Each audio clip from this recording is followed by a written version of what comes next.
Susundan ko ang iyong bakas, kasama pataas, tagumpay natin ito dahil tayo'y malakas. Para sa Pinas, nasa amin ang alas, hindi ko aatras, kinikilala sa taas kasi kami ang malakas. Para sa Pinas, nasa amin ang alas, hindi ko aatras, kinikilala sa taas, ganito kami sa Pinas. Wow.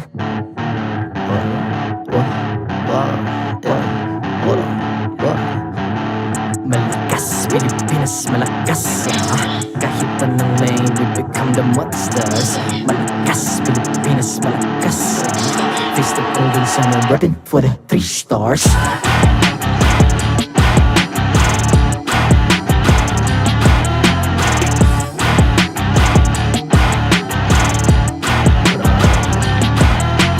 Ang lakas ng Pinas, we unite, be the stars. Ang lakas ng Pinas, we unite, be the stars. Ang lakas ng Pinas, we unite, be the stars. Ang lakas ng Pinas, we the stars. Ang lakas ng Pinas, we unite, we the stars. Ang lakas ng Pinas, we unite, we the stars. Ang lakas ng Pinas, we unite, we the stars. Ang lakas ng Pinas, we the stars.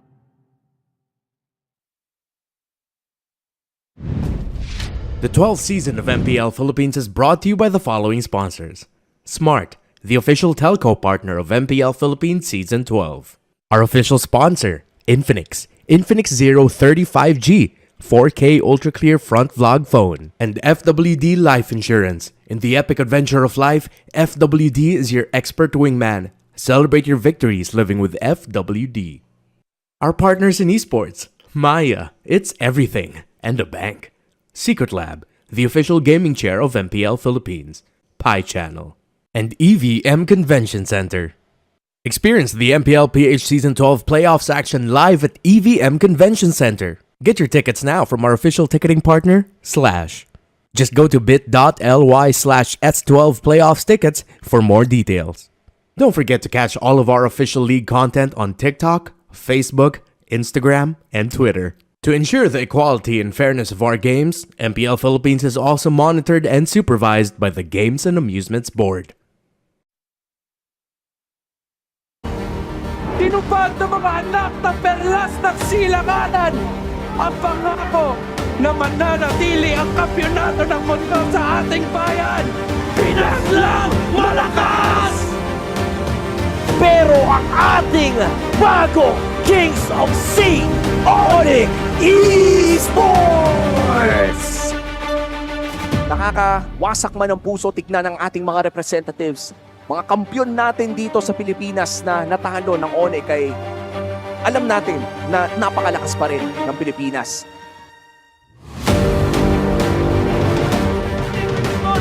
Problema na bakit ito siya! With the setup at hindi na nakagalaw siguro.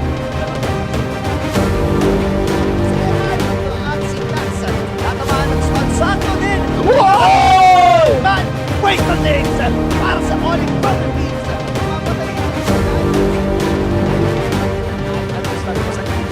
Ay may lalabas na talagang stand pero nahanap ang isang importante at nawala si Maki ng Maki. Sa left hand, kapag si Sanford ay makapasok na naman. Here comes a giant energy pero ma-out na yata ni Edward! Agent Zero!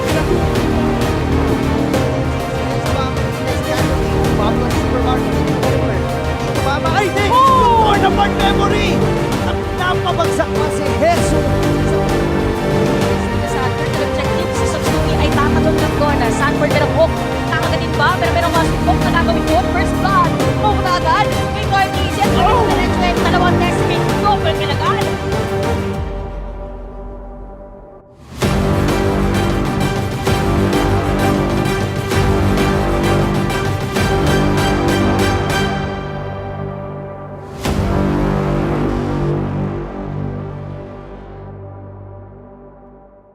Habang yung blacklist ay kumakapit pa, ayaw pa rin dito na napakalakas pa rin ng Pilipinas.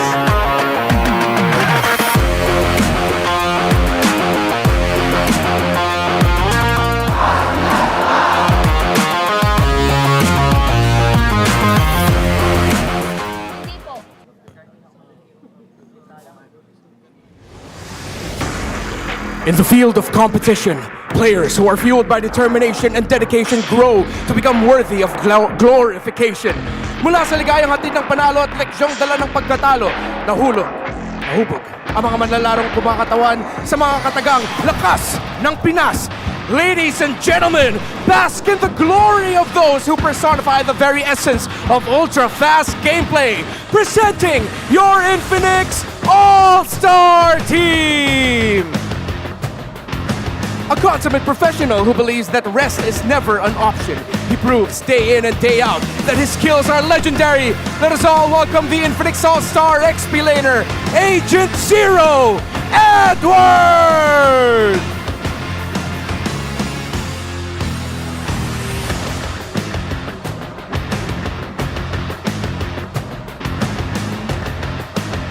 Louder and prouder as the Orcas may say, his skills are unparalleled and unmatched whenever he is on the playing field.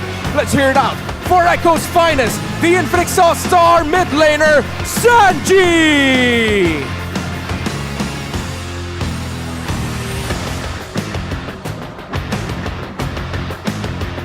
The epitome of a gold standard who can carry an entire barangay to a point of no return. Let's make some noise for our Infinix All-Star gold laner, the Filipino Savage, Kalra!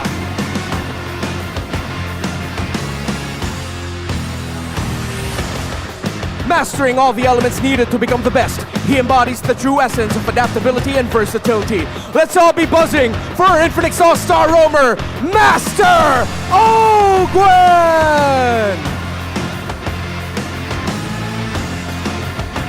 The ultimate team player, the leader, the maestro, the young goat, the man who needs no introduction. Ladies and gentlemen, let's all welcome the Infinix All-Star best jungler, Carl TZ!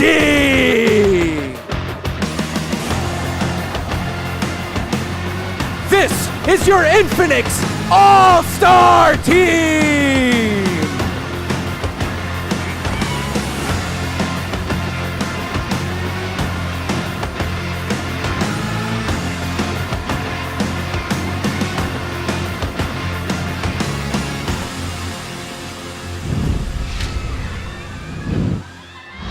Good day, MPL Arena, and hello to everybody watching all around the world. I'm Mara Aquino, joined here by Manjin Faldas. What is up, MPL Arena? Ito na yun, Mara! Eto na! We're welcoming you to the home of the greatest MLBB players in the world. This is the MPL Philippines Season 12 Playoffs!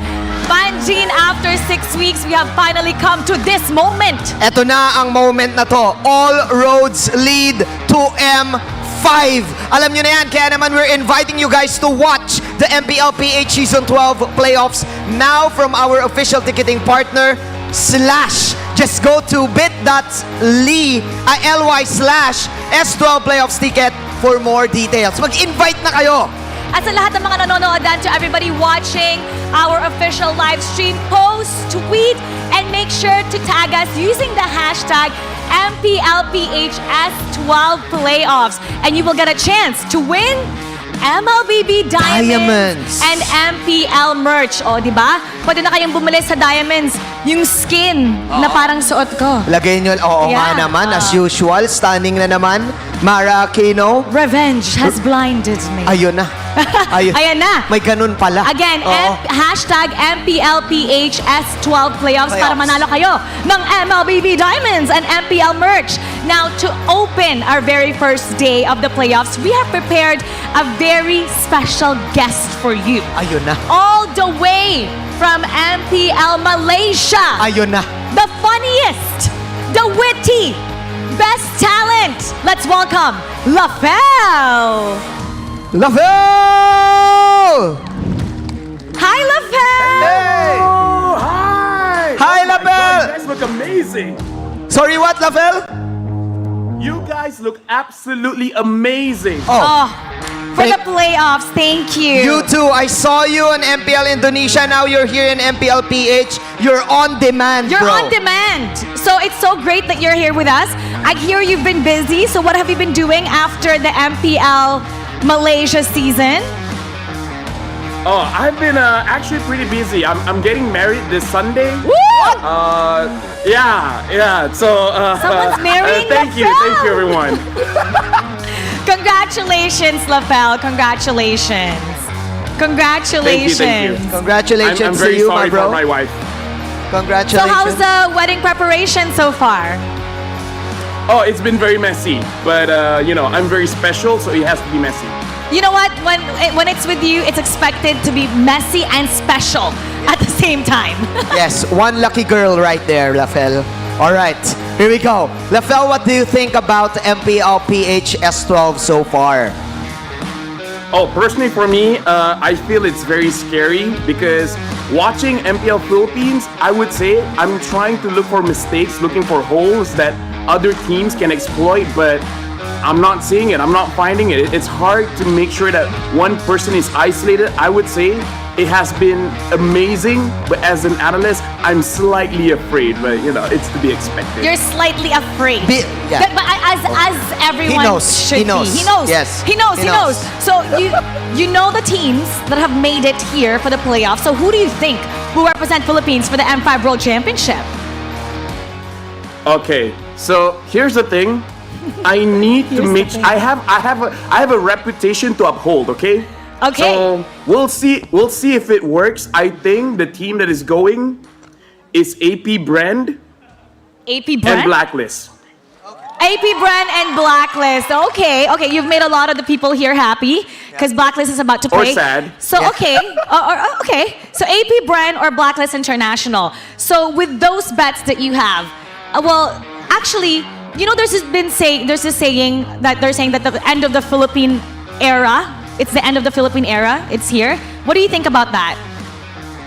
Do you think it's Honestly, true? I have no idea when it started, where it came from, but Right? everyone got so aggressive that I was afraid to ask. But I don't think so. I think people saying it's the end of Philippine era. It's like an over exaggeration because, dude, here in Malaysia we have Toda. I see what an end of era looks like.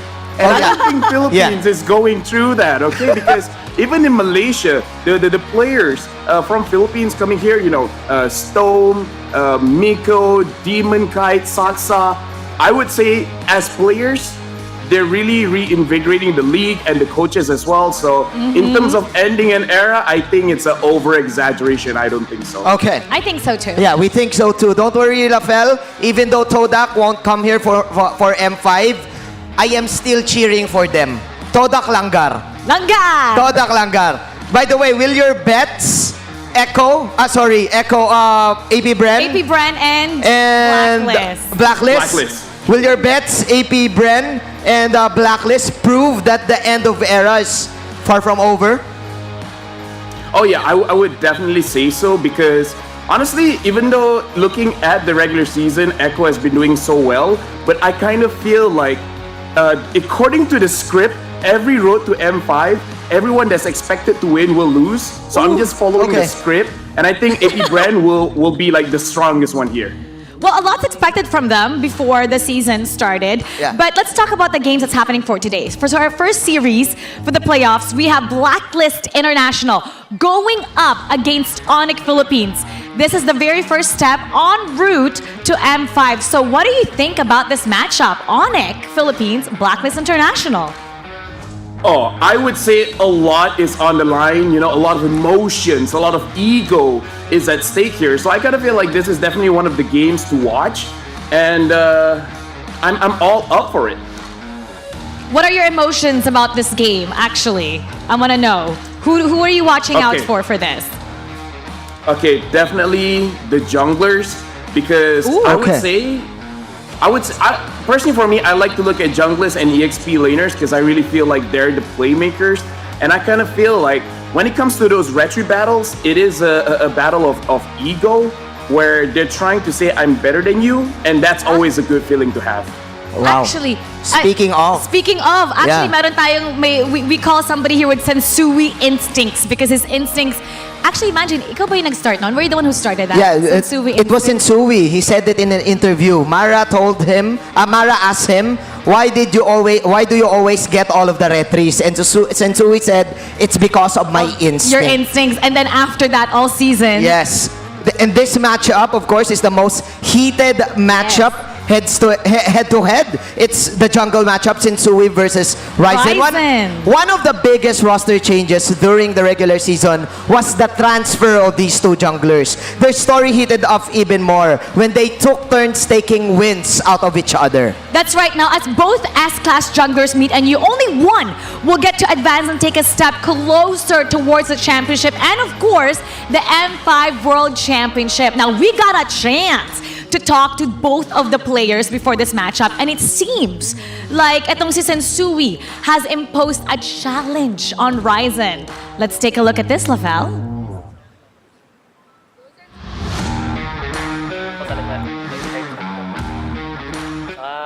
Kasi po syempre maraming din po akong gusto patunayan po sa former team ko po. Nakatapat namin sila sa playoffs ng round 1 na may chance kang maligwak talaga sa playoffs. Enjoyin lang natin yung game, tapos pag wala kang pinakitang bago, tapos ka sa akin. Huwag siya mag-alala, may papakita kong bago. Nung unang nalaman ko talaga po yun, Okay. I will translate that to you. Magic will translate. This is the real translation. Not the Lavelle style, okay? Not the Lavelle style. Okay. It's like this. Sensui said, Ryzen is finished if he would refuse to bring out something new.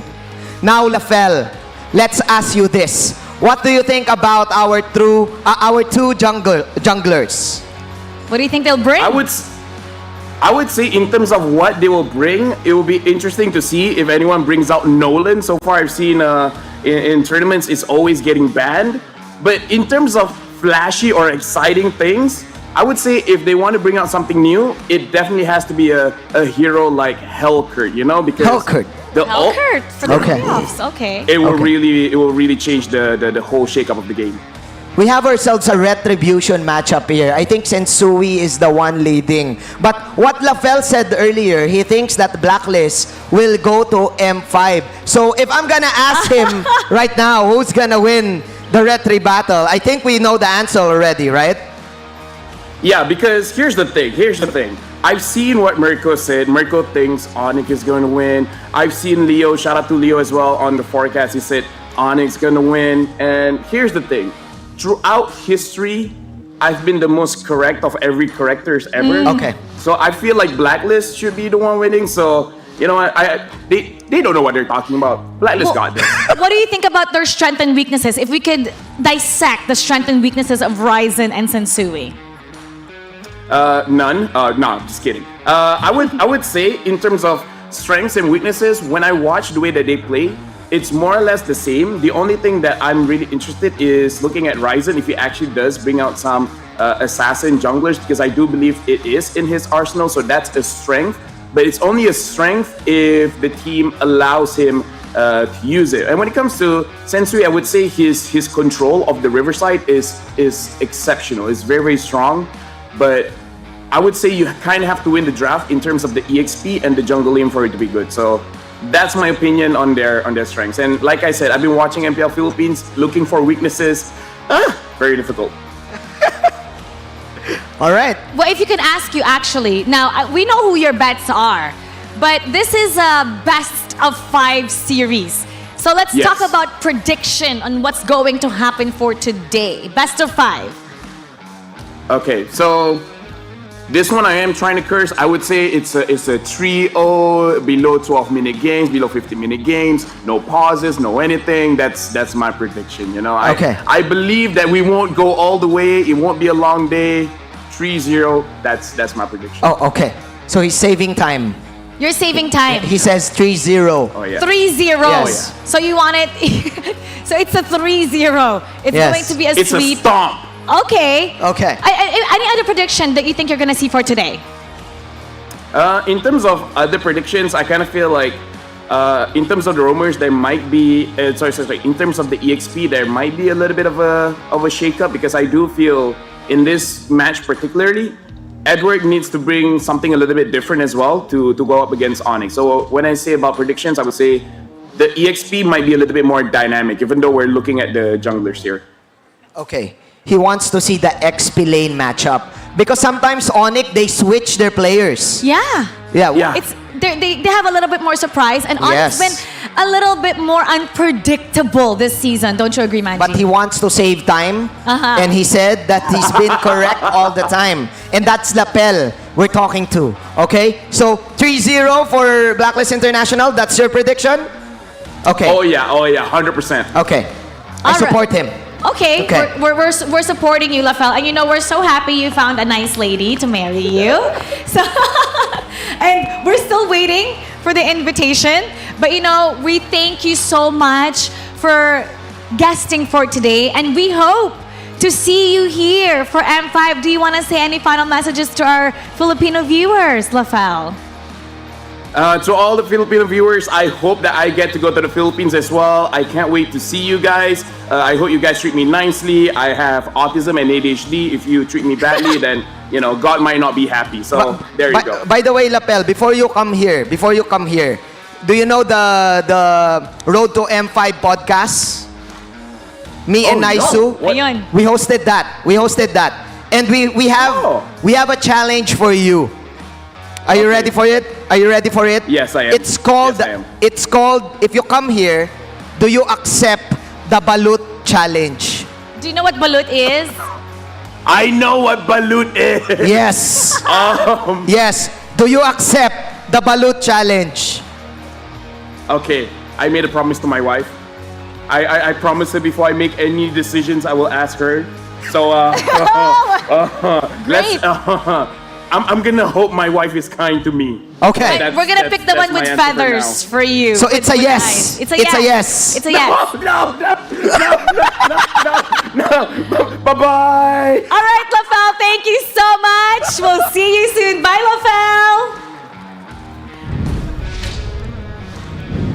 It's always a joy to have Lafel here. Now, Lafel's prediction are locked in and the grand stage is set.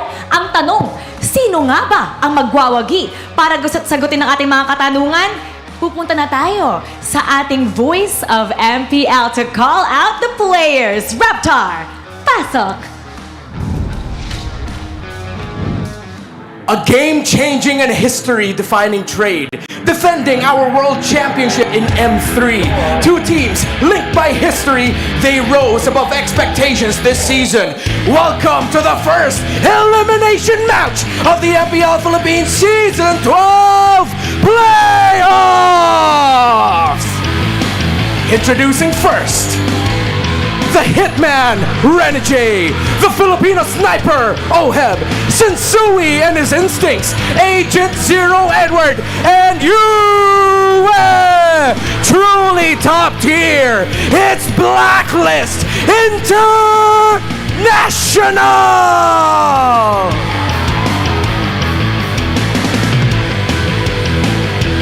And their opponents, the Season 9 Rookie of the Season, Escalera.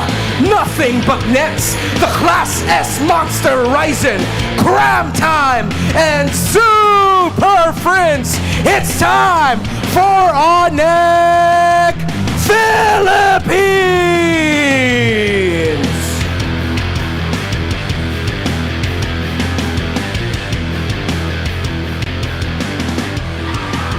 And our coaches, Coach Master the Basics and Coach Bluffsy. MPL Arena, welcome to the playoffs!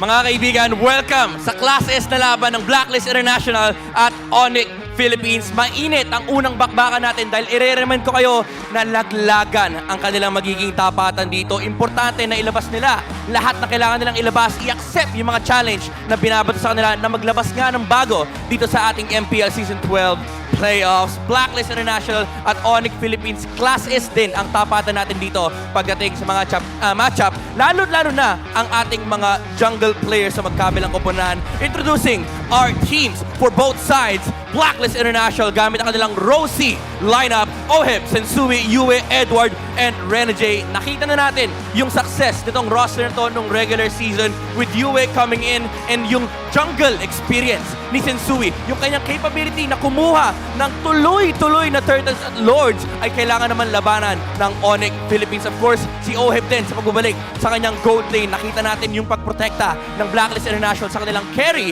para masecure nila yung late game advantage sa kanilang side. And of course, yung Ube composition na nakikita natin for the longest time. Yung bagong variation ng Ube, ng Rosie, na pinoprotektahan talaga nila si Oheb with the presence of the Agent Zero on the front line. Yung consistency ni Edward dito, gamit ang kanyang mga signature picks, yung mga Terizla, yung mga Edith, ay kailangan naman din talagang bantayan dito sa XP lane. Yun yung mga matchup na talagang hihintayin mo na lumabas dito sa laban at sa laro ng Blacklist International, dahil kapag nakuha ng Blacklist International yung kanilang mga comfort picks, ay talagang magkakaroon ka ng problema. Now, to solve that problem is ONIC Philippines Nets, Ryzen, Super Friends, Scrum, and Escalera. Again, S-class na tapatan. Nakita na natin Sensui kanina, pero nandito rin naman si Ryzen. Yung kanyang mga unorthodox picks in yung kanyang arsenal na meron pa siyang mga assassin heroes na nilalabas for the side of ONIC Philippines ay magpo-pose ng challenge for Blacklist International. And also, yung bago na hinahanap dito ng Blacklist International,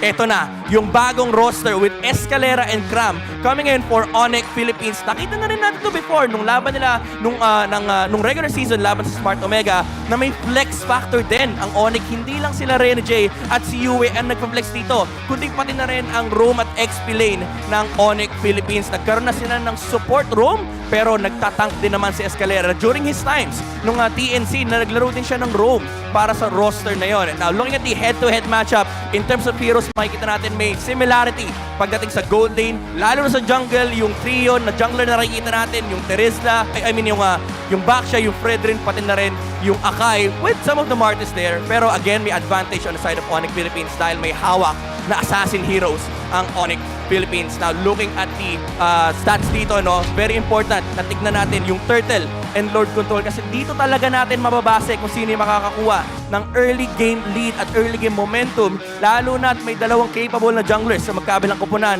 Tandaan natin, nung huli sila nagtapat, nung unang paglalaban nila actually, hindi pinaretry ni Ryzen si Sensui. Pero second time around na nakita sila, ganun din naman yung nangyari. Hindi rin nakaretry si Ryzen laban dito kay Sensui. Kaya naman, ito yung kailangan natin abangan, no? Yung pag-control ng Turtle and pag-control ng Lord, which means magkakaroon ng importanteng mga Turtle and Lord dances. Yung mga turns din ay aabangan natin mamaya. Ayan. Siyempre, susuportahan sila ng kanilang mga tank support and of course yung XP lane matchup na binabanggit ni Lafel kanina, na importante yun kapag nagko-contest ka ng Turtle dance, kasi yung mga XP laner talaga yung mga crucial factors kung sino nakakakuha ng early game advantage. And speaking about that, no, tingnan natin kung ano ba yung mga kailangan gawin ng ating mga teams dito sa ating Infinix Keys to Victory hatid ng Infinix Note Series Ultra Fast gameplay. For Blacklist International, let Sensui back his words up, bring out something new. Hindi lang naman sa side ng ONIC Philippines, kundi kailangan din magpakita ng Blacklist International ng bago. Kasi nakita na natin, andyan yung mga Fredrin, andyan yung mga Baksha, andyan yung mga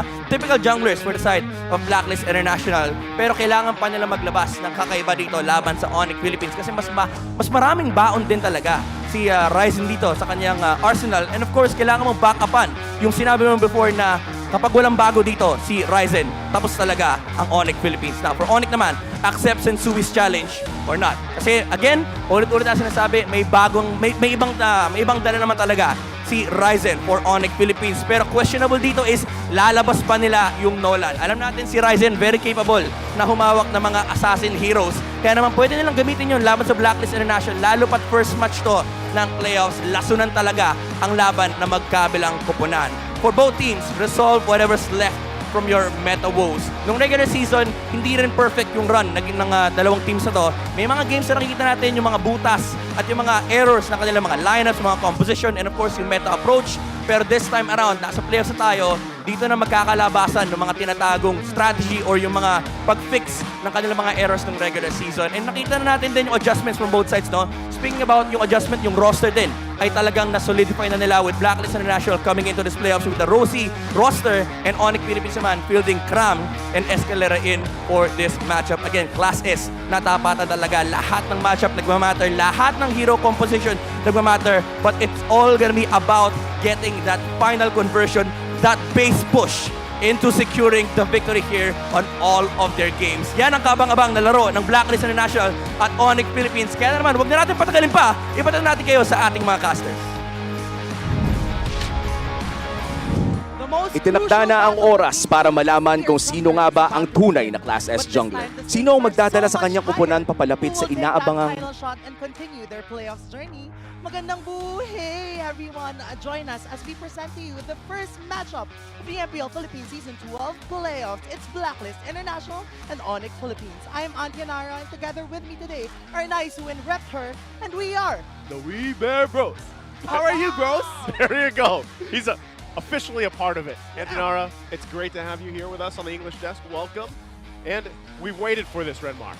Yeah, we've been waiting for it, and it's time. We're finally here. It's the playoffs, and electric atmosphere, lots of nerves, because we know just how much this means for our Filipino team. Yeah, and definitely we can see a lot of fans right here. And even with LaFell's interview a while ago, he was just pointing out how he thinks this is going to be a sweep.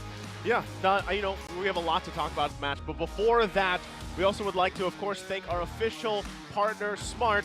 Smart is still the Philippines' best mobile network, of course, having the fastest network nationwide, as awarded by Ookla Speed Test Intelligence Test from Q1 to Q2 of 2023. You can enjoy the power of Smart without switching your number by mobile number portability or MNP. Visit smrt.ph/switch to Smart to know more. And aside from that, everyone, I know you all are excited for the M5.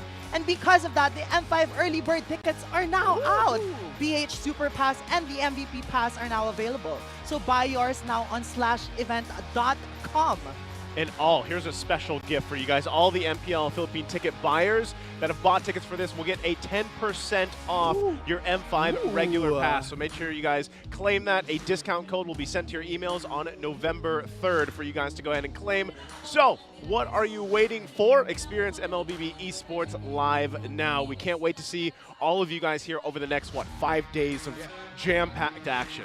Yeah, and definitely we are going to be seeing very jam-packed MLBB action, considering that this is a duel between Blacklist International and ONIC Philippines. Take note, Blacklist International was the one who chose ONIC Philippines to go up against. Yeah, that's coming from a point where at the end of the regular season, they were asked, who do you want to face against? A lot of them said Omega, so it came to a surprise for a lot of people when they actually picked ONIC. So it just goes to show maybe, just maybe, they're a little bit more prepared. In terms of history of what happened to these two, at the start of the season, ONIC swept Blacklist to 0, but then later on, Blacklist was able to get them back, and then they swept ONIC, so it's hard to call who's going to come out of this matchup.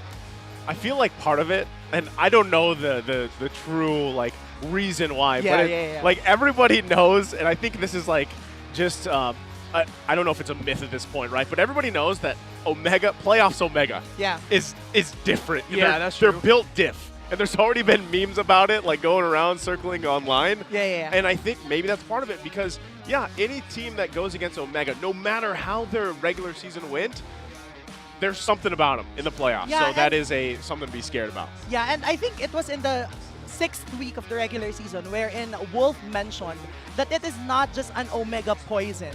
It is an Omega gene. So interestingly enough, I just want to go back that Ryzen used to be a part of the Smart Omega lineup.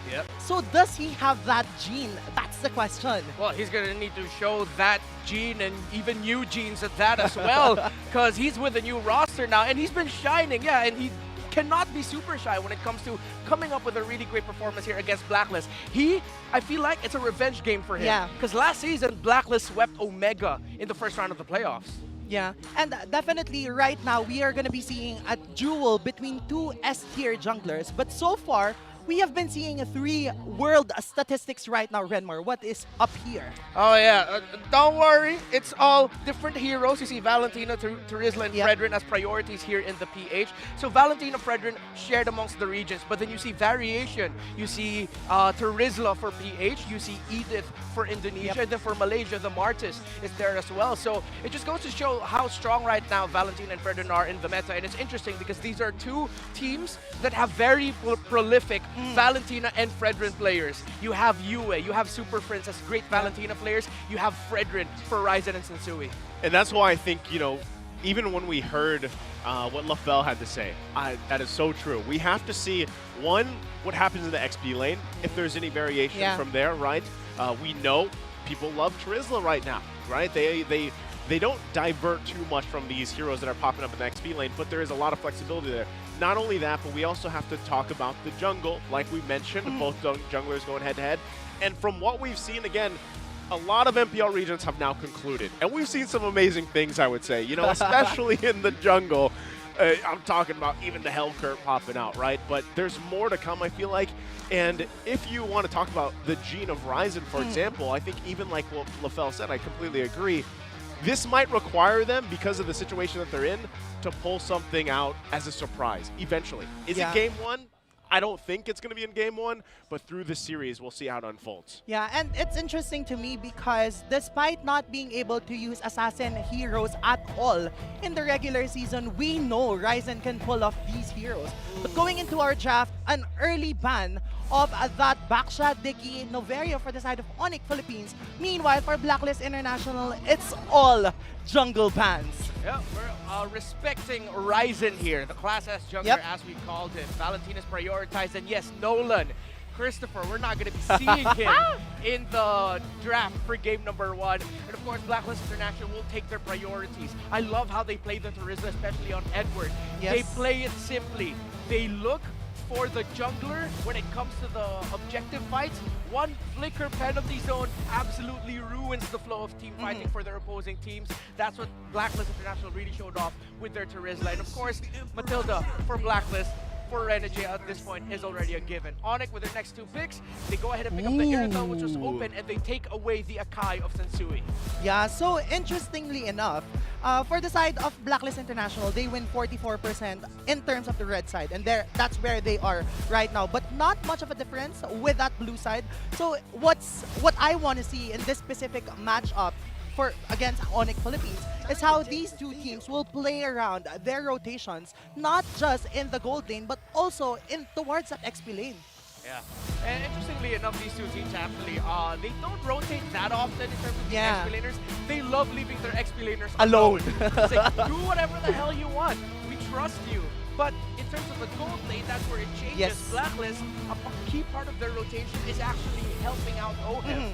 There are other teams here in the Philippines who don't rotate into the gold lane as much. Blacklist is one of those teams that often rotate into the gold lane. Yeah, and with that rotation to the gold lane, we can see how vital the utility junglers are at this point, right? Nice. Oh yeah, you know, not only that, but I was just kind of thinking, I was reading something on the way here today, and that was your post, Renmar, about how, you know, you have to consider the fact that the impact now of having Nolan either picked or banned out will change the course of the first phase of the draft. And that's it, right? You don't often see Matilda being allowed to be picked up, but now that is a part of the draft dynamic, especially first phase. And this will actually have a lasting effect even when we get to the second phase. But with both teams already locking in the gold lane, you kind of have an ideal, okay, now how do we let these gold laners, who we know Bruno scales way faster than the Irithel, right? But how do we get to the point where, okay, ONIC, we need to protect the Irithel, we need her to get online fast. Exactly. Gold laners and helping them out, absolutely going to be crucial here. Now for ONIC, I wonder if they're even considering taking out one of the last heroes in Sensui's arsenal, the Martis or the Grok. It's going to be a choice. Oh, but Blacklist take out the Grok. Wow. Yeah. So it's like them saying, okay, ban out the Martis. If if ever that's going to be the case, that means Blacklist has something new for Sensui in store.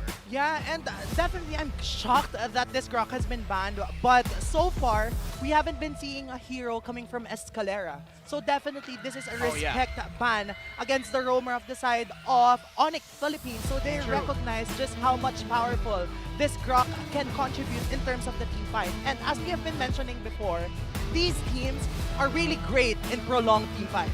Yeah. Another hero looking back at the history of Escalera as a roamer when he was still with PNC Pro Team. Yes. Yeah. Cho is still available for Escalera and they need that lockdown for that Matilda. So the Mart is going to be open. Cho open if ever. Kaja actually still available. Yeah. So if ever Kaja can actually go roam, Blacklist International can go roam Kaja mid Matilda. It has been a thing. Potentially. If not, ONIC might take away either the Kaja or the Cho. Yeah, I think though, with the mid Matilda, we know that the Matilda has been nerfed in the previous mini patch. Yeah. So it kind of falls down in terms of damage output, but that's definitely a possibility that the side of Blacklist International can explore. But so far, we haven't been seeing what this fourth pick is. Is this going to be a mid? Is this going to be a jungler? We'll find out here in just a couple seconds. You know, not only that, but the fact that Blacklist International also have the Matilda lets them match up with some of the mobility being thrown at them just with an Earthil on the other side. So we'll find out exactly what they want to park in this lane here. It's going to be a Barca. Oh. So Interesting. Okay, the Farsa was the pick for Diroth. Blacklist International, and the Diroth for ONIC, and there's the Cho of Escalera. So the last pick here, they're just gonna have to pick if it's gonna be the Martis, if it's gonna be something new. Highly doubt it might be something new. Martis. Like with all the dashes, you're up against an Akai, unless Popol and Koopa. Wow. Is this a Popol and Koopa? Wait, no, it could even be a Jungle Bruno? No, wait. I think this is going to be a Popol and Koopa Jungle. The damage does scale very fast. I've experienced going up against a Popol and Koopa jungle. He hurts. If he can get a good first 3 clears in the jungle without any problems, without going down, he scales up really quickly. Yeah, and it seems as if this is a very confident pick coming from the side of Blacklist International. They didn't even hesitate when they chose that Popol and Koopa because we see that there's, 40 seconds remaining. But so far, 76% of our audience thinks that this will go to the side of the agents. I wonder how that 76% is feeling with this draft, right? Because we don't have a ton of information about them, but we'll see how it all plays out. Yeah, and for everyone out there, at some point in the game, a poll will show up. And you have 10 seconds until the comment your prediction with the hashtag SmartPowers MPL Philippines Season 12. And one lucky commenter who guesses correctly will win a redeemable in-game code. Remember to keep an eye out for the poll. So, we are here already. The first match of the first series of the MPL Philippines Season 12 playoffs. But wow, what are we expecting in the early game? First of all, that was a very pretty intro going into the Land of Dawn. What to expect now is this. There might be a slight adjustment in the playstyle of Blacklist International. Yeah. One of the strengths of the Popol and Koopa jungle, it's similar to the old idea of the Popol and Koopa mid lane, wherein, yeah, you're going to be lightly contesting for objectives, but if you see that the opposing team already has way too many members there, it might be too risky to contend that you're going to be going for split pushes instead.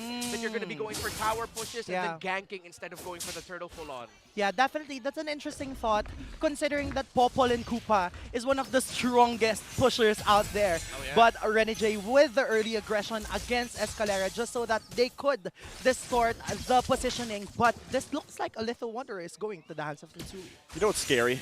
What? Is a Matilda in the hands of the Hitman Renegade. Yes. Because, like, naturally, I mean, we have seen, you know, Matilda players, specifically even in the previous times, be aggressive. But I feel like really with the play style of Renegade fits really well here. It's just, you got to make sure, I know it's a best of 5, you got to make sure you don't overcommit, get a little overzealous. You know, you still have to play around that kit here.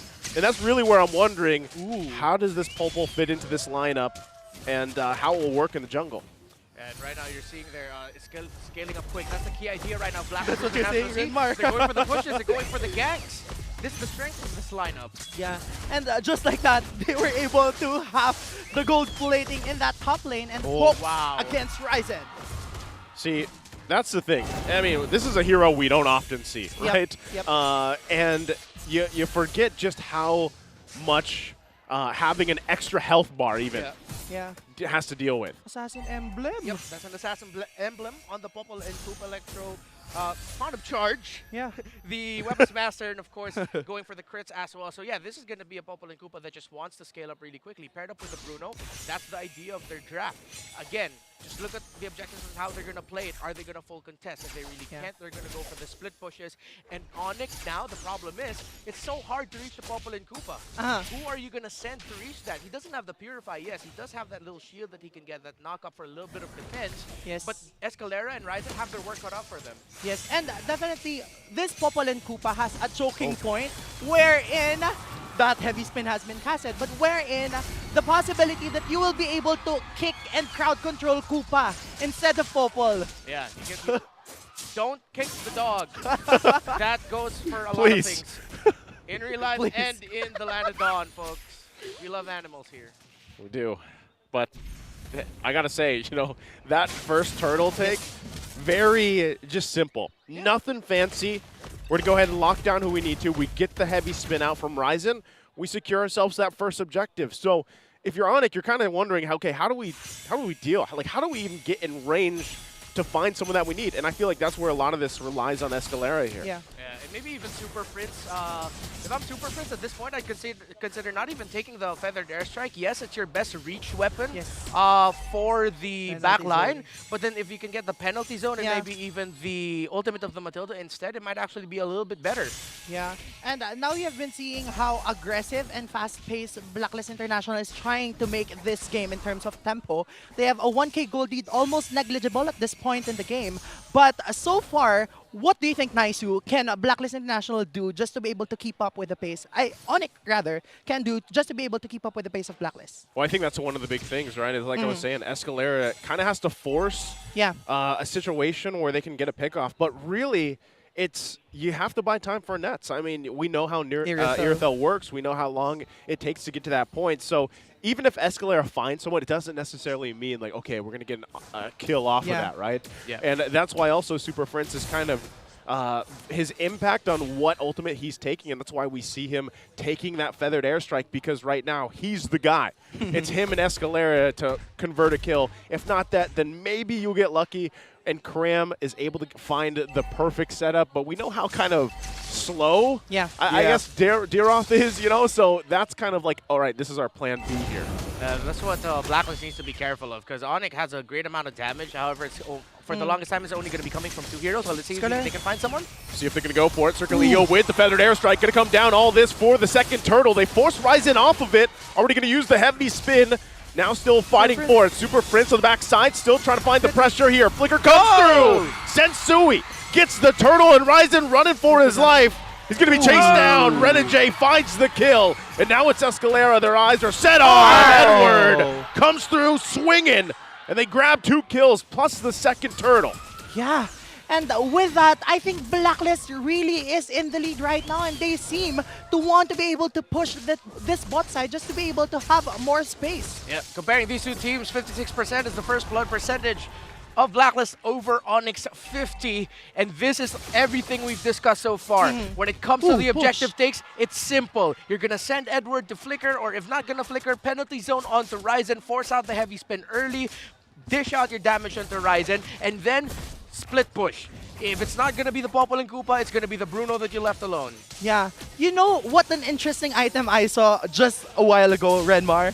It's the Blade of Despair for the Popol. So this looks like this is not gonna be a hybrid Popol. It will not be. That's why we mentioned the old idea of the mid lane Popol and Koopa that ONIC themselves brought out in MPL Philippines Season 8 when it was still Baloyski in the mid. He was he was already Baloyski then. So it's just pure damage, rushing it on the Popol and Koopa, and it's working wonders. In the post of mine that I made that you mentioned, Naisu, earlier, ONIC or Blacklist, hold that thought. Oh, all right. Wave the dragon. I don't think this is going to be anything, so continue on. Okay. So for as the current meta game encourages that teams really consider drafting carry type of junglers, not essentially just assassins, marksmen that can fit in the bill, as long as it's well thought out and it's built really well for that hero in that jungle, and that's exactly what Blacklist did here.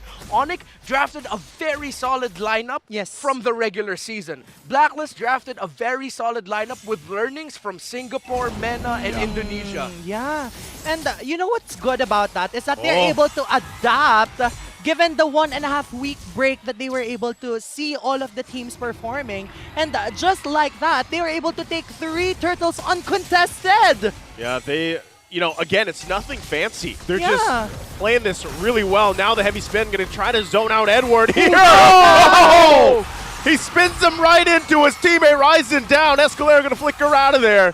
Blacklist International, that is, again, a decisive play from them, and it's nothing fancy. They're utilizing this adapted lineup like Renmar just mentioned for the playoffs here, and it's executed so well. Yeah, it's an old idea of having multiple carries paired up with the idea of having your support roam.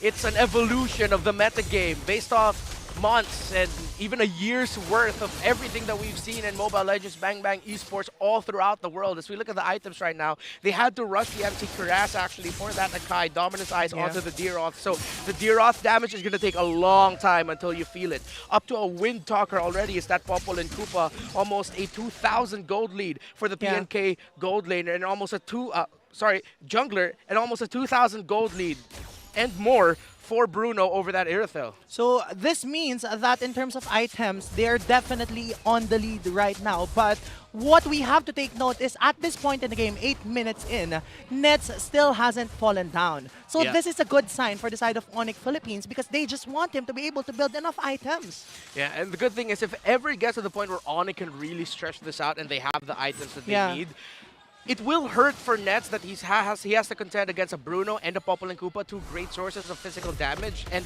most likely it might almost always end up in a trade.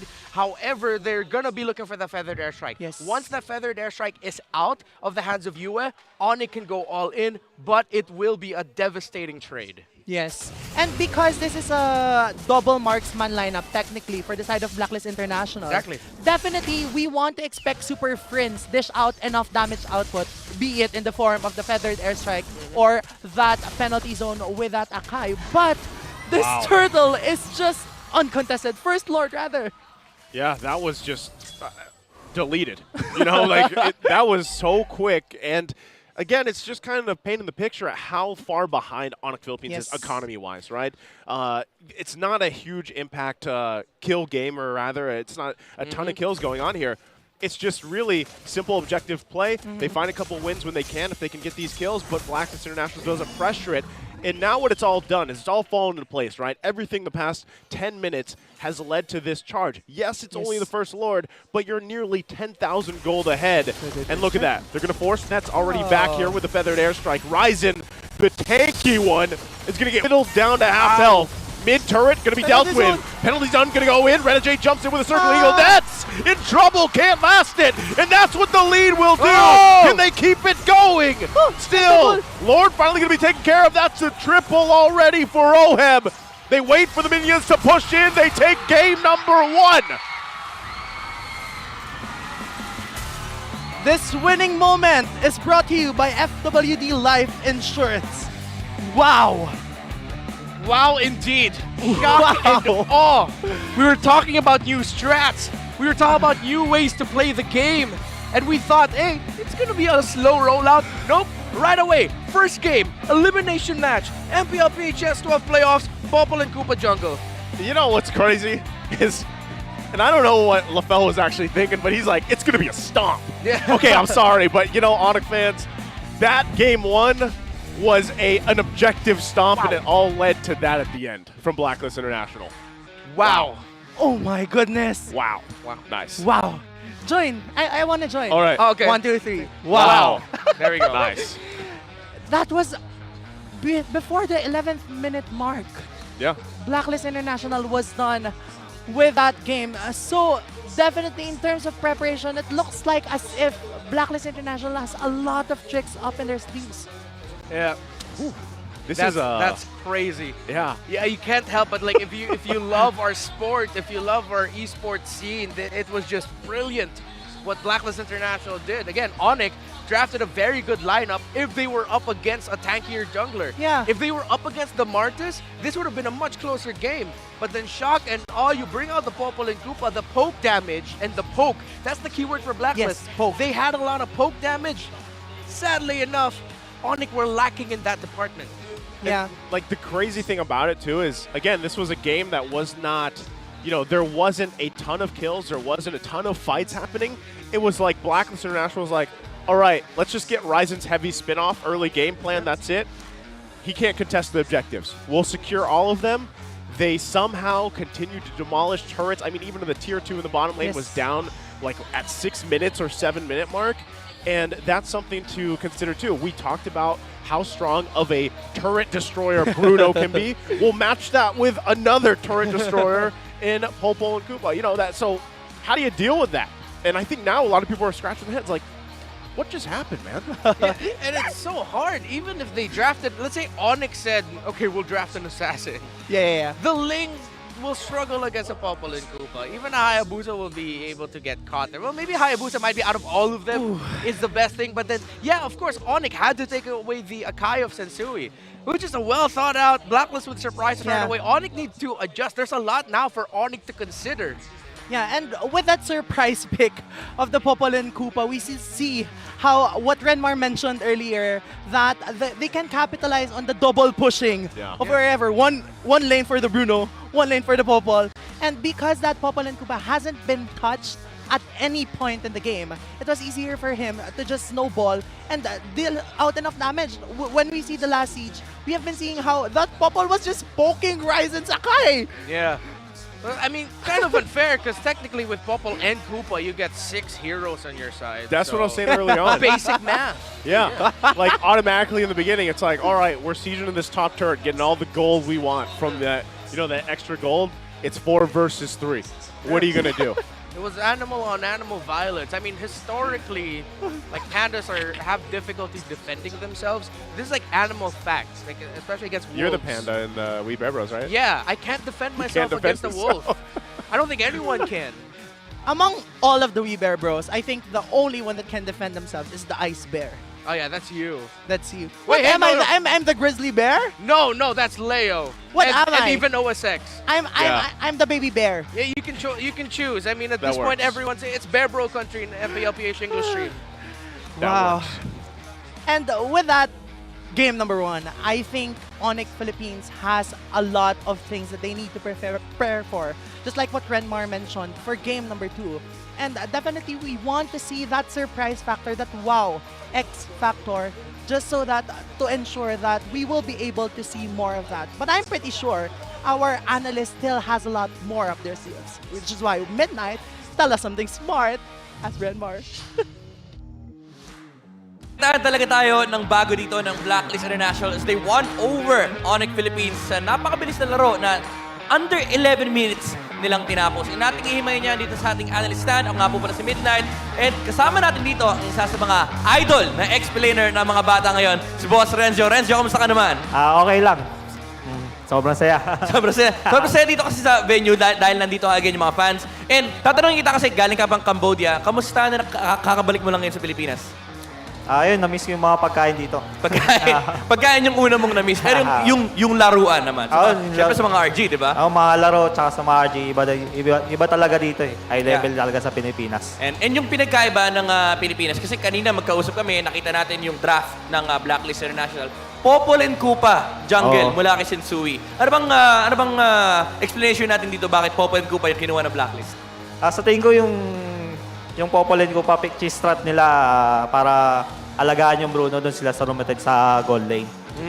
Talagang no, parang yung feeling na pinaghandaan, sabi nga ng mga casts, parang trinit as na isang game na pinagplanuhan ng Blacklist International itong ONIC Philippines. And nakita natin yung unang ikot kanina, binabanggit ni Renzo na instead na mag-turtle, plumato sa gold lane. Alagaan nila yung Bruno. Alaga talaga kasi parang ang ginawa ay finarman talaga ng Blacklist International yung gold lane na hindi sila nag-take ng turtle. Pero the MVP of that game is none other than Edward on the Terizla. 204 ang kanyang KDA. Kanina binabanggit mo, Renzo, very parang obvious na obvious yung Terizla dito sa Pilipinas. Bakit nga ba?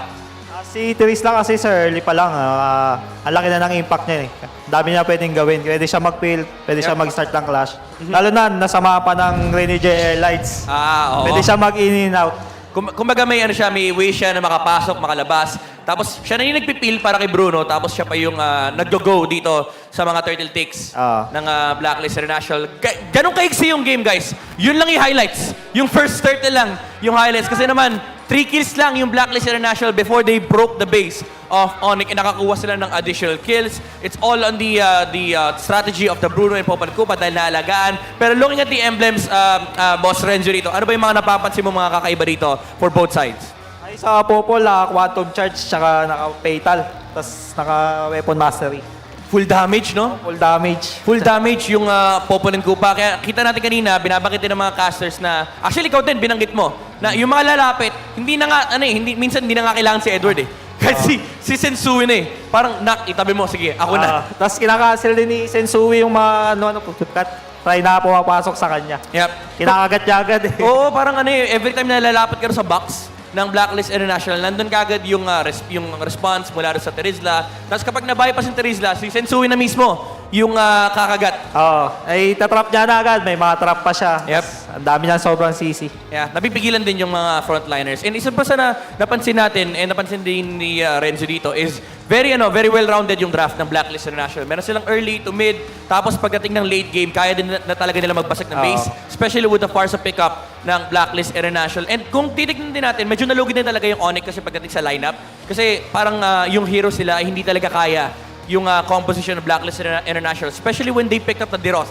Yeah. Nung nilabas nila yung Diroth, nag-auto-respond na si Blacklist na, okay, gana tong strategy na to. Bakit nga ba, bakit nga ba, anong meron sa Diroth, bakit parang si Blacklist International nag-auto-go doon sa strategy nila? What? Anong meron doon sa Diroth? Bakit parang yung Blacklist International ay nag-auto-go doon sa strat? Sa tingin ko yung Dirot, panapat siya sa Terizla eh. Pero di siya ganun kalakas sa impact pagdating sa laban nila sa Terizla at saka ng Dirot. Pag nag-group up na, Kasi pag nag-group up yung Blacklist, once mag-5-man sila, ay nakita natin yun ng mid-game, parang yung heroes ng ONIC Philippines hindi kayang labanan yung Blacklist International. And paulit-ulit natin nakikita sa mga turtle takes, sa mga tower takes, na ang ginagawa na ng Blacklist is naglalaki ng trap sa unahan. In and out lang sila. In and out dahil may Ranger Airlines. Yung tower. Yes, and naglalak lang ng tower yung Bruno. Yun yung peel na pinag-uusapan natin kanina. Very methodical yung approach ng Blacklist International dito. Ano pa ba yung mga napansin mo dito sa side ng Blacklist? Yung place nila, talagang dire-diretso. Pag nag-ubi-strat na sila. Yung talaga yung unique nila, strat nila. Yeah, I agree kasi parang hindi ka nakakahinga kapag naglaro yung Blacklist. And na-experience mo yun. Nung naalala ko, nung season 6 and 7. And last time na nakita ko to, yung low scoring score mula sa Blacklist International was season 6 pa. Season 6, Blacklist International versus Smart Omega pa ngayon, yung 0-2 kill scores. Kaya naman kaabang-abang yung games dito ng Blacklist International. Tingnan natin kung makakabawi ba ang ONIC Philippines dito sa ating game number 2 as we throw you over to our casters. Thank you so much, Midnight and Renzo, for that wonderful analysis. But everyone out there, wow. Yeah. Still can't move on from it. That's, I feel like some people probably watching at home, they probably got up to get food or use the bathroom. They came back and they're like, whoa. It's done. They're pushing in the base already. Yeah. Interesting. It was a very fast matchup, but can you imagine a world where you can just stay connected seamlessly without the hassle of physical SIM cards? With a smart prepaid eSIM, you're no longer bound by traditional SIM cards. Wow. This cutting-edge technology redefines the way you connect, communicate, and live life, of course. Get yours digitally delivered to your email at the Smart Online Store for only 99 pesos. Don't forget to check that out. That is just 99 pesos. We're upgrading, man. Technology. You don't need to fiddle around with a SIM card anymore. Yeah. We are making bounds, leaping bounds. You know what's hard about that? What? You know why I'm happy there's an eSIM now? It's why? Because I would always lose the thing. Oh, you'd always lose it? I'd always lose Wait, it. do you often take the SIM out of your phone? I travel. Oh, okay, that's understandable. Yeah. You know, you can afford to travel. Wow. I struggle with getting around the metro. I might walk to the M5 venue wherever it is. But speaking of leaping bounds, we might be seeing how both of these teams will leap bounds as they go to game number 2. with the drafts, Renmar, how do you think both of these teams will be adjusting? I don't know anymore. No, I'm kidding. Well, for ONIC PH, I feel like if they had anything prepared for the playoffs, anything special, bring it out as well. Because you don't want to go into this, if ever you get surprised again in game number 2, it's going to be so difficult to bounce back. It's going to be one game away already at match point. So if you have a secret tactic that you were holding on to, bring it out now. Because if you ban out the Popol and Koopa, again, Nolan changed the game in drafting. So many things will be open. True. So, yeah, and with game number 1, we saw how Sensui flashed his Popol and Koopa pick. That really shocked each and every one of us because we thought that there was going to be difficulty in terms of taking objectives. But because of the pristine zoning coming from Edward as well as Renegade with that Matilda, we saw just how effective that lineup can be. That's what I was saying. You know, there was no, like, if you're just watching ONIC Philippines, there was no entry point. Every time that they tried, they would get whittled down so much, and that was the advantage of having so much range, so much zoning potential, like you said, even with Edward, right? The penalty zones on point, feathered airstrike, like, that's literally zone, if there was something as zone offense and defense, that was it. Like, that's the lineup, right? So, again, draft-wise, I wasn't even expecting this in game 1, to be honest, because of the fact that, you know, things change, obviously. We talked a little bit about the Nolan, but I didn't know it would have this kind of impact. So now I'm still wondering what happened, what adjustments really happened here for ONIC Philippines for game 2. Yeah, I guess if ONIC, the thing that they could have adjusted there was the Barrett's ban. Although it's very understandable as to why they would even consider that. Because of the Matilda? Yeah, because of the Matilda. But then at the same time, they already had an Irithel and a Kai who actually don't need to worry that much about the Barretts. Because the Irithel can just get out of the range of Detonus Welcome anyway. So if ever it goes along the same patterns as well, and it's going to be ONIC on the blue side, it might just be some slight readjustment in terms of the ban priorities. But then again, now ONIC has to consider they have a Popol and Koopa jungle available. How aggressive are ONIC going to be in terms of taking away the heroes of Sensui this time around? Yeah, and I do think that despite that Popol and Koopa being a surprise pick, it's hard if you're just going to ban it in the first place. Yeah, you wouldn't. If you do that, that's like you admitting to your opponents, you got in my head. You're living in my head rent-free now. Yeah, you wouldn't, like, even with the, again, 10-minute game that we saw, it's not like, all right, now we got to ban this. You know, you don't want to actually do that. I think there's plenty of answers you can solve with if a Popol gets picked up again. You could deal with that. Maybe even ONIC Philippines decides, hey, let's go and give our try, you know, at picking that up. But again, dynamically, there's a lot that can fall into place here. The other thing, too, is, you know, not just with that pick alone, but just across the board, right? Going against a team like Blacklist International, who they're not necessarily fancy if they don't have to be. And again, I was talking about that lineup. The fanciest thing was Renegade flying around, right, for the most part, right? That was it. Now, for ONIC Philippines, if they want to match that, it really has to be the objective game. And I know before we went to the match, we saw the breakdown of the chart, right? Yes. And we know that relatively they do a pretty good job at contesting objectives. Well, this time, hopefully for this draft, they can prioritize that. As we head into the drafting phase with that very fancy introduction, maybe we will be seeing almost the same standard bans as a while ago. But Theramis will be banned out for Blacklist International as well as that Lancelot. Meanwhile, for ONIC Philippines, it's going to be that Noveria as well as that Baksha. It's a great call by Blacklist that they're constantly banning away the Lancelot, most importantly, because now we saw the Blacklist can play a very high poke style of lineup. As you see the Sonics right now on your screens. So I was thinking in the back of my head, if ever it's open, ONIC might even want to shift their priorities a bit, maybe ban out the Kai so that they can set up Ryzen for picking up the Lancelot. But at this point, it seems like Blacklist are saying that's going to be our ultimate respect ban for now. Where we really shouldn't give that to Ryzen, and that's a good call. Yeah, he's great with the Lancelot. He's so slippery. You know what? He is. You know what they say about Lancelot players who don't die? He's like that. No. Oh, you meant that. Okay, that's what you meant. Okay, okay. I was like, I thought there was an No. additional there. Like, what are they called, Antinar? Yeah, I thought you were setting us up for like setting yourself up for like a question and answer type of deal.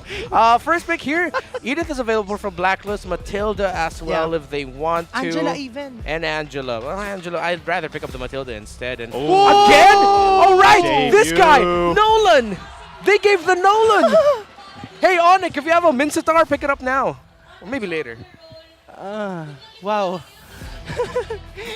Game after game, we are getting surprised by Blacklist International, and response of ONIC Philippines to that Nolan pick is the Edith as well as that Matilda. So we have been seeing that for this game, we might not be seeing Renny J flourishing his Matilda Airlines.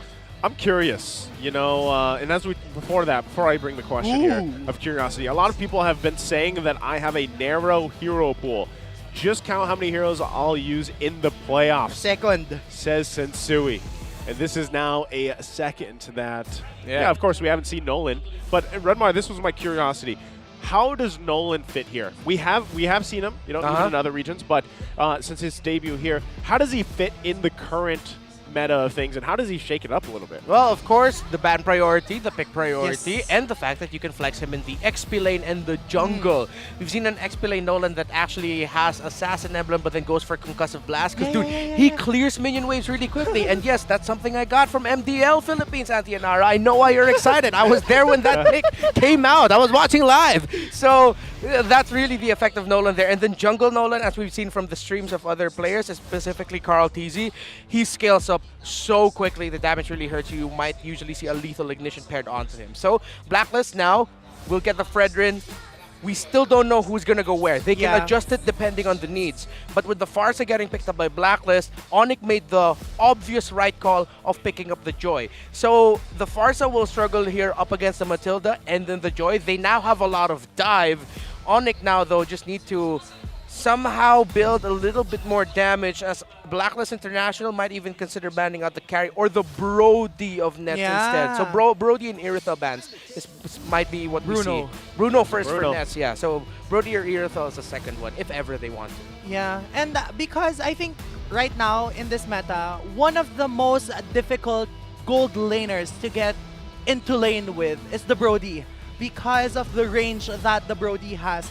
So definitely, if they want to be able to ensure that OHEB carries and gets funneled in this game, they would definitely want him to have a comfortable time, right? Yeah, I think so.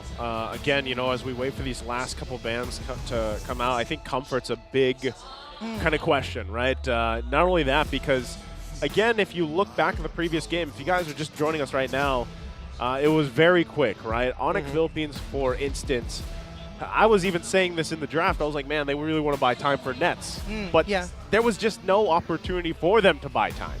So I think if you're talking about comfort and everything else here, that's the one thing is, you know, again, matching up early on with the objectives. I think they've done that in this first phase, right? They have the tools that they need for that. But again, how do you round it out? How do you really, my biggest question is, what do you put in the gold lane? Not only that, but now how do you protect it even more so against a hero like Nolan, who, like Redmar said, and I'm sure a lot of you guys watching at home know, he scales up very quickly to the point where it's almost scary, right? So that's a big thing for me. Okay, so with the Terizla ban, the options potentially for Blacklist might either be, they might be thinking about picking up a Claude or maybe even something a bit more static in the back, even despite all the dive that they have. Yes, exactly, the Iksha. Maybe they might even surprise and bring out a Melissa here because right now, the poke damage, if ever, Melissa, Farsa, classic combo, then they can either go for Rafaela and then the Rome or the Kufra instead. Maybe the Franco, but I'm leaning more towards Kufra. Yeah. With the Nolan pick, I do think, it's going to be a Brody. Okay, Brody. So, typical pickups there. Yeah, Minotaur. Oh. Because I played Nolan last night. No, I didn't play it, but I played with it. And I used the Degi. Okay. And I saw how difficult it is if there wasn't anyone to get in front.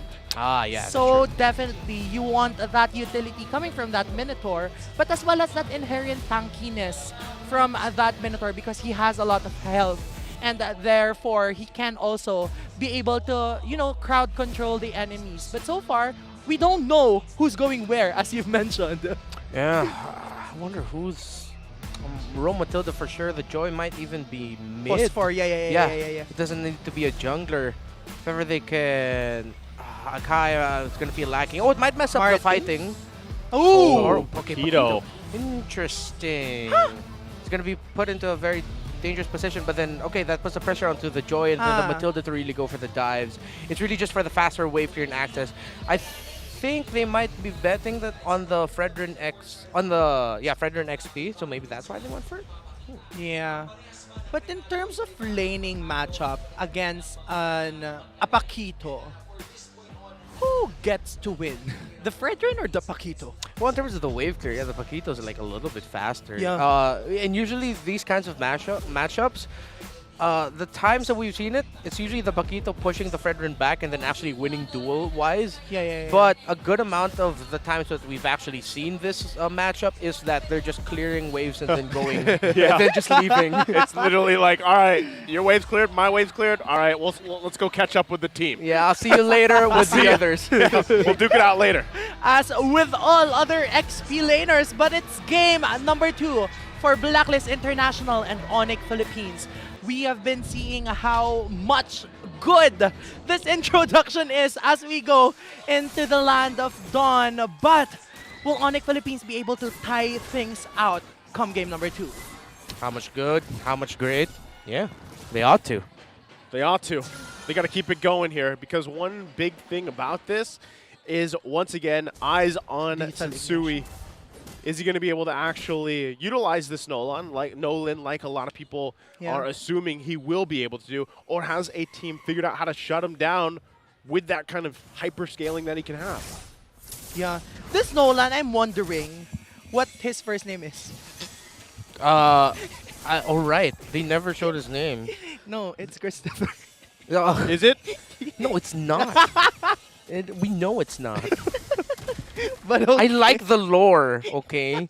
And I know they don't have a last name. It's Nolan, Layla, and I'm sorry I forgot the name of Nolan's wife. Because she's no longer with us in the story. Okay, I digress. But Sensui opening up rifts in and out, and we are seeing how powerful this hero is, this Nolan can be if given that early game advantage. But 26 seconds before the first turtle comes in. Nothing fancy yet for both of our teams. Yeah, again, this is the big thing, right? As soon as these turtles come up, that's where you have to see how it differs from the previous game. You can already see this too.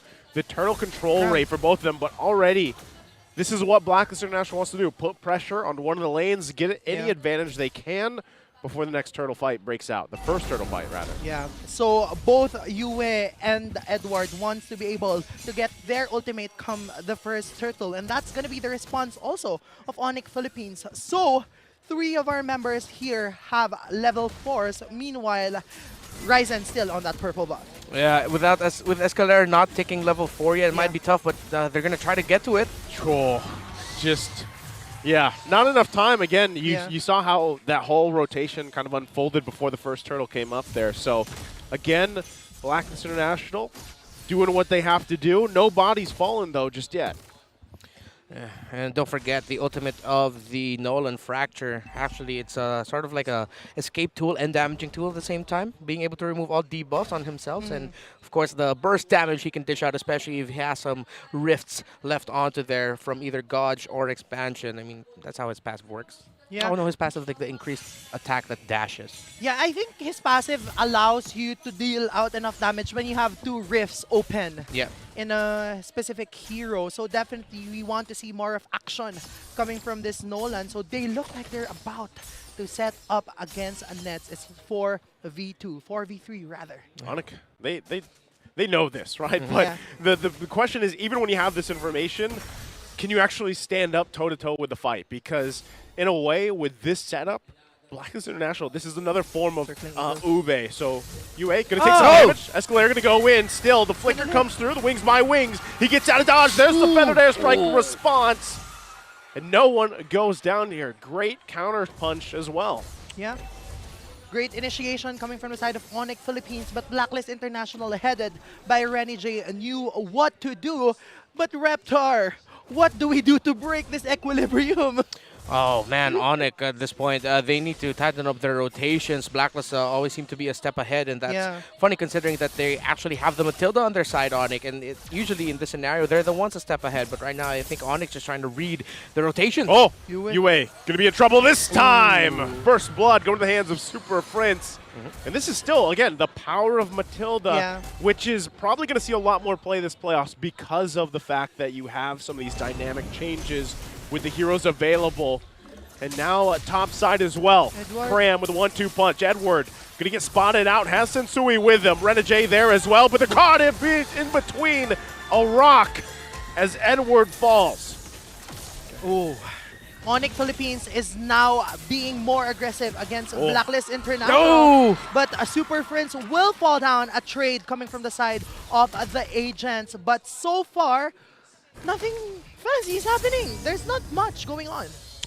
Just a few trades and skirmishes all around the map. That was a great sequence by ONIC, what they did there, especially first in the mid lane. They knew UA already used his flicker in the attempt to pick him down beforehand, so they finally went there and finished the job. Then they went topside, so that made sure that they had the lead in the turtle. So you saw Blacklist there. They didn't decide to fully contest the turtle anymore. They went for the kills instead to sort of balance it out. And yes, by the way, C Halberd actually for Sensui was his item priority, if I'm not mistaken. The XP lane version of Nolan, we see them actually get the Blade of the Heptases instead, but C Halberd now is the priority for Sensui. I think though Sensui has a Fury Hammer, so he just wants that additional penetration plus that lessening of the healing coming from this Matilda's Guiding Wind. But so far, Super Prince is not hesitating in terms of casting his Circling Eagle against UA. Yeah, as a Matilda, that's what you do. You use that Circling Eagle as sort of like a deterrent. It's like, try to do that. Oh! Escalera going to go in with a flicker once again. It gets the knockups here. The battle in the mid lane. Cram go to the backside with the airstrike. They're going to get pressed back here. ONIC Philippines does not want to fight into that as they lose Escalera.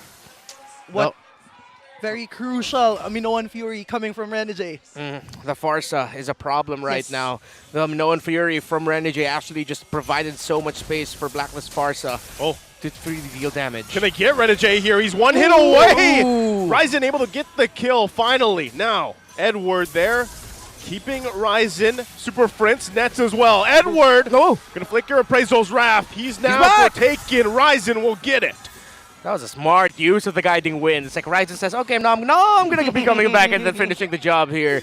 Great call there by ONIC. And this is the pace that ONIC needs to play if they want to go up against Blacklist International's lineup. If ever Blacklist get them, they have to get them back. As long as the Matilda is alive. Again, that's the strength of the Matilda in this meta. Quick item updates, and so we actually already up to the Blade of the Heptases. So he went for the Fury Hammer, finished with C Halberd, then completed the Blade of the Heptases. Yeah, so definitely we want to see more damage coming from him. But so far, ONIC Philippines is speeding up their tempo headed by Super Princess Matilda. Even Escalera, he doesn't hesitate in terms of casting his flicker and using that onward as we are seeing now. This is going to be a full-on fight here. Cram gets taken care of really quickly. Ryzen in the backside. Turtle's going to go ahead and reset. All ultimates nearly going for it here from Blacklist International for that fight. So ONIC Philippines, they lose Cram, but they actually... Sensui gets the turtle here. Oh, they're chasing. So they're still going to be chasing. ONIC Philippines, though, I will say, doing better in this game number 2 than they did previously. It's a little bit better, but they need to work on their target prioritization in the team fight. Super Prince and Ryzen, actually, it surprises me that they're not syncing up their usage of their ultimates, their diving style with the Circling Eagle, with the electrifying beats of the Joy, because that almost every time we see Farsa and then the Brody just being able to freely hit in the back line. So if Matilda and the Joy adjust their playstyle and really sync their dives, then that's going to throw off Blacklist team fighting to set up room for nets. Super Prince and Ryzen need to accept that, yes, even for the objective fights, they might have to bait out abilities, use their ultimates early because they're setting up for nets to finish up the job anyway. Yes, and definitely they want to be able to funnel nets rather, as well as Ryzen, just to be able to ensure that they dish out out equal amount of damage in terms of physical True. and magic damage. But so far, they haven't been able to touch Yue in his Farsa. He's able to cast all 3 ultimates. Yeah, I think that's going to end up being a crucial thing as the game goes on. Oh! Right there, Renegade going to go ahead and find the setup they're looking for. Look at the damage coming through, though. Escalera tries to get out there. ONIC Philippines going to punch back, though. They find Renegade. They're looking for Edward now. Edward will fall as well. What a great response from ONIC Philippines. That's what I was talking about. It's already set up for Nets, even though you get initiated on, and that was a great start by Blacklist, and even better response by ONIC. Yeah. Nets again showing off why he's a highly touted gold laner this season with his ability to stay alive in surprising situations. Ryzen, okay. Still alive. Even Ryzen can do that too. Yeah, and I just want to point out also Reptar, on top of what you mentioned, it's good that they were able to distort the positioning of Blacklist International in that specific sequence. Yeah. As you can see, OHEB was still on the top. So there was no damage dealer for the side of Blacklist, aside from Yue. Yeah. Honestly, that setup that we saw, even with Renegade there, that couldn't have gone better for them in terms of like a setup. But it was just a great communication and response from ONIC Philippines. This is it right here. Look at this. Yeah, great start there by Renegade, and then US set things up for the Farsa, but then a quick punish onto Sensui's Nolan. Great sidestep by Nets, already committing the sprint as well to quickly re-maneuver, and then a great targeting. Again, when ONIC is able to really time their targetings together, they play so well. Just set up Nets for success. Yeah, and so far we haven't been seeing a lot of action yet coming from Nets because we want to see more physical damage coming from him. So he definitely wants to be able to position himself just so carefully, just so that he's able to free hit against the side of the agents. But so far, ONIC Philippines is in control of the Lord, and they want to poke Edward. Okay. Stop the flicker. Yeah, they got that out. They also got the Lord to reset for a little bit. Ryzen, though. Here comes Sensui. The damage comes through. That's the power, but he falls as well. Both teams fighting without the junglers. Super Friend's going to fall here. Do they battle it out? Lord will go for the reset. ONIC Philippines, though, as long as they keep Nets alive, it looks like they're happy.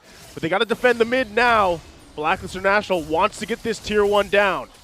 Great call by Blacklist to go for the tower instead of rushing the Lord. They're going for towers first. They want to go to the bot lane, break that first, even though it looked really good for Blacklist to go for the Lord instead. They still didn't underestimate, again, the risk. You're still up against an Edith, a Paquito, and then, again, that Irithel. Blacklist are keeping close tabs on Nets because as long as he's alive and he can fight, they're being a little bit more careful. Yes, and right now we are seeing Nets with almost complete kits, but this looks like the first Lord will go into the hands of ONIC Philippines uncontested because Blacklist chose to push that bot lane. Yeah, but I mean, it's okay. Yeah, it's okay. Like, because at this point, really, a lot of pro players are willing, or pro teams are willing to give up the first Lord. Yes. Because a lot of them always just say, "Hey, do we contest?" It's the first Lord anyway. Yeah. It's important. But then even if you don't contest it too much, and then you give it to the other team, as long as your damage is good, you're gonna be able to clear it up quickly anyway. You lose just a few towers, maybe just one rather. Yeah. I think even with this one. Ouch. Oh. Oh, Christopher. Oh, Christopher. Nolan. The fractures. They're tough to deal with, and the ONIC Philippines is feeling it, but given that whole situation, they are the ones leading this right now, 3K ahead, looking for more space to work with. Escalera as well. The guy to set a lot of things up for ONIC Philippines, especially in this game, has been on point for the most part. Yeah. And the counter punches, like I said, ONIC Philippines, sometimes it's not them starting the fights, right? So their counter punches right now have been on point.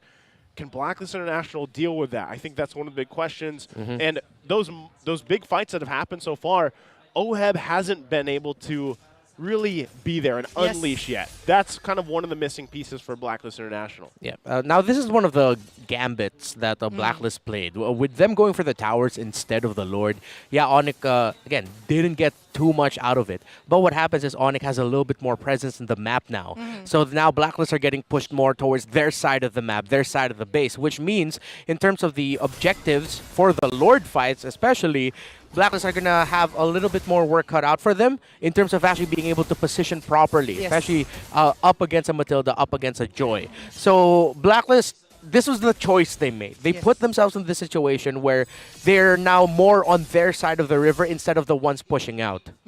And so far, right, a while ago, our problem was ONIC Philippines wasn't able to sync their skills properly. But now, we are seeing the combination of Super Friends as well as Ryzen just fearlessly diving onto that back line, which is why Blacklist International's damage dealers, namely Yue and Oheb, are having a difficult time positioning themselves in the team fight. So they're not able to maximize their damage outputs.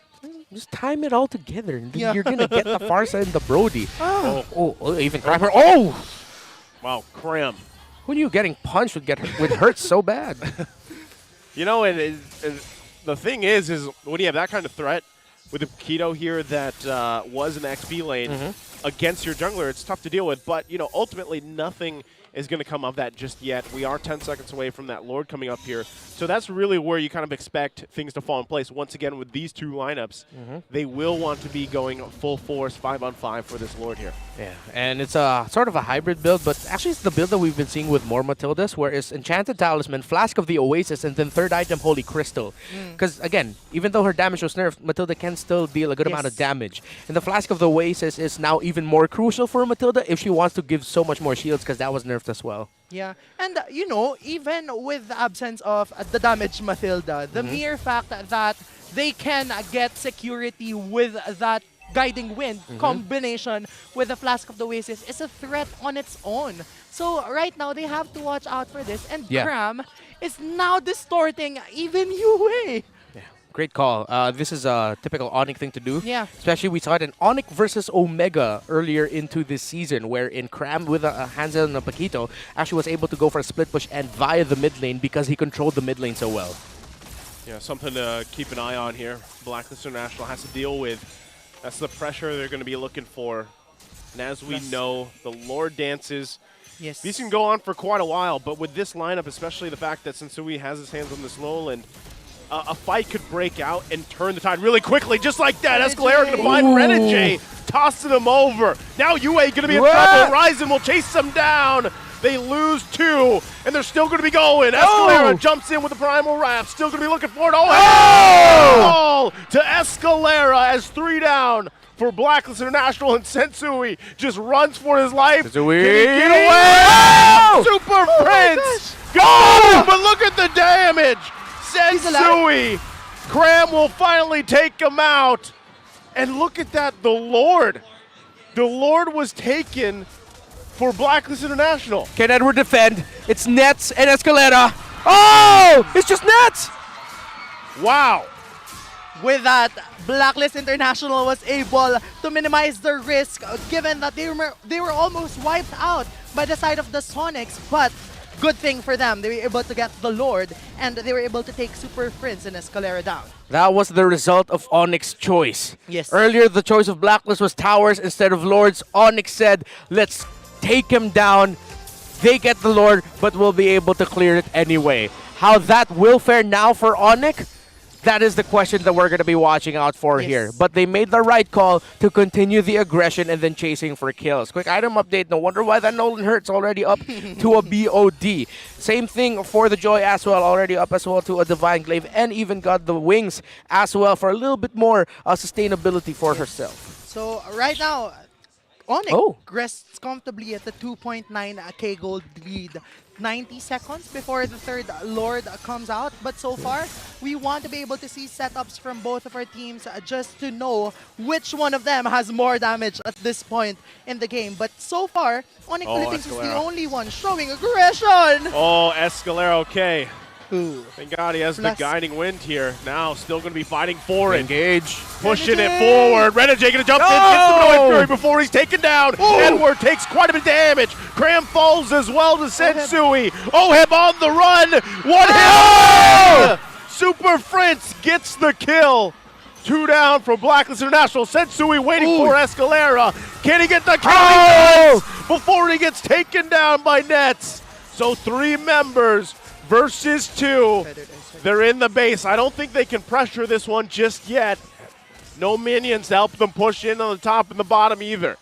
The minions are just a bit too far, so they're clearing them ahead of time. 30 seconds for Suzui, 5 for Renegade, 15 for Oheb. It's not endable for ONIC, but they're gonna have to pick instead, and they decide to back off and then go for a turret. So wow, what a fight these two are putting on. Sensui is putting on a show with this Nolan, but you're seeing what Nolan is built for. High risk, high reward. He can burst 1 or 2, but he will most likely fall down, which is why we're seeing XP lane Nolan, because at least he'll have a escapement mechanism if he has the flicker. But with the retribution, it's like it's all in or nothing at all. Yeah, and just so that Nolan can be worth it, he needs to be able to make him fall down at least 1 damage dealer from the side of ONIC Philippines. May that be the Joy or the Irithel. Yeah. But so far, the ones that are falling down are either that Edith as well as that Paquito. So it's not that worth it. Escalera? Oh, Escalera again. Oh! Gonna find Sensui, but he has to run back. Still gonna be fighting for it. Feathered Airstrike right on top of multiple members. Who's gonna be able to outlast this? Truncheon? Quite low. Nets able to get the kill. Wow. Immortality gonna be popped. They find another knockdown. Wow. Renegade goes down. It's a double for Nets. He is massive right now. Sensui! No! It's Nets again with the triple. Ooh. Now chasing down. No! Crab cleans up the kill. It's only UA. And ONIC Philippines comes in, Nets. makes the adjustment, and will take game number 2. Goodbye, UA. Winter tranches, but it's not enough. ONIC Philippines takes game 2.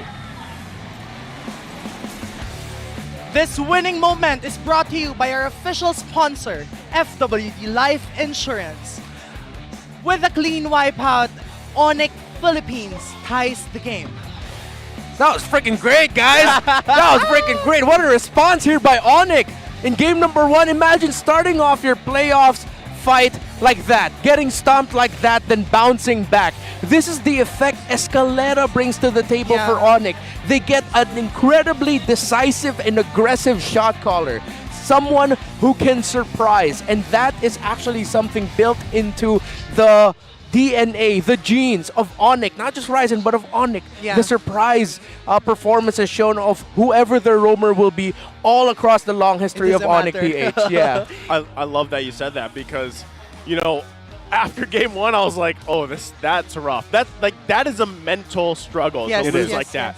So then to see the adjustment and also just that fighting spirit again from ONIC Philippines here for game number 2, and the way they handled this, not only that, but even again, we saw Nolan come to play, but they handled it so well. Yeah. And they really protected Nets, because that was my main question in the draft. I was like, how do you protect whatever Nets puts in the gold lane? Yeah. He picks up the Irithel because not only is he confident on it, but you also have a little mobility to work with. Of course, you got the Matilda.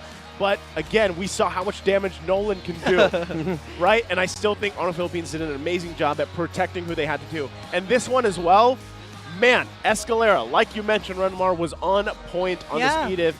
He was finding the right targets, and a lot of times it was a combination of the conceal with the flicker and getting those knockups on point. So all around, they did an amazing job. And aside from that fact, I do think that the reason why Escalera can do that so courageously is the fact that he has an out with that guiding wind. Yeah. So it doesn't matter that much if he gets too deep into the map, because he knows that he will stay alive. And multiple times, because of that Flask of the Oasis coming from Super Friends, we saw just how important, instrumental that is for the side of ONIC Philippines. Yeah, and I really want to point out what Ryzen did there in that last big clash with him being able to winter truncheon, and then he used the guiding wind of the Matilda to get on out.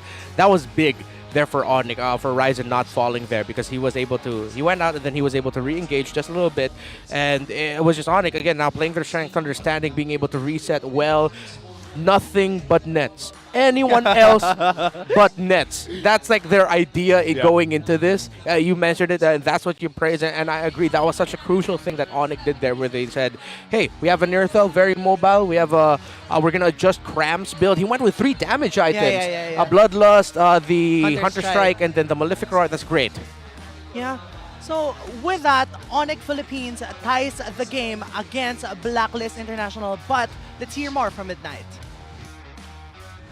Puts 1 on the board as they balance out the series laban sa Blacklist International. Game number 2, binigyan tayo ng bago. And again, assassin pa rin yung talaga makikita natin mula kay Ryzen dito na pangtapat niya sa challenge na hinaharap naman ni Sensui. Welcome again dito sa Analyst Stand. Ako nga pala si Mid at muli kasama ko dito si Renzio. Renzio, anong masasabi mo sa pagbawing ginawa ng ONIC Philippines dito sa game number 2? Sa tingin ko, nahihirapan yung Blacklist sa sa E-Retail tsaka sa Joy, wala silang hard counter. Hindi nila, actually binabagit mo kanina na parang hindi nila kayang patayin and wala silang pang-abot. Kumbaga yung reach nila kulang. And would you say na was it a draft problem or execution to ng Blacklist International? Maayos naman yung execution nila, kaso parang kulang din talaga eh. Hindi nila kayang abutin yung E-Retail tsaka Enjoy. So kulang sila ng pang-abot. Maybe they needed a catch. Kasi kapag tinignan mo naman yung lineup ng ONIC Philippines, kabaliktaran naman, ang dami nilang catch. Ang dami naman. Andyan yung Edith, di ba? Tapos hindi nga yung catch na may stun eh. Yung catch na may bypass, yung kaya kanilang abutin, sa likuran nandyan yung Matilda, na ginawa pang phosphor, nandyan din yung Joy ni Sensui na kahit sino talagang target sa may bandang likuran ay mahihirapan. And napag-usapan natin to kanina nung during the drafting stage, no, na parang mahirap yung nangyari dito for MVP Blacklist siya. International. Kaya naman MVP dito si Super Prince on na Matilda kasi every single time, nabanggit na mga kasis natin na pag may nakita siyang target, ginagawa niya kagad. Eh nakita natin yung kill kay Yue sa mid lane. Pinanish talaga, pinasok sa loob. Sa ano ba, sa Cambodia ba? Gamit ba tong Matilda na ginagawang phosphor? Metang-meta din talaga sa Matilda. Isa din doon sa big factor bakit nanalo din siya. Yung ONIC ngayong game 2. May ano kasi, no? May parang may assassin factor pa. Lalo kapag post 4, kasi alam naman natin, pag Matilda post 5, may ng libro, nagka-flask, although ganun pa rin naman yung item progression. Pero mala assassin kasi. Yun. Yung laro kapag post 4, no? And nahihirapan din yung Blacklist International na, again, abutin yung E-Retail because of the Matilda. Tsaka yung movement sa map ng Matilda, mabilis din kasi talaga. Yeah, yung movement speed kapag naka-Wilderness Blessing, naka-Agility. And yung ONIC Philippines naman, although nabanggit mo kanina, medyo passive nung early game. Pero nung nag-ramp up na yung timing, parang ginawa nila yung ginawa ng Blacklist yung game number 1. Sa tingin ko kaya naging passive yung ONIC sa early kasi naka-Joy nga sila. Alam nila yung winning condition nila sa late game. Tsaka, speaking about Joy, super interesting nung naging item selection ni Joy. Would you care to explain yung naging progression ni Joy dito on Ryzen? Sa early, siguro ginawa ni Ryzen, nag-farm lang siya muna. Kailangan niya rin kasi hindi mag-snowball yung Blacklist. Yeah, kasi ito yung sakit ng mga assassins no? Kapag hindi ka naka-early, ang bilis mo mag-follow. Alam mo naman si Nolan, bagong hero yan, sobrang sakit sa early niyan. Compare mo kay Joy. Talagang may difference pagdating sa momentum. And si ONIC Philippines, naghintay sila ng konti sa timing nila. Nung nakuha na nila yung first item, which was yung Starlium kay Joy, and of course yung Libro kay Matilda, yung mga early game damage items sila, doon na nag-ramp up yung pag-pick off ng ONIC Philippines. And Blacklist International, medyo naging awkward, I would say, yung teamfight approach. Kasi ang difference sila, very honest yung approach ng Blacklist eh. Mag-initiate ka kay Minotaur, feel for the Brody, yun na yun eh. Sa ONIC kasi parang ang dami. Left and right. Left and right. Kailangan mo tignan yung Joy, yung Matilda, kung saan sila papasok. And of course, yung sinasabi mong E-Retail. Ano ba yung mga ginawa ng ONIC dito laban sa Blacklist na nagbigay sa kanila ng advantage sa mga teamfights? Sa tingin ko yung yung nagbigay ng advantage sa dito, yung in and out ng ONIC. Dahil sa Matilda din. In and out. Yung kumbaga sa Blacklist International, hard engage. Yeah, hard engage sila pag napanood nyo yung mga clash. Yep. Yung ONIC naman kasi may capability na mag-reset dahil nga similar to game number 1, may pang-save yung Matilda. And nakita natin yung kanina, trinay nilang i-burst down si Escalera kanina, binurst pa nga ni Yue with Predator Strike. Di lumabas lang. Lumipad yung robot. Wala, kapos talaga eh. Kinapos nga talaga sila sa damage. And ang nangyayari kasi kapag nag-in and out ka, nira-rundown na sila nung E-Retail right after that. Saka mga cooldown ng skill ng ONIC, ng mga heroes nila, sobrang babyliss. Yep. And titignan natin yung emblem ng magkabilang kuponan. Again, yung cooldown. Very important dito yung makita natin. Naka-inspire nga si Matilda, yung plus 5% cooldown reduction. Naka-wilderness blessings pa siya. Yung wilderness blessing. Sobrang bilis niyan. Movement speed, quantum charge. Napakadaming kailangan tignan na factor dito ng Blacklist International. And again, yung binabanggit ni Renzo dito, yung in and out ng Matilda, pati na rin Joy. And speaking about in and out, pati yung Pakito, actually. Yun. No? May pang-side pa sila. Kumbaga, madaming problema yung Blacklist dito. Madami sila winning condition. Kumbaga sa Blacklist, yung ano nila, yung checklist nila, 1 to 10. Si ONIC, 2 lang. Dalawa In, lang. out. yun lang yung gusto mangyari ng ONIC Philippines dito. And umabot tayo sa point na nag-scale na yung Iritel. Irit tsaka yung Joy, tapos yung Pakito rin. Yan, na hindi na nga nila mapatay. And then, although may pang-abot naman yung Blacklist International, I would consider Farsa still a good pick versus this Iritel. Pero, ang nangyari kasi ang daming threat no? Kumbaga, yung left and right na binabanggit mo kanina, sila Joy. Si Pakito pwede mag-flank, si Iritel tsaka si Joy. Kumbaga parang ang dami mo titignan for Blacklist International. Parang tumatawid sa kalsada. Kaliwat kanan yung tingin mo, hindi ka pwedeng lumakad ng hindi. Pero si ONIC naman... Tsaka mahirapan sila i-execute yung UB strat nila sa ganitong lineup. Kasi nga, ang daming ways para mag-engage from the side of ONIC Philippines. And napakita natin yung Matilda kanina, yung post 4 na assassin type, naka-libro, naka-flask. Typical build pa rin naman sa Matilda, pero yung Holy Crystal, yung na-pick up na yan, kayang-kaya namang burst ni Super Prince sa mga targets dito sa side ng Blacklist International. And of course, yung damage output naman ay sapat, honestly, from the side of Blacklist International. It's just that yung mga heroes ng ONIC, the way that they deal damage, assassinate type Yung pag nadikitan ka, patay ka kagad. And ang nagpapahirap dito, naka-Minotaur ka, would you say na draft advantage for the side of ONIC Philippines? Ayun kasi wala silang pang hard counter talaga sa Joy. Kailangan talaga yung may mga super skill. Like Kaja. Yung mga Franco. naban ng ONIC nung nasa drafting phase. Last ban ng ONIC Philippines yung Kaja. Pero protektahan talaga din yung laro ni Ryzen dito. Pero again, speaking about yung pagprotekta ng ONIC dito, Nets, talaga nag-scale up siya dito for the side of ONIC Philippines. Nagbigay ng late game damage. And siya rin yung talagang nagbibigay ng capability for ONIC Philippines on winning out these tsaka yung mga pwesto niya rin kasi ang gaganda. Mga position niya ng mga clash. Di ba pinag-usapan natin kanina, parang ang hirap niyang patayin. Lagi siya nasa likod, hindi siya maabot. Tapos again, yung problem pa nga ng in and out for Blacklist. Tapos gumagalaw pa siya habang normal attack. Malakimi yung galawan ng Iritel, no? Yung talagang kayang tumakbo kahit nagdi-deal ng Tapos damage. may kasama pa siyang Matilda.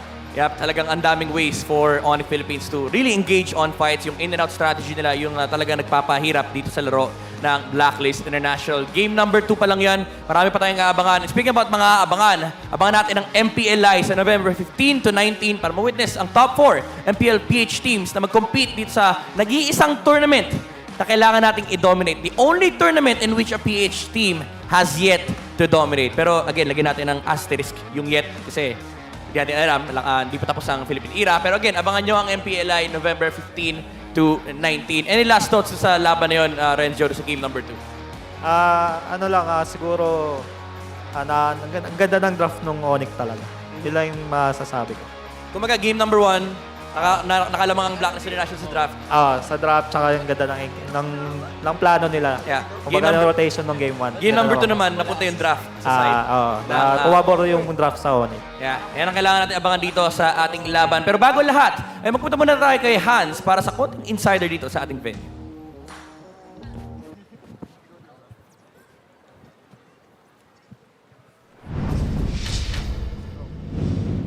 Much love para kay Renzo and kay Midnight for that wonderful analysis. Pero put that camera over there dahil sobrang dami ng audience natin ngayon. Guys, magingay naman kayo! Alright, I see it. You love to see all of them at nakikita nyo rin sa inyong mga screens ay walang iba kundi ang mga manlalaro na galing sa Minana Evos. And together, right here with me, dito sa aking kaliwa, ay si Coach Yeli Hayes and of course, si Kaizen. So guys, kamusta yung venue? Alam ko it's our first time here. Kamusta yung experience sa panonood so far? Sobrang comfortable habang nanonood. Alright, comfortable nanonood. And I like it. Oh, Coach Elias, kamusta?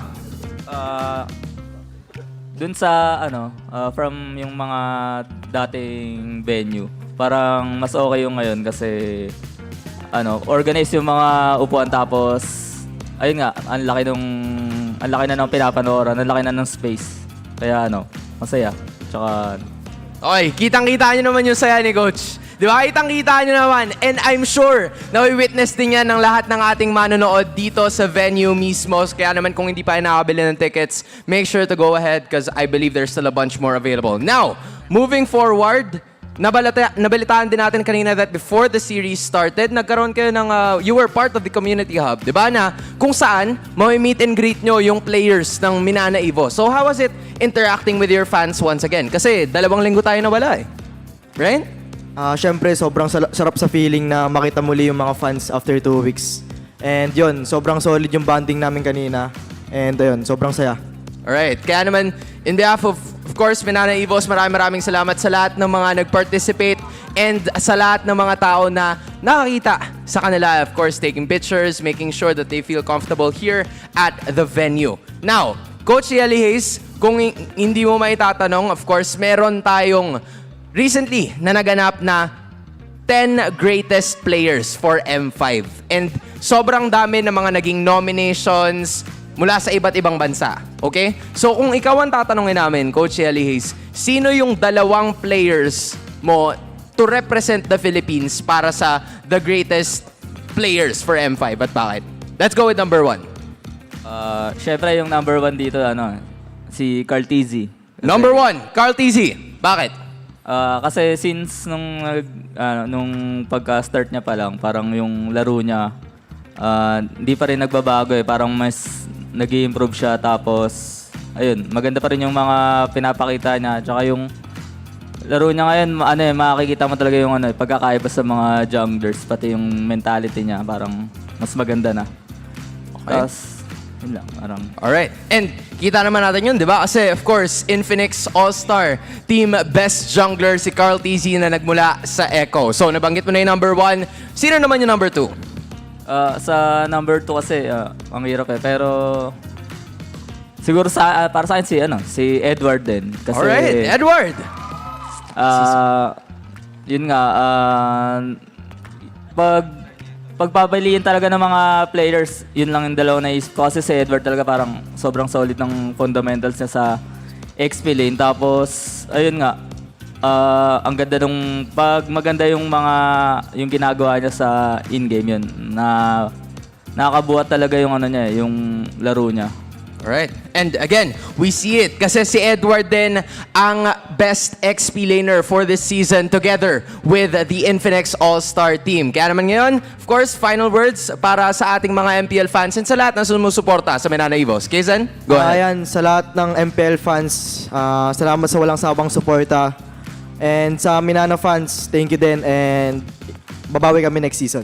Alright, there we have it. Makikita natin na babawi ang Manana Evos. Once again, they're here with us para samahan tayo sa darating or actually ongoing na playoffs. Kaya naman wag na natin patagalin pa, gentlemen. Maraming salamat. Ibalik na natin to sa ating mga casters. Thank you so much, gentlemen, Hans, Yeli, Hayes, and Kaysen, and we definitely would want to see more of you next season. But also, by the way, a huge shout out to our official sponsor, Infinix, featuring their newly launched ultra-clear smartphone camera, the Infinix 030 series. With 4K 60 megapixel and 50 megapixel front camera, get ready to capture your own story. But speaking of story, what kind of story are we expecting for game number 3?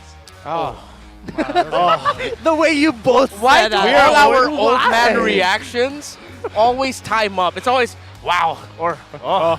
It's like we're getting to that age where now we're just two older dudes like making random noises. No, But you're not old.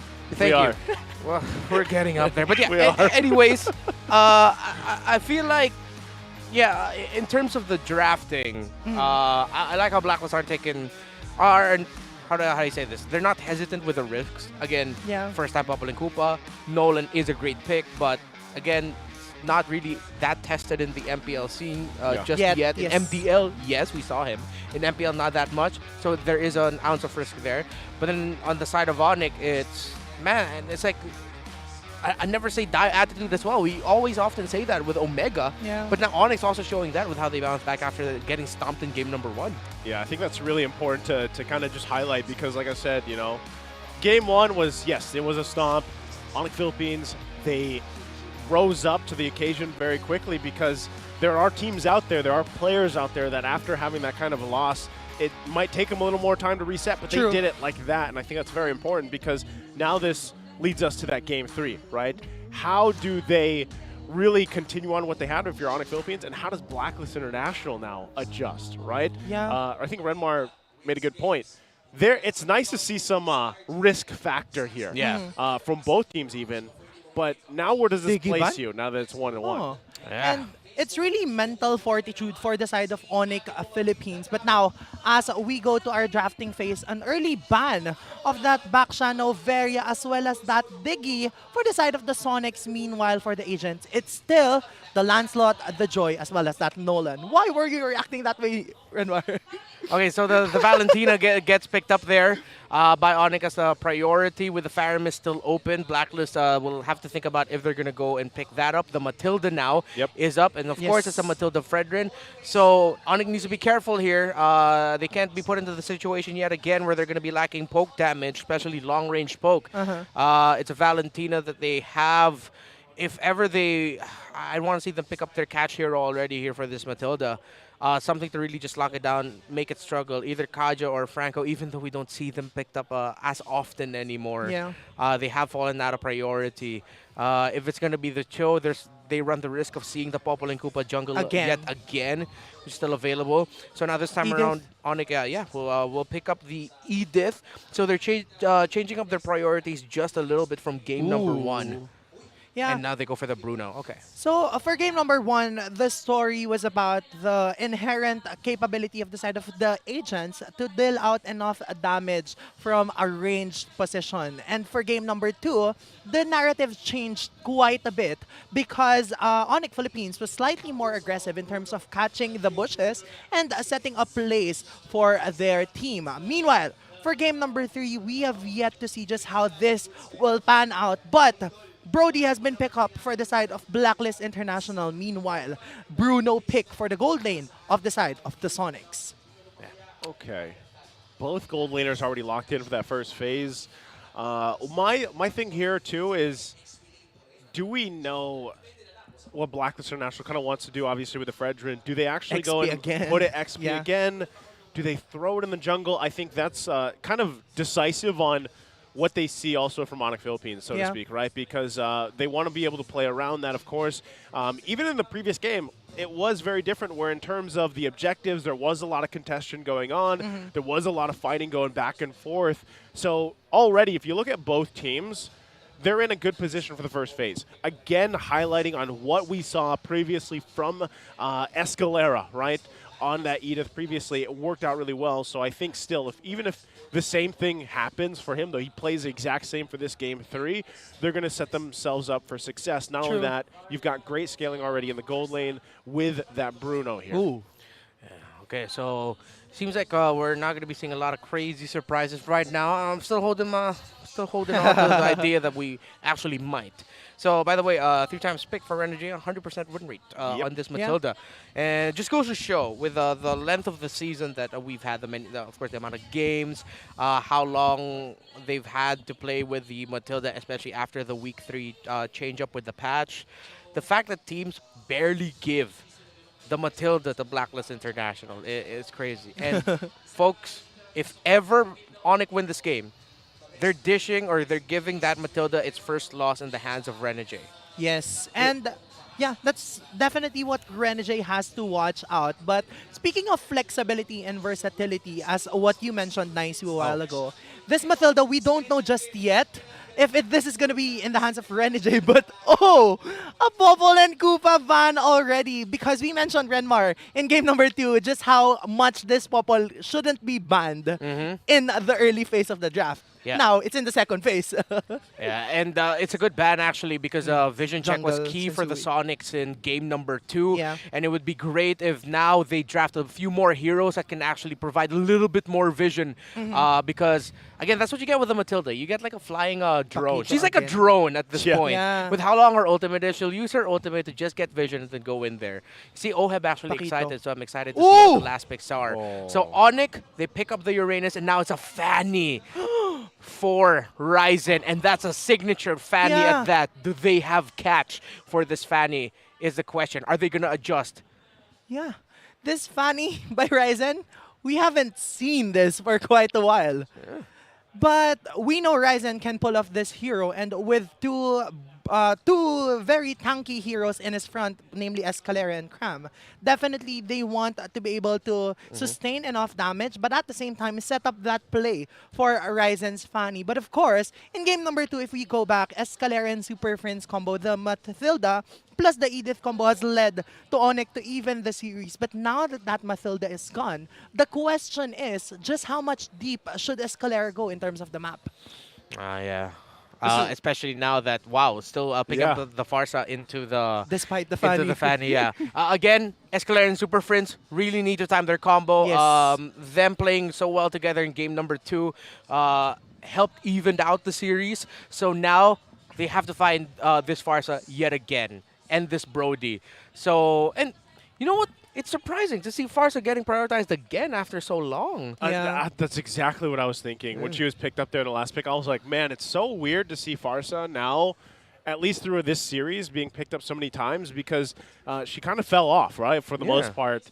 But I still think one of the problems that I'm seeing here for ONIC Philippines is dealing once again, finding the angle to initiate, right? Or finding the angle to actually initiate these fights. If they have the counterpunch like they did in the previous game, that's great.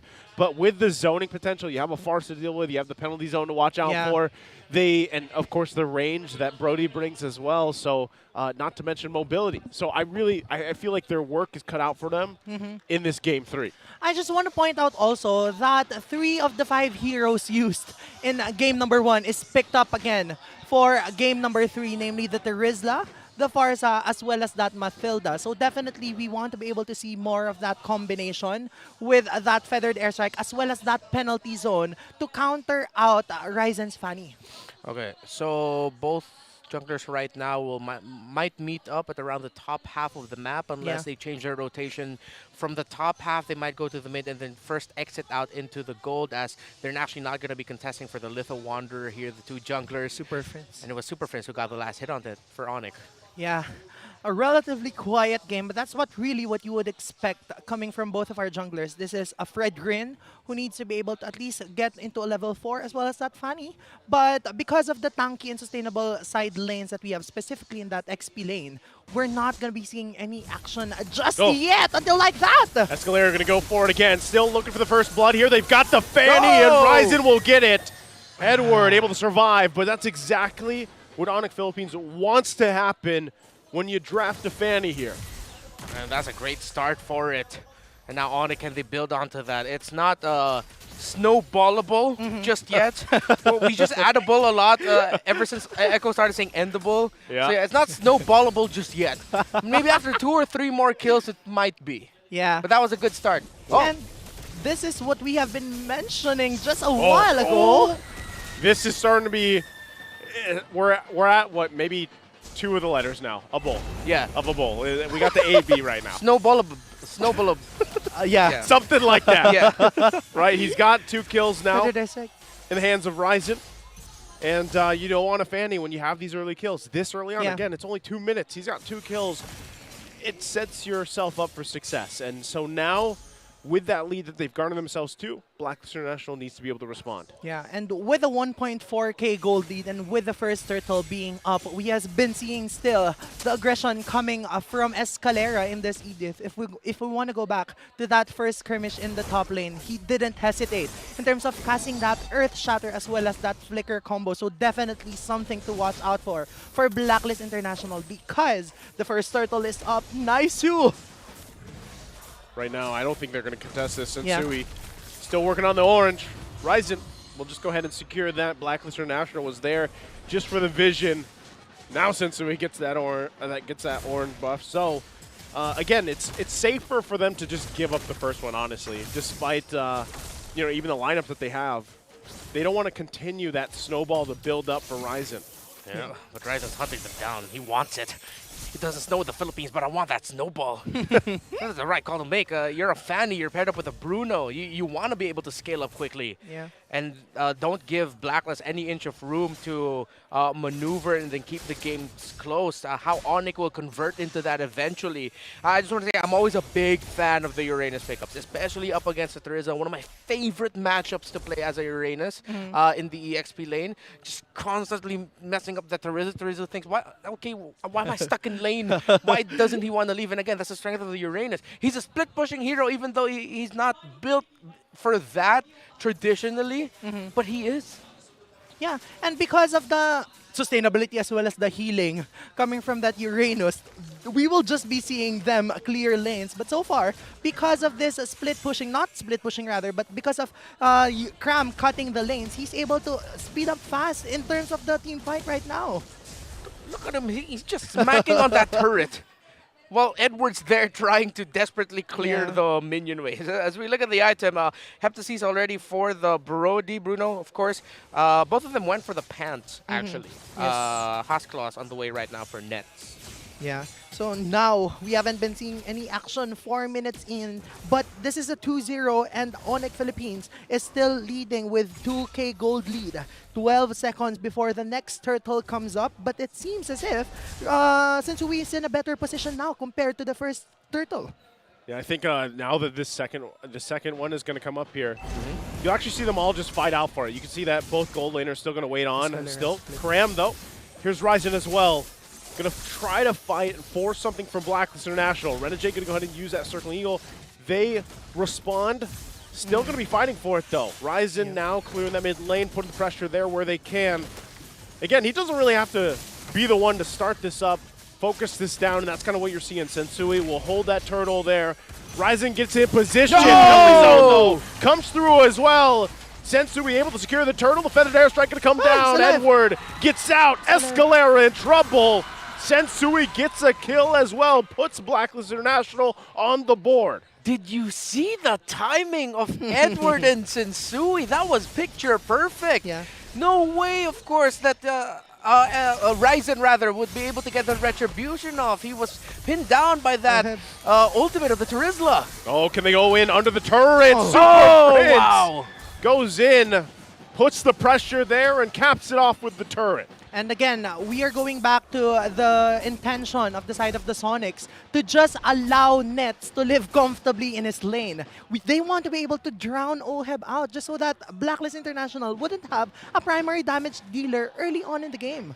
Yeah, ONIC, a great call. They lost that turtle. It was a resounding win for the agents, but the fact that they said, let's fight something else. Hey, look at the lane. Nets is winning. All right, let's win that lane. Get the Brody down. Get the Bruno out. That was a great call there by ONIC to counter it. And now it's a little bit more even. ONIC does have that lead, but the room that Blacklist has on the map right now, because of what happened now in the rotations, now they can do this. They can go to the bottom lane and then break this tower unless ONIC go for a full respawn, which it looks like they might try. Escalera again, gonna get spotted out there. Feathered airstrike gonna come waning down to the bottom lane. Renegade flying around, gonna go ahead and go for it. Turret's gonna fall here. Nets can't escape that one as he falls, and another target gonna be there. It's Escalera. Ryzen comes through. Can he get a kill off of it? He can't get the cable off. Now he could be in trouble. He's going to get stopped there, gets knocked up. Ryzen pays the price as he falls in the bottom lane. Oh, he missed the cable and an uncharacteristic overstay by Nets. I really thought that they'd give it up. They held on too much for that single turret. That was not worth it. They didn't lose just one. They lost two heroes, and now a considerable amount of progress has been done on the second turret in the bottom lane. Yeah, and with that, Blacklist International will be able to take this third turtle uncontested because as we saw, Ryzen fell down because he ran out of energy and he wasn't able to burst down the enemies. But Feathered Airstrike has been casted, but it looks like the teams are just gonna back out. Look how punishing that is. This is Filipino MLBB right here. You overstay for one objective that isn't gonna be worth it. You take one trade that isn't worth it, and look at how quickly you lose control of the map. And Ryzen might lose his purple. Yeah, this is gonna be tough. Penalty zone gonna come through. He just gets out of there. Escalera though, quite low. Wow.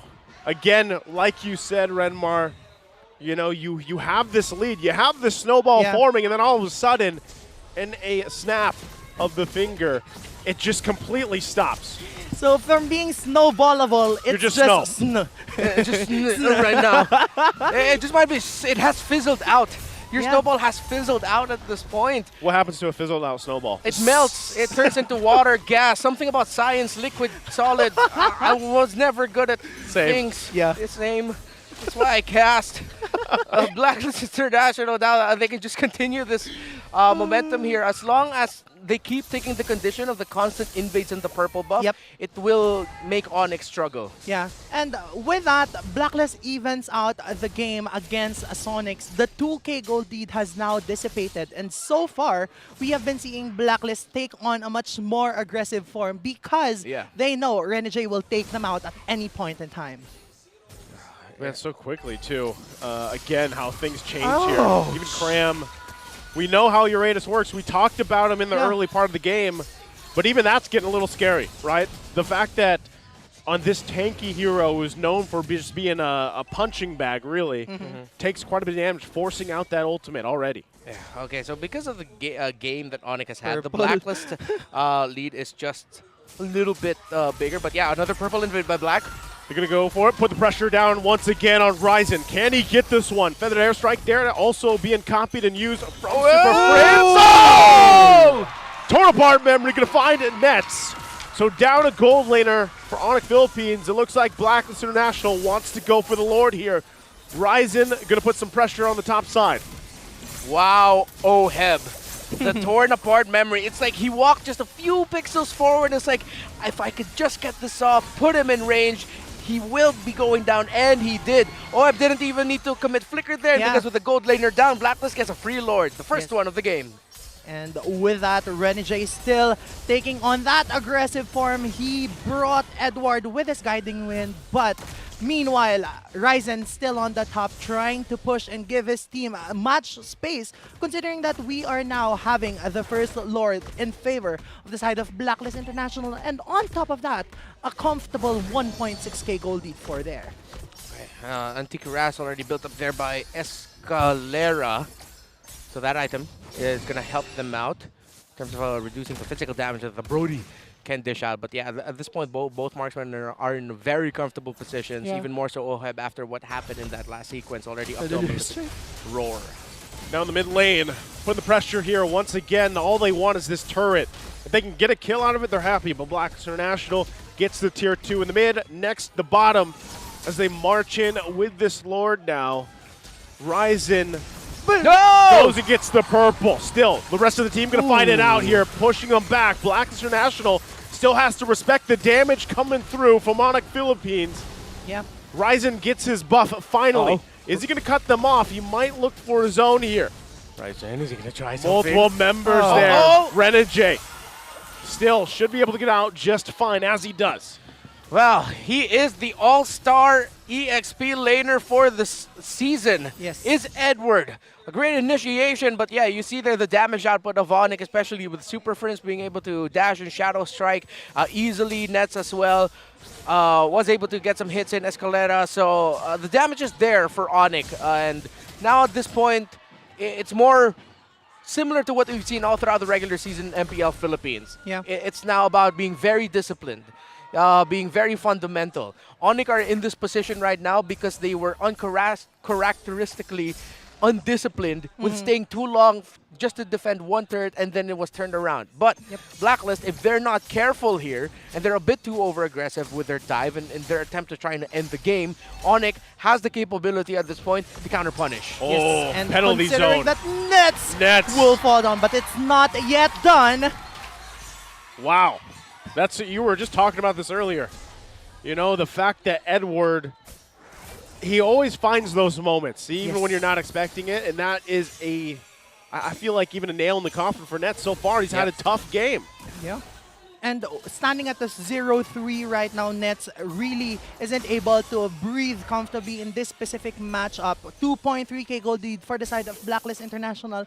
A relatively low-scoring game still, but the second Lord will be up in a while. 7 seconds before it comes out, but Nets will be alive, so it's going to be a 5v5 for this second Lord of the match. At this point, they now just need to sharpen up their approach and when it comes to the skirmish and the team fighting. And like this.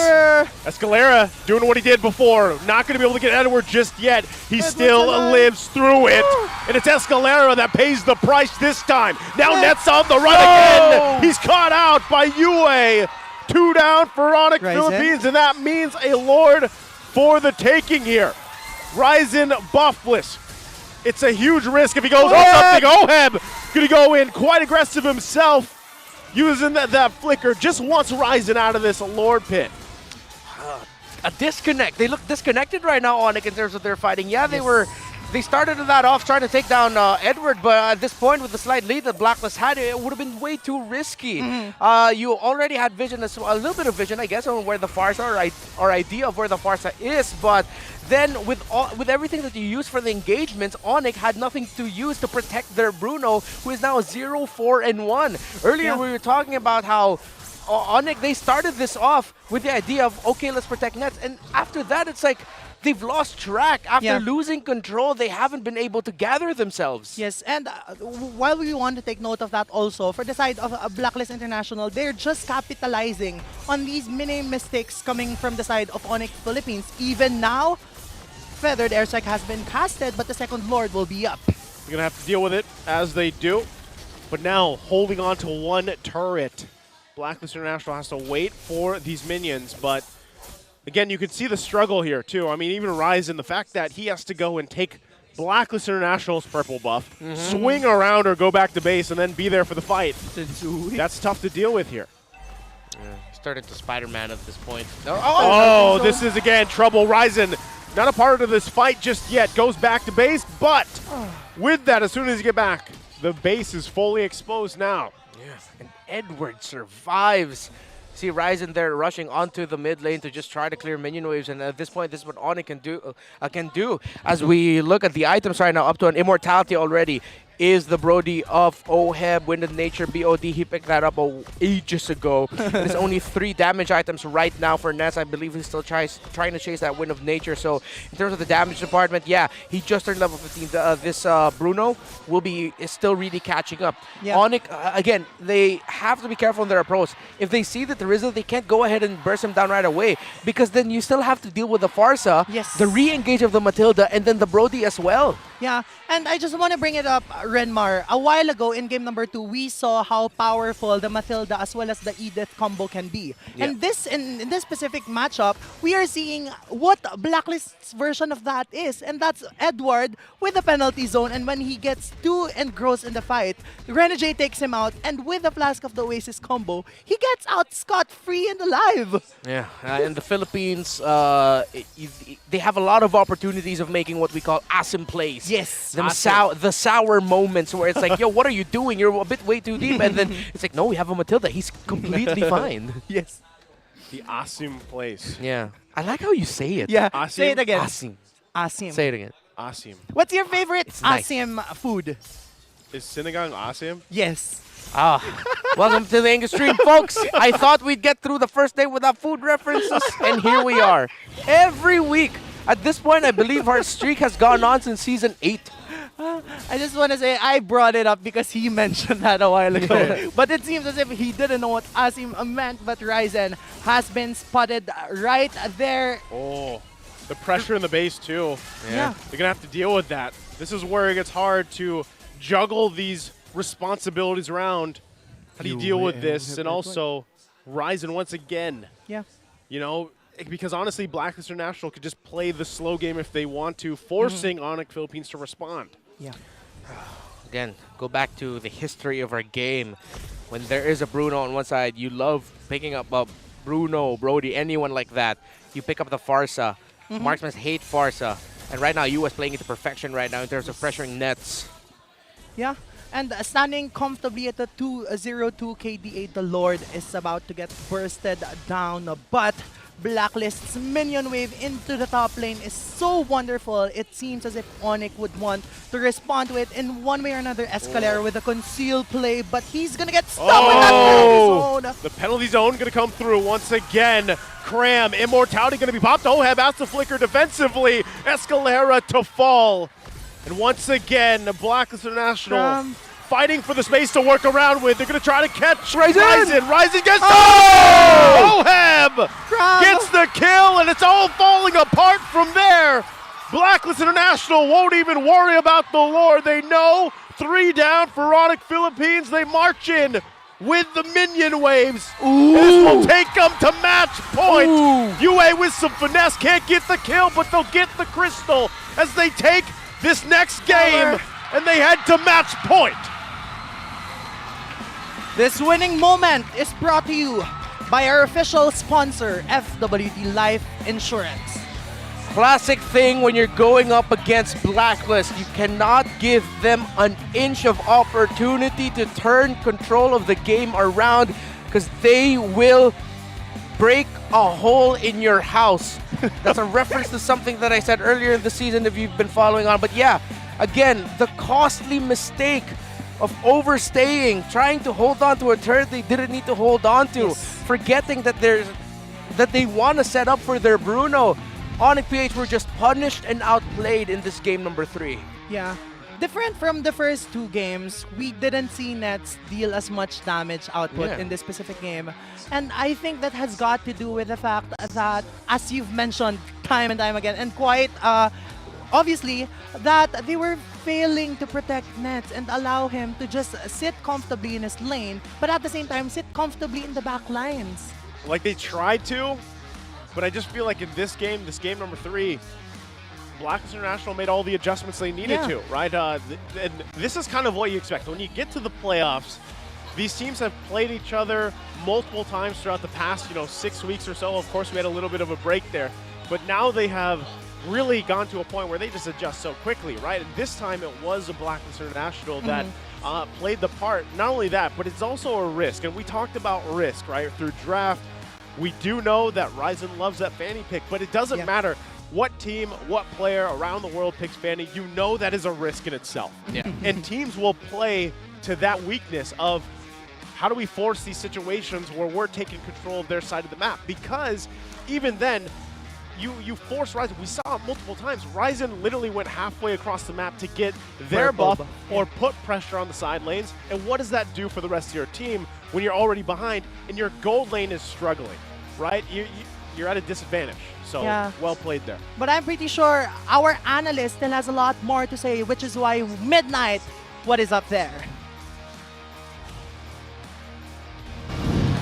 Match point for Blacklist International. 2-1 na ang score nila laban sa ONIC Philippines. After an amazing start for ONIC Philippines ng early game, ay nakahanap pa rin ng paraan ng Blacklist International upang i-reverse yung game na yun para manalo dito sa game number 3. Welcome back dito sa ating analyst stand. Ako nga pala si Midnight. Again, kasama pa rin natin si Renzio dito. Renzio, tatanungin kita. Nagulat tayo kanina parehas. Fanny ni Ryzen. Ano meron dito? Ba't nilabas ng ONIC? Sa tingin natin, si Ryzen kasi best Fanny user din yan. Ay, wow. Grabe yung title. Best Fanny. Sa perspective mo, best Fanny user. At saka meta pa rin naman ngayon si Fanny. Yeah. Kita natin, di ba, sa ibang region na Filipino player din, si Kyrie, ginagamit pa rin naman yung Fanny. Pero this time around, hindi nag-work in their favor for the side of ONIC Philippines. Ano sa tingin mo yung naging factor bakit hindi ito napagana ng ONIC? Sa early naman, maganda naman yung mga execution nila, yung mga play ni Escalera, yung ginagawa na play ni Escalera. Sa tingin ko, di lang naging smooth yung pag-ano nila sa Fanny. Kailangan kasi yung smooth eh.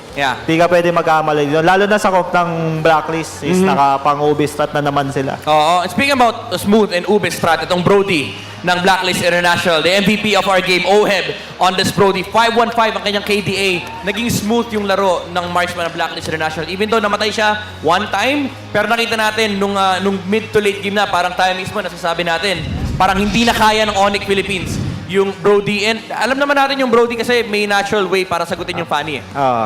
May stun din kasi yung kanyang second skill. And pagdating naman sa late game damage, hindi sila nagkukulang. Pero early game, Renzio, nakita natin yung best Fanny user na gumagana, na nagkakaroon ng early aggression, yung ONIC. Ano ba yung naging turning point dito sa game nila laban sa Blacklist? Yung sa second third, try ni Ryzen na kumontes ng third, kaso hindi niya nakuha. Tapos na-invade din yung blue niya. Yung afternoon no? Kasi ang ganda ng talon ni Edward. Saktong-sakto yung penalty zone, yung retribution timing nila. Since pare sila ng level ni Sensui at that point, yung penalty zone ni Edward, enough para makapag-buy time. Dito kay Sensui na retro yung third. And after nun, tulad na nabanggit mo, hindi na nakakuha ng purple si Ryzen. Pero nakakuha siya, di ba, one time? Nung sa purple ng blacklist yun. Try niya sirahin yung maliit. Sinabi mo, ikaw pa nga nag-point out na saktong-sakto kasi talagang in-effortan niya, pinatay pa niya yung maliit na lizard. Para lang magkaroon ng purple buff. Kasi wala na siyang choice. Wala ng blue buff ng Fanny, purple buff. Kaso kulang talaga kasi pagdating ng late game, nandun na yung damage output ng Brody, pinifligeran niya na nga yung Fanny, and hindi na kaya ng ONIC yung Blacklist International kasi nag-uubis strat na. Tsaka malakas din talaga yung high ground ng Terisla Matilda, yung in and out ng counter nila. Yung guiding win. Sila naman yung nag-in and out this time, no? Yung nakikita nating penalty zone into flicker tapos ilalabas lang. So madaya nun. Yung guiding win. Andaya, paulit-ulit. Sabi nga ng mga caster, parang ginawang Pokemon, yung Terisla. Binabato lang si Terisla. Binabato lang yung Terisla, nag-flicker penalty zone, tapos ilalabas ni Rene J na talagang paulit-ulit na nakita din, experience ng ONIC Philippines na hindi nila nahanapan ng sagot. Kahit kasi put lang patay ng blacklist mahalaga, mabasag lang na yung third tower. Yep. And ang ganda nung ginagawang team fight dito ng Blacklist International. Yung target prioritization din ni Yue, ilang beses natin nakita yung feathered airstrike na lumanding kay Nets. Dalawang beses ata tapos may kasunod na torn apart. Tsaka yung laruan ni Prokohev ngayon, sobrang play safe niya. Ang ganda ng mga position niya. Ultra peel, kumbaga may ultra fast, may ultra peel. Kasi itong Blacklist International, alam nila, kailangan nilang protektahan yung one-man team si Prokohev ngayon. Para siyang hari, yung 4-protect-1 strategy na tinatawag natin. And ang dami kasi ang daming ways para mag-protect. Again, nandiyan yung Fredrin, nandiyan yung Teresa, tapos yung in and out ni Matilda. After yun, lock item na siya, meron na siyang Wind of Nature, tsaka Imo. Kaya hirap-hirap na rin siya abutin. Surprisingly, hindi nga nag-DHS si Brody kasi parang alam niya na hindi naman yung Uranus yung target nila. Kaya nga parang majority ng game, actually kahit nung late game, 0-0-2 yung standing ni Kram. Pero tulad nga nabanggit mo kanina, hindi na nagmamatter yung Uranus. Kasi di na makapag-plank yung dalawang hero ng ONIC. Yung Yura tsaka yung Paani. Kasi wala kang iba-block ube. Naka-ube. Kumbaga parang yung visionan mo, yung tatakin mo. Sama-sama sila ng lahat Kumbaga ang objective after objective sila tuloy-tuloy yung laro ng Blacklist International. Kumbaga parang ang tingin ng Blacklist dito sa Uranus, obstacle. Parang front lang siya. Wala na siyang magawa Dagdagan ka lang. Alam mo yung bato sa kalsada, gano'n lang. Tinatawiran lang ng Blacklist. And again, speaking about full damage, full damage yun talaga si Oheb. Yung Immortality na Athena, it came later na nung game, nung mga crucial moments na. Pero again, tulad nga nabanggit mo, nung nag-start na mag-ube strategy yung Blacklist International, literal na hindi na kinaya ng ONIC humarap ng mga skirmishes. Tuloy-tuloy nila pag-press sa Pani, sa purple buff. Kumbaga yung resources nakukuha ng Blacklist, hindi pa nakakakuha ng momentum si Ryzen dahil mabilis siya maubusan ng energy. Tsaka di rin makapag-side yung dalawang hero nila kasi yung ginagawa ng Blacklist, pinapopose sila na mag-react sa kanila sa ginagawa nilang objectives. And obvious yun kasi nung Lord kanina, di ba, parang binate na, hindi na nga nag-Lord dance binate na yung Lord. Sabi nila, wala na kami paki sa Lord.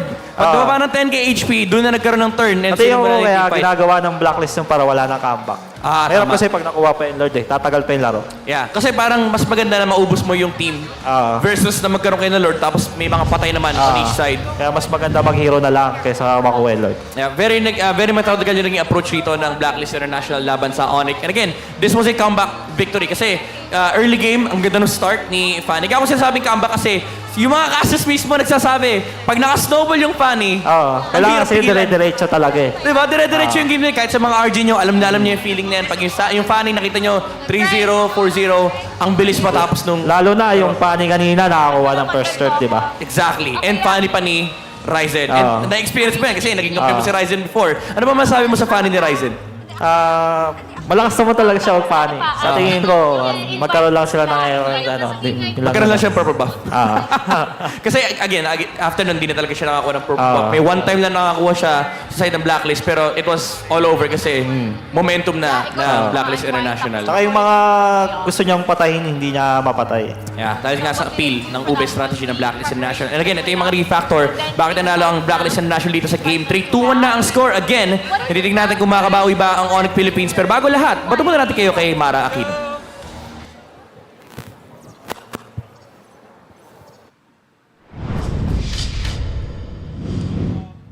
Lots of exciting things happening dito para sa MPL Philippines Season 12 Playoffs. At kasama ko ngayon ang ating insider, ang correspondent, Danica of Blacklist International and Sarah of ONIC Philippines. Ladies, how are you? Kinakabahan. Yeah, same. Kinakabahan. Ba't ka kinakabahan? Ba't ka kinakabahan? Isa na lang. Maganda yung laban eh. Maganda yung pinapakita ng ONIC and Blacklist. So, at ikaw, ngayon, kailangan nilang... hindi ako papakabog. Mas kinakabahan ako. Mas kinakabahan. Mas kinakabahan. Kasi match point na sila eh. Match point na, alam mo, inside scoop kasi parang ang ganda ng mood ng Blacklist International today. So, we had a 1-week break to prepare for the playoffs. Ano yung ginawa ng team? So, actually, hindi naman, wala sila, parang after nung laban namin with Bren last day ng regular season, so nag-billiards kami, so parang unwind, then after nun, day off sila, nag-food trip kami sa Ugbo. Like yung mga street foods, yeah. So nag-enjoy kami, then after that break, ayun, nag-grind na sila buong week. So, nag-billiards, food trip, and then nag-grind. Sino pinakamagaling? Sinong nanalo sa billiards? Parang sa ngayon, si Oheb ang... Si Oheb!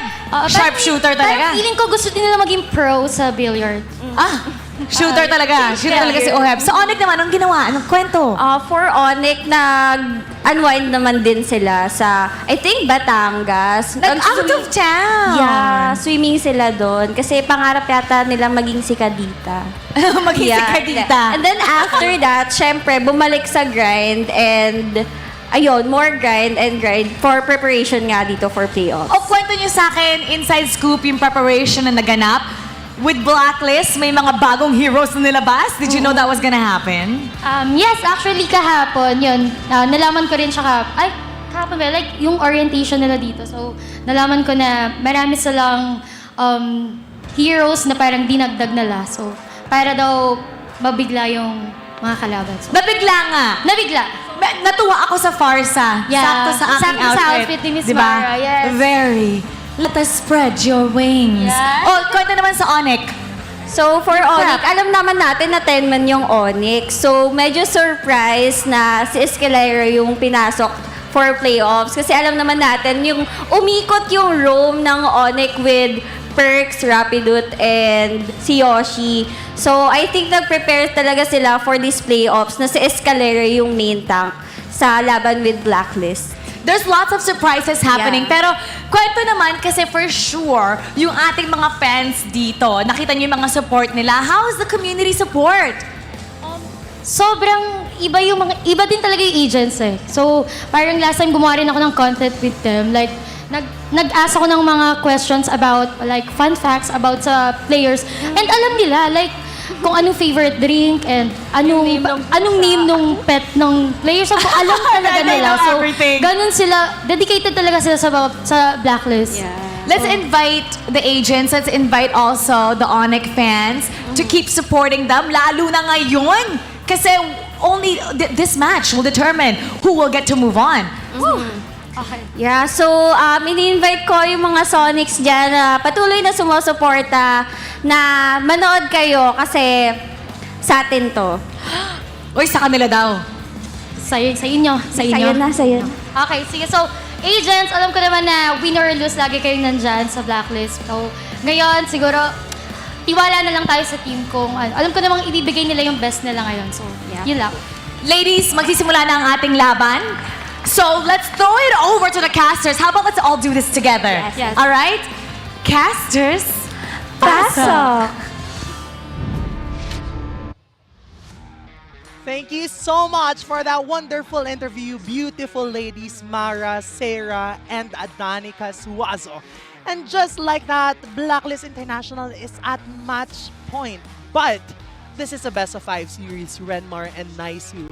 So ONIC still has that chance. They still have a chance, but now the pressure's on them. And I think even they're listening to Sarah there talk about it, like she's kind of nervous, right? Yes. Because obviously it comes down possibly to this match, but knowing how ONIC Philippines has adjusted earlier in the series, I believe that they can do it and take us to a Game 5. Yeah, the Sonics, you feel the nerves there. Yes. The fans in the venue, they have been very loud, but then noise has died down a little bit. But yeah, hopefully the Sonics will show up that support. And hey, actually, speaking of support, there's a little bit of message from Carl Teasy for Blacklist and ONIC. Good luck. I hope whoever wins give it their all, because whoever wins will face the reigning world and Philippine champions in the next round. Yeah. Echo, is this going to be a very wonderful 5-game matchup? Or will Blacklist International be able to end this at a 3-1? I'm looking up here because I just envisioned, I'm thinking about it. Yeah, I just envision, the little thinking bubbles. Yeah.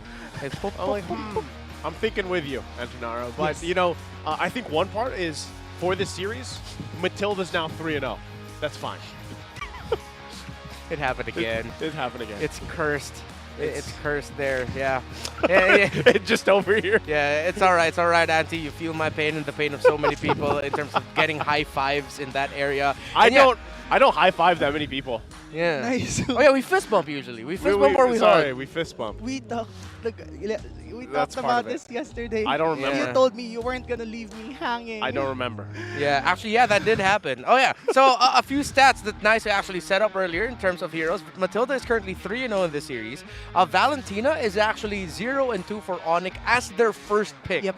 And actually, if I'm ONIC and if it's Matilda or Valentina, I'd pick up the Matilda right Yes. away. I think at this point it's settled. You cannot give the Matilda to Blacklist and Renegade. And blue side is currently 0-3 in this series. So if your first pick in this matchup, you have to break the curse. Yeah. There's a curse right now in first pick. Talking about the curse over here. Yes. We're talking about blue side curse. We're talking about all these curses going around. Ooh. But I can't believe I did that. Hey, It's okay. that's all right. It's fine. okay. It's fine. It's fine. You're in the spirit of the seasons, right? Yeah. It's spooky season, Spooky actually. season, yeah. Actually. So it fits. But I think you can't deny statistics, right? True. And I think you're 100% right. This time, I don't know if I would rather just see the Matilda banned out. This time, because it's already been picked up 3 times, ban it out. What does that leave open? What does that do for the draft? Because that could be one of the factors. Again, we'll have to see exactly where things fall into place. But Matilda, you can't deny. She's 3-0 right now. And like I was saying before the series even started, I was like, now that Nolan's available, I'm expecting to see a lot more Matilda. And already we have. So Yeah. I think one of the answers for ONIC Philippines, if they want to get to a Game 5, is number one, either, pick it up or just ban it out. Yeah, it's going to be interesting to see what the ONIC bans out, as you were pointing out, especially if they go blue side again. Because for the 2 blue side games that they played, they've actually banned out the Baksha, the Novaria, and then the Diggy. So they're going to choose there. If I'm ONIC, I would not give the Novaria because that's either Yue or Renegade, and they've been prolific with that hero. So either choose between the Baksha or the Diggy as the ban out. Yeah, I think with the Baksha though, they can pick it themselves. Yeah, they can Baksha first pick, Yeah. but then at the same time, it seems like they really don't want to give the Valentina to Yue. And it's a big comfort for him, and it's something that at some point they're gonna have to pull the trigger onto a specific idea. Do they pick up the Barretts? Do we give the Valentina to Yue? What do we end up giving to Yue and Renegade? I think a lot of the drafting decisions and how it's gone out so far this series has hinged on that idea for ONIC. Are we giving the Valentina, To Matilda, Yue, or whatever are we gonna give to Renegade and Yue? Yeah, and with that, Matilda, as what you've mentioned a while ago, Naisu, if they do decide to open the Matilda, speaking of Blacklist International, which among the 3 heroes that they've been banning will they let go? The Nolan, the Lancelot, as well as the Joy. I think they've been banning Joy, right? Yeah. Lance and Nolan were the consistent ones. In Yep. Game 1, it was Fredrin. In Game 3, it was Joy. So, the third ban, probably? Yeah, third ban. Yeah, I think, again, at this point, if you're on a Philippines, you got to just be willing to take a risk in itself by either take the Matilda, ban it out, start there. Again, we got to see where they fall into place. But not only that, it's also like when you actually look at the game itself, a lot of the times, aside from Game 2, they're playing to the tune of Blacklist International, right, for the most part. So I would love to see it. Midnight even said this earlier, right? We saw the snowball start for ONIC Philippines the previous game, but then it got immediately melted, right? So, like, the early game was going in their favor. The snow melted, right? We weren't snowballable anymore. Was that right? Snowballable? Snowballable. Snowballable. So what I would love to see them do is if they have a lead again, then be able to carry that through. Now, Fanny, for example, that's just, it's almost like a toss of a coin. Like, do we keep it going or do we not? So that's probably not the choice for them. And I think also this comes down to the jungle pick for ONIC Philippines. Because if you're noticing too, when, for example, you have someone like a Fredrin, or even if the Marches are open, or one of those utility junglers. I know not a lot of people like always seeing utility junglers, but there's a reason why they are favored. And so I feel like for this one especially, we're going to need to possibly see ONIC Philippines kind of take a step back and just maybe go the utility route. Or, again, I'm sure there's a lot of fans out there that's like, you know what, just take the risk fully. Go assassin jungler if you want, and just take the risk, man. Yeah, I'm glad you brought that up because right now, if this is the do or die match for ONIC, like, is there a potential universe and drafting pattern wherein we see Ryzen bring out his Ling back? And he is a prolific Ling player. We've been seeing a lot of Farsa getting picked up on the side of a Blacklist International. But then, they have to make sure that the Matilda, the Akai, and then the... Matilda, Akai, there's one more hero. Popol and Koopa are out. Yes. Because those three will really make that Ling struggle. Yeah. And speaking of that Ling struggling, I just wanted to be able to bring back what LaFell said in his panel a while ago. Aside from wanting to see more assassins, he specifically wanted to see a Hellcurt. So what if we see a Hellcurt right now? Because in a way, a Hellcurt is a tank shredder because the Hellcurt has true damage output with its deathly stingers. Oh yeah, not gonna lie, the Hellcurt would have been great for the draft of ONIC in game number 3. Yeah. I mean, the Fanny was great in itself as well, but then in terms of the team fighting, in terms of the formation, it changes the team fighting of Blacklist, yeah. It's kind of funny because I feel like we see Hellcurt how many times during the regular season? Was it like twice? 2 or 3 times? Two or three, right. Kyle TZ. Kyle TZ was the first one. Yeah. Kyle TZ was the first one. And so it's such a like niche situational pick. Is that, I guess that's the question. Like, is this the niche situational environment you want to be in? You're already going to look at all the bans here for the first phase. So Matilda still open. Oh, my goodness. Grabbed. It's 100% right now for this series. Yeah, I think the only difference this time is that despite being in the blue side, Blacklist International didn't rush picking that Valentina. And because of that Matilda pick by the side of the agents, the response coming from the Sonics will be this Irithel as well as this Fredrin. Matilda as the first pick, they give it right away. Oh, very, it's been banned. very Valentina. risky. Yeah, they banned out the Valentina. Irithel, Fred, Faramis is available. Blacklist, just pick up the Faramis now. Or no, Irithel. I want to knock it. I mean, it's a great Popol and Koopa. By the way, that's a 50% win rate because earlier in the season, we actually saw Ben Things of TNC Pro Team play it in the Roam role. So now, how are they going to match this? With speed, mobility, presence in the map, and then at the same time, scaling. Yeah. Can you match the scaling that a Popol and Koopa jungle brings to the table if this is going to be going to the jungle, which it probably will? Yeah. And I just wanted to point out a while ago, this was my favorite moment of game number 1, wherein the Popol casted this I am angry against that Akai. And Akai felt that damage. Can he be able to translate that damage against this Fredrin, be it in the jungle or in that XP lane? But Super Friends picking up that Lilia for added poke, but at the same time added sustainability. You know what hurts here for ONIC? What? I get why they prioritize the Irithel and the Fredrin, but because but a glue would be so great against a Popol and Koopa. Yeah. But the fact that the Terizla's there is it's a problem. So yeah, just again potential cross-universe ideas here. So now they're taking away the heroes of Yue. The Novaria also was already taken away, so Faramis is still available. And if it's not going to be the Faramis, it will be banned out here, or they probably will take it for themselves as the 4th pick. But, oh wait, no, they won't. They do not have room for that. Yeah, they already have a Lilia, and you don't put Rome unless Faramis now. Unless, but it's so risky up against a Popol and Koopa. So they need to ban out the Faramis unless they really want to give a Faramis, a Matilda, and a Terizla for Blacklist International. Onyx playing a very dangerous game if that's the case. That's what I was talking about. You know, like in a way, it's at this point being at match point against Blacklist International. It's like, what kind of risk do you want to take? You know, they have a lot of choices here for them. The last ban's going to be the Bruno. We already get a look here. Nets has loved the Irithel pick, and usually when they need that win, that's one of their comfort picks to go for, right? So we'll see. The Kadita is the last ban, though, from Blacklist International. Great ban. Yeah. So far right now, here in the second phase of the draft, a trend that I have been seeing Renmar is that Blacklist International has continuously banned this Grok, I think in at least 2-3 games. Yeah. In the second phase of the draft, it seems as if they really do not want their enemy, Escalera, to be able to handle this Grok or even Crab. Yeah. Over week 6. Oh, yo, Hilda. Hilda's still available. I wonder, the Rome pick's going to be poisonous here. Yes. It might be, with the Brody Faramis. Yeah. Do they have enough to clear it out? Hilda. Yo. So that's what it's like. I needed to sit down. I saw you. I just needed to sit down, okay? For everyone who's wondering, Naisu held his hands up for Renmar, and Renmar didn't notice it. He denied me.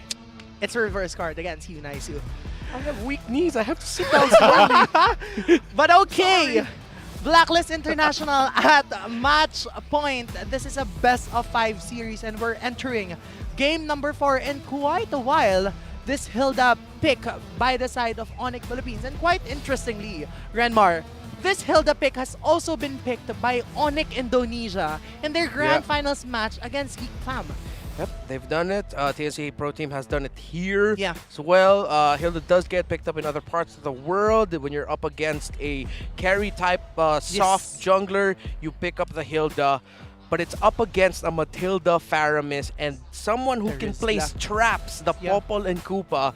I don't know how well this is going to go because it seems like ONIC went into this with the Hilda already in mind. Yeah. They're hoping this is going to be the poison pick, but it's risky. It's very, very risky. Yes.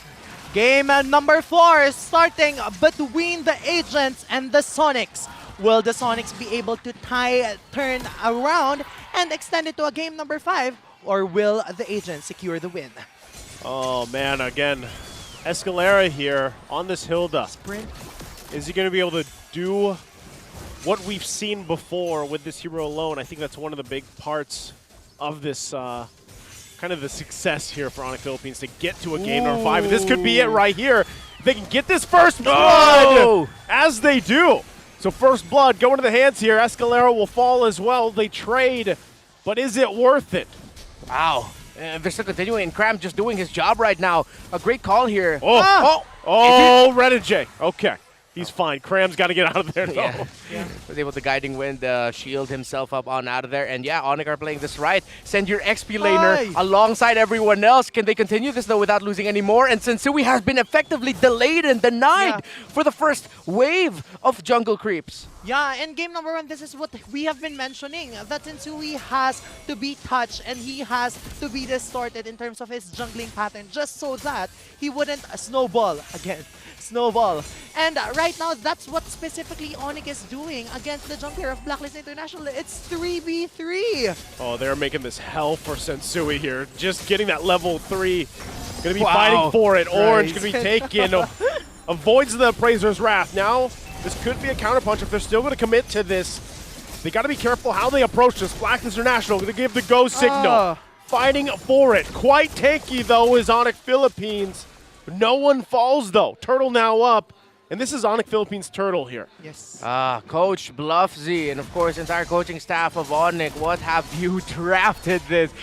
How quickly they were able to think up of a way to counter this Popol and Koopa snowballing. It's not a complete and total end just yet. And of course Escalera is just going to keep doing this.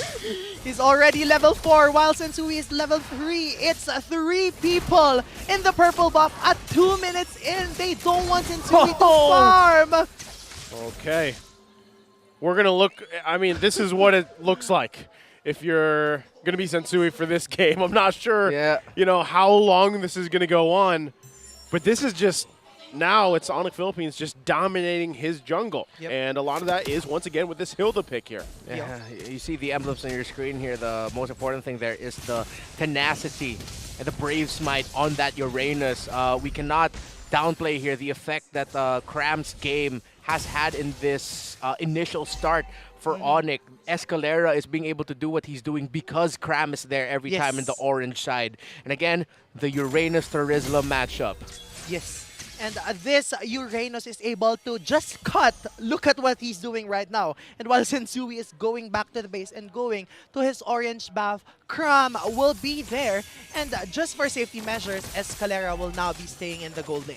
Yeah, and now it's going to be a change of focus by Blacklist International. Now it's, okay, let's help out Hoheb a little bit more. And here we go again. Another round of Sensui versus the rest of ONIC. Sensui at level 4. Multiple members of ONIC Philippines all in his jungle. They don't want him to have anything, and it looks like it's going to continue that way. Sensui will be scrapping for anything he can find. So it's up to the rest of the team to really get Blacklist International where they need to be. Yeah, you shut down one condition. Blacklist has another, though. They have the Brody here. Yes. And you see here, they go for their traditional 3-2 split for Turtles. Whoa, what the heck? Wow! That was from Luzon to Mindanao that the Brody flew. Yeah, and just like that, Renegade is now flying against Super Friends, but Black Shoes will be casted. Escalera will be here. But on the other side, Ryzen is still there, getting the turtle without contestation. Sensui! Is he going to be able to stay alive? Still fighting for the purple buff here. Cram now there too, under the turret. He got it. No, he did not get his buff. Escalera stole it. Man, this is tough to watch for Sensui. It's a ticking time bomb, though. ONIC are playing this perfectly, shutting down this Popol and Koopa, but that Brody, at some point, they need to push it out. If I'm ONIC here, I'll give up the third turtle and then go gold side, get your Irithel out, try to get a kill onto Oheb, because if you continue this route, Oheb will be able to freely farm, and they're doing it. Going under the turret now. Still going to put the pressure on the tier 1. They're looking for an initiation. They're going to go for it. Yue there with the Nether Realm. Going to save Oheb. He's still going to be fine. Sensui joins the fight, but what can he do? He holds it together for now. No one falls. That's about the best that Blacklist International can hope for. Yeah, and similar to what Renmar mentioned a while ago, just until when can ONIC continue this stride? Until when can Oheb freely damage their enemies? Because at this point in the game, Oheb and Sensui still hasn't fallen down. That's a good thing for the side of Blacklist International because they want just to be able to secure enough items to that fight back, right? Yeah, she already one death there onto Sensui, and who doesn't have his first item just yet? It's a 1,000. Oh! See ya. Goodbye, Sensui. Hopefully he gets to play about 5 minutes into the game further. He has to get to maybe the 12-minute mark at this point. Yeah. But right now he's completely shut down.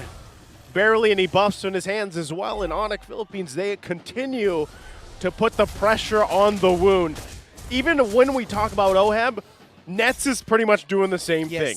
Nets has just been farming up. He's all having a blast here on a hero that he loves to pick. And Ryzen getting that purple buff. The next objective up here in 10. This should be ONIC Philippines' next turtle. The third one of the game as they also focus on this turret. Yeah. See if they'll be able to break it. Great pressure. Again, the presence of this Uranus. And again, Escalera. Oh, just when you thought he wasn't done, he shows up in the corner of your screen. Escalera is everywhere he needs to be. Again, Oheb is probably the ace up the sleeve for Blacklist International, but right now it's not going to be enough. Yeah. So far, Ryzen is ahead of Sensui in level, 3 levels ahead of this Ouch. Popol and Koopa. And as we've mentioned, the very wonderful prediction of Renmar of this Hilda, he's really doing what he's supposed to do. And so far, he doesn't mind Sensui at all now because they know Oh, he's the win. Sensui again, gonna be in trouble. Oh! Can't escape. Never mind. Goodbye again, says ONIC Philippines, and also securing that third turtle. Setting their eyes on another turret here, but right now just dominating in this game number 4. And Nets right now looks like he's in a good position to just like freely try to take on Oheb on by himself. Escalera needs to ease up a little bit though. Escalera. Oh no. Going man. Wow. Still alive. Look Doesn't even worry about the torn apart memory. Yeah, at that point I think Hilda was just munching on grass. Yep. And we're now going to be in trouble here. Flickers over the wall. Still able to survive. Was looking really dicey there, but will live on. What a dissection of this blacklist strategy True. ONIC did after falling to it in a snowball fashion in game number 1. Here in the crucial game number 4, they've showed us how to deal with it. And it's like, you know how when the game's endable, they call it endable. Yeah. Every time ONIC sees Sensui, it's like they're going tiltable. Not killable, tiltable. Pretty You much. keep pressuring him to make him tilt, and Sensui at this point, probably Escalera. tilted. Is he actually going to be caught here? He gets dragged. He gets punched. Oheb gets the kill there. So finally, Blacklist International finding Escalera to deal with him, but is that even enough to deal with everything else happening? Tiltable as he goes down on the top. Tiltable indeed. Every time it's like, oh, finally, I got some. Oh, no, I'm out again. ONIC, the continued pressure, but at some point they need to break this middle tower. If they really want to solidify their lead in this game, as long as that middle tower is up, Blacklist are still competitive. But the window is getting so small now for Blacklist International, and ONIC might actually be on the way to forcing a game number 5 and delivering a crucial loss onto this Matilda of Blacklist. Yes, this middle tower is now falling down. And not only will they be able to deliver that loss against that Matilda, if ever, they will solidify even further the curse of the blue side. Oh, right. Yeah, you're right. Exactly right. Statistics don't lie here, but the Matilda definitely struggling this time around. So that's just going to be a free Lord here. Cram is just regenerating all of the damage against Sensui because that's understandable because Sensui is just level 9 and I'm pretty sure he hasn't farmed up quite enough. And for 4 or 5 minutes already, Sensui is leaving behind 4 levels against his enemy, which is Ryzen. Man's only on the way to building his second item. He only has a BOD. Honestly, at this point, you know how we talk about how Popol kind of brings an extra health bar? Yes. Well, still, at this point, he's kind of just a minion. Right? Yeah. You don't get to do much when you're this far behind, ladies and gentlemen. It's tough to deal with is an understatement because you've been completely shut out, and now with this first Lord drive, it's essentially the 4 versus 5. Yeah. ONIC Philippines, huge gold lead, exactly where they need to be. Nets also picking up key items here, and they're going to put the pressure on the base now. I was mentioning after the draft that this Hilda pickup is risky, considering that you're up against a Faramis, Matilda, and then the Popol and Koopa. But again, this is such a marquee series for Cram and Escalera. The last time they were in the playoffs was in MPL Philippines Season 9 with TNC Pro Team. Yep. They've been hungry to get back into the playoffs. They've had performances this season that made people doubt them, but now they're really showing up here in a very crucial game for ONIC-PH. 8,000 is their gold lead now over Blacklist. 11 minutes in. Definitely, and we are really seeing just how much both of these players have improved 3 seasons later. Yeah. And right now, they're showing just how hungry they are just to ensure that they're the first ones to book their ticket to the next round of the MPL Philippines Season 12 playoffs. But for the side of the agents, how will they be able to bounce back from this 8K gold lead given by ONIC? Don't tilt. Honestly, okay, in a very simple advice, you cannot be tilted at this point. You really, there will be an opportunity with Escalera always putting himself in very dangerous situations. Oh, right now, Nets. Oh, that's massive. That's one step in the right direction. Escalera going to go here. The rest of the team going to be crashing down. Oheb could be in trouble. Can they keep him alive? He goes in with the batting, the flicker's there too. Penalty zone from Edward. Gonna cut them off. There's the Nether Realm, but they don't have the damage just yet. You can see the disparity in the items here. Still gonna be fighting for it. Flickers through. Multiple members still alive. Yue will get taken down from that burn. Super Fritz gets the kill. Meanwhile, Sensui is pushing and doing his own thing, but it seems as if Ryzen is able to catch him while Net is now alive and Escalera is finding him again. Here comes Renegade and Oheb here to back him up. Circling to come through. Ryzen now could be the one in trouble. Do they find it? Sensui will fall. They still have to fight it out, duke it out in the jungle. Escalera a couple hits away. He does go down, but Oheb the next target as he falls too. 4 are down for Blacklist International.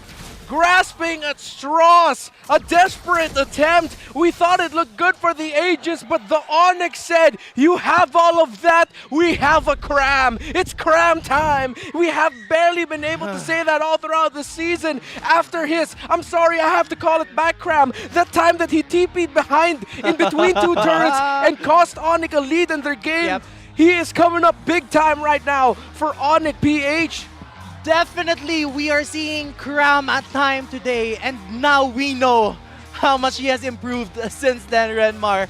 Right now, what perfect performance coming from the side of the Sonics as they were able to drown out Blacklist International so far. But again, we are still not seeing the end until the turret, your base, your crystal has been destroyed. It's not the end of the game for you. It's not over yet, and you can see Kram understands that because he hasn't TP'd a single time. He has not done that little TP spam. He's learned. He's learned his lesson.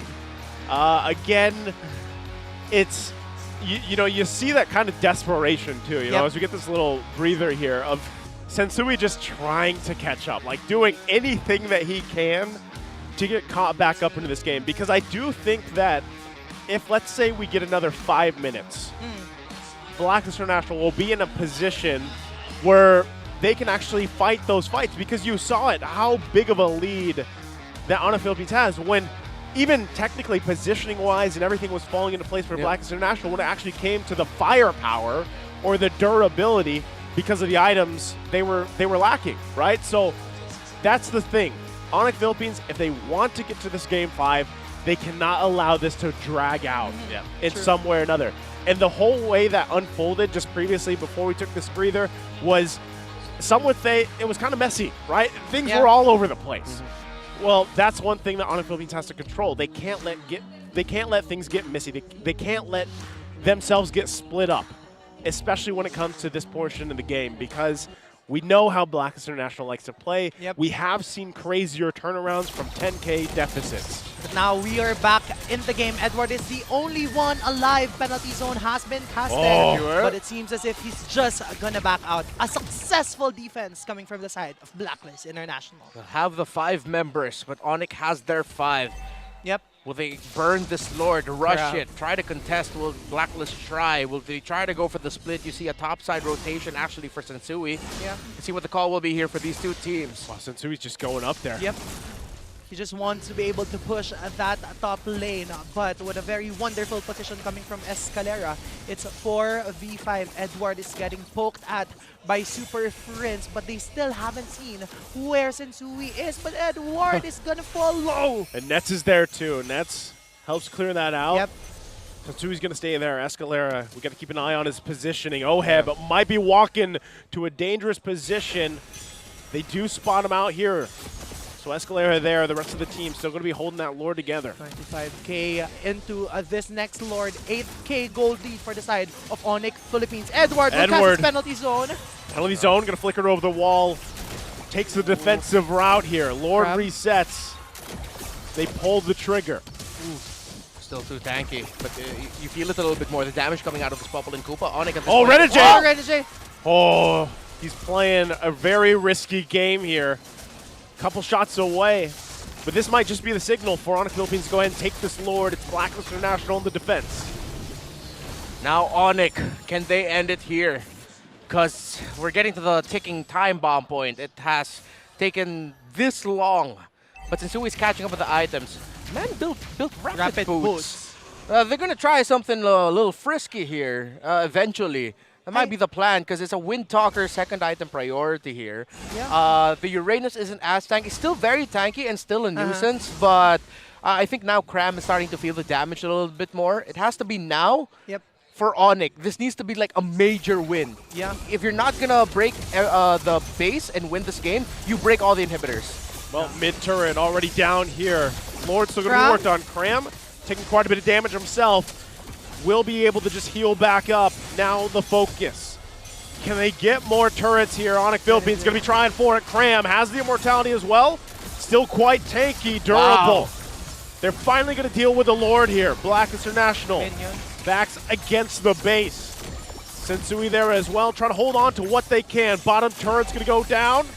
ONIC Philippines might just be looking to fully expose the base of Black International. Yeah, Blacklist International so far has been doing so great defending their turrets. And just like that, ONIC Philippines sits at an 11k gold lead, while Blacklist is backed up in their bases while the minion waves are continuously flowing by the side of the Sonics. ONIC shouldn't leave. They have to continue this if they really want to win this game already or solidify it even further if they still feel a little bit uncomfortable. But I think they're starting to back out. Renegade with that circling eagle, but that's just a go signal for ONIC Philippines to, oops, let's just back away for quite a bit and let's try to re-engage at some point in time again. Okay, quick item update, especially for the mid laners, up to a Divine Glaive already is to Lilia. 3 core items for the Faramis, up to a Lightning Truncheon and Holy Crystal as well. So, Cram! Cram! Oh! That's big. They actually got the immortality out. Wasn't sure if they'd be able to do that with the Torn Apart Memory, but they did. But still, ultimately, you know, an item down anyway. Yep. But still, Blacklist International has a ton of work to do here. This is massive in favor for ONIC Philippines. With the immortality down now, Cram, the next big engage will have to sacrifice himself. If I'm ONIC here, do what they're doing. Try to see if they can split the map a little bit more. Blacklist International know that ONIC have a massive lead and they want to commit a lot of bodies there. So, space out the map.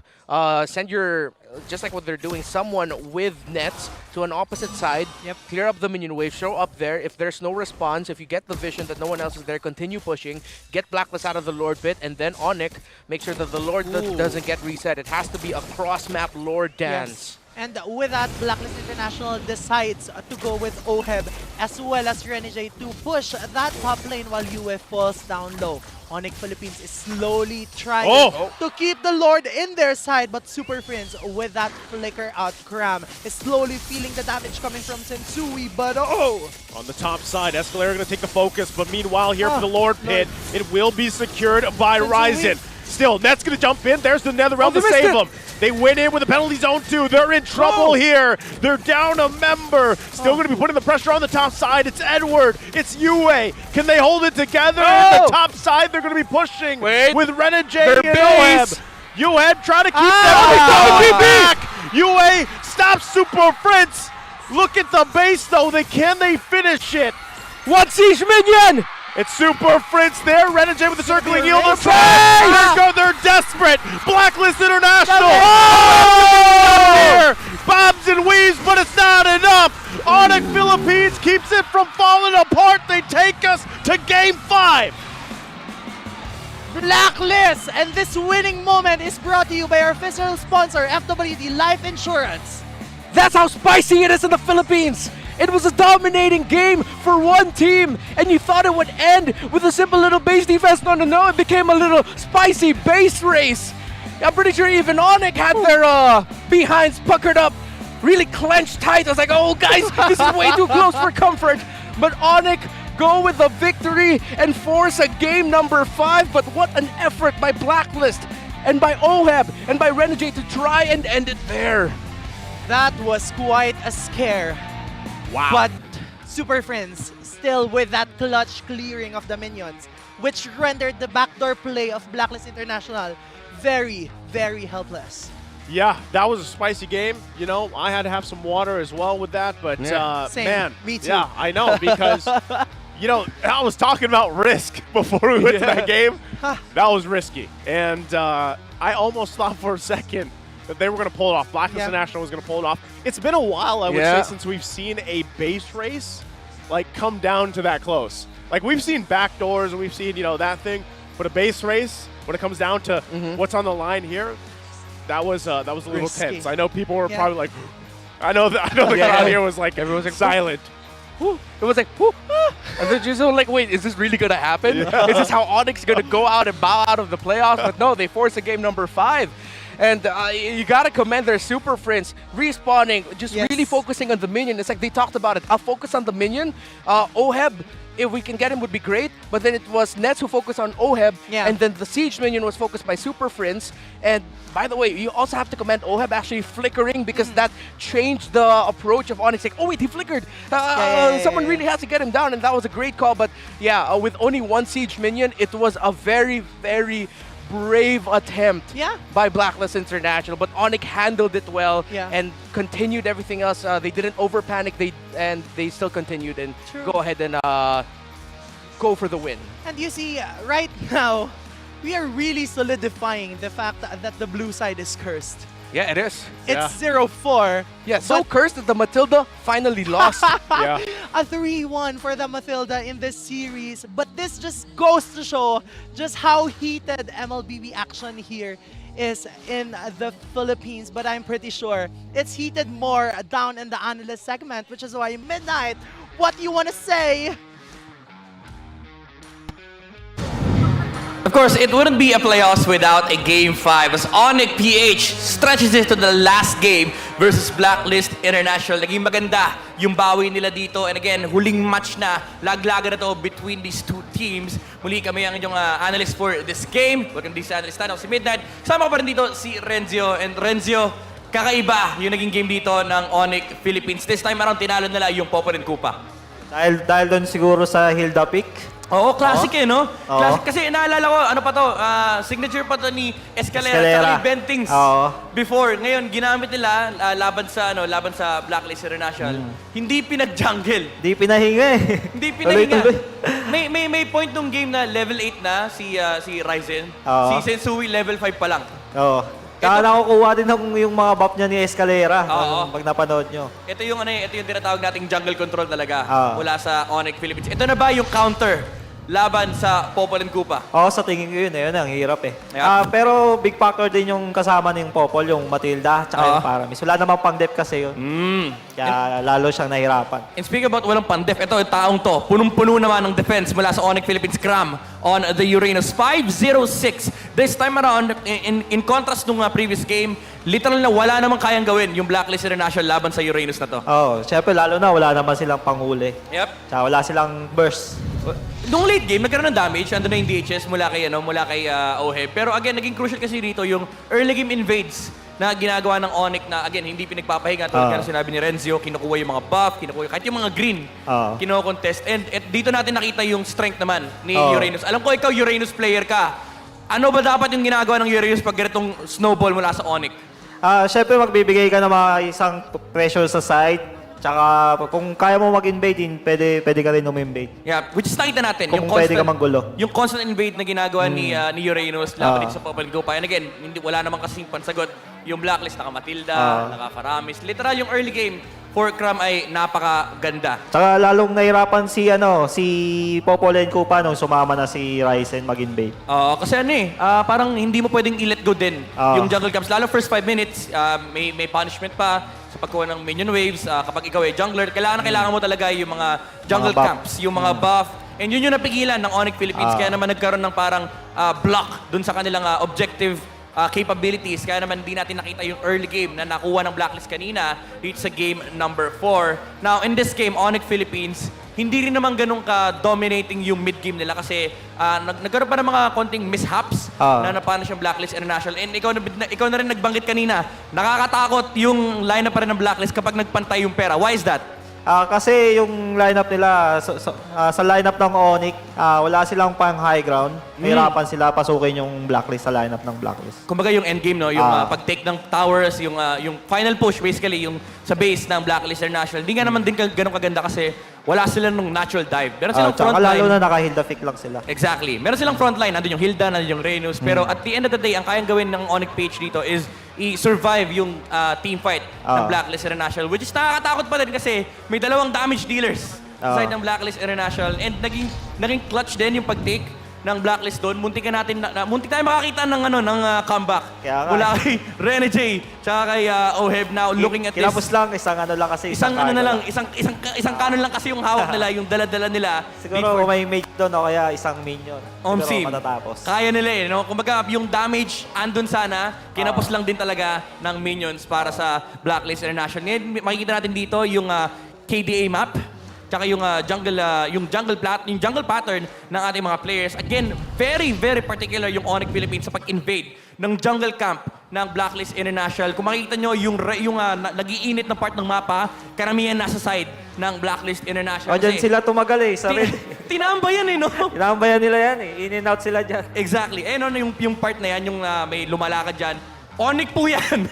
ONIC yan na nasa side ng Blacklist International. Literal, hindi pinagpahinga talaga si Sensui. Lahat ng camps, kino-contest, lahat ng greens, lahat ng buff. And tulad nga na nabagit ni Renzo, kailangan mo kasi yun kapag ikaw ay jungler. Lalo doon sa first 5 minutes. Kaya naman nagkaroon ng malaking disparity between sa resources ng Blacklist International and ONIC Philippines. Specifically, not just gold, yung XP.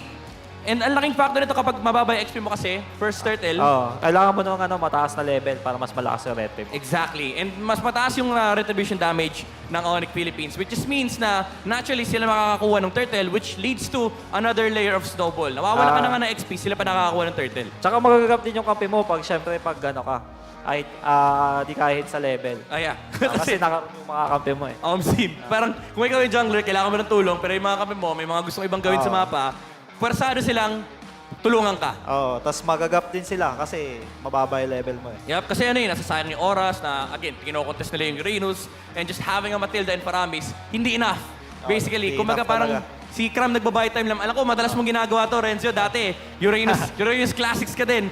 Yung pag-i-invade sa jungle camp. Paano nga ba dapat isolve yun ng Blacklist International? Masasolve nila siguro yun kung hindi nagulo si Sensui. Kaso nagulo si Sensui, wala silang damage. Naka-Matilda para miss na sila. So medyo draft, na rin talaga, draft issues na rin from Blacklist International. Sa ganung point ng Yura, Tirista, di na rin kaya damage yan. Kumbaga kahit anong gawin talaga ng Blacklist. Mahirap. Uranus is Uranus. And ito yung power and strength ni Uranus kapag nahawakan mo yung early game. Now, let's look at the emblems na binuo na ginamit ng ating mga players dito. No? Very important dito, tignan din natin yung emblem ni Uranus. Most of the time nakikita natin yung agility talaga kasi yung movement speed. Yung basic common emblem. Yung basic common emblem tapos may movement speed. Tapos naka-tenacity pa. Kumbaga hindi movement speed puhunan niya rito. Gusto niya talaga tangkihin lahat. And ang isa pa nakita natin dito again is yung Hilda, pati na rin yung Lilia. And ito naman sila, naka-wilderness blessing. Dalawang sapatos lagi lagi tempo. Yan yung sinasabi mong in and out no? Yung talagang yung wilderness blessing. Labas-pasok. Lalo si Hilda, literal in and out sa mga bushes. Pero again, naging close yung game pagdating ng mid-game kasi nagkaroon ng mga moments na nakakakuha si Blacklist ng pick-off. Lalo yung crucial pick-off ni Oheb kay Nets, napatay niya yung Irithel 1v1. And of course, yung damage output nila ay lumalabas na dahil dalawa yung damage dealer nila. Kumbaga, yung sinasabi ni Renzo kanina dito, nagsaray kasi yung gold lead eh. Nakahanap pa rin sila ng window paano makabawi. Kumbaga yung lead, umabot sa point na medyo negligible na siya na kahit 6k gold lead yan, wala kaming pake kasi may damage output yan. Ang borderline nun kapag nasa mga 50 to 60k gold kasi literal, halos lahat kayo naka-lock item na. And yun yung nangyari in this game. Nahirapan yung ONIC sa pag-close nung endgame scenario, pero fortunately nakahanap sila nung small victory na teamfight dun sa may mid-game with Cram again being in the front lines. Interesting nga dito na nag-Ice Queen 1 pa yung Uranus. Literal na. Ayaw yan. Ang kunat, tapos ayaw kang may slow pa. Palayasin. Diba? And makikita natin dito sa stats na napakataas ng damage output na tinangke ni Uranus dito. Actually, interestingly, si Blacklist pa yung lamang sa total damage output. Pero, karamihan kasi dyan, I believe 50% nga kasi yung damage taken ni Cram dito, yung total damage taken is 260,000. So, imagine niyo, more than 50, actually 80%. Well, 80 to 90% nung damage taken ay napunta lang sa Uranus. Tapos, ang malala pa dito, hinihil lang. Tapos di pa siya namatay. Hindi pa siya namatay. 0 deaths! Yung Uranus, guys. Ganun kalala yung Uranus ni Cram in this game. And this time around, naging successful yung Uranus campaign. Ayun yung stick nila. Sobrang ganda na Uranus pick nila dito. Yeah. Ano pa ba yung mga magagandang factors dito na na ginawa ng ONIC Philippines laban sa Blacklist International? Yung hindi nila pinapahingi yung blacklist. Yeah. Ayun kasi yung winning condition ng pick nila eh. Ang kinaganda kasi doon, hindi lang jungle control no? Literal, kinuwala Torre, XP, yung base sources, tsaka XP. marksman, tumutulong na rin. Yep. Pagdating ng mid-game, yung Irtel, sumasama na. Di sila naging mag-passive dito sa game na to. Talagang nandun yung tuloy-tuloy na, kumbaga may blueprint yung laro ng ONIC Philippines na, okay, after jungle, punta tayong tower, punta tayong ganito.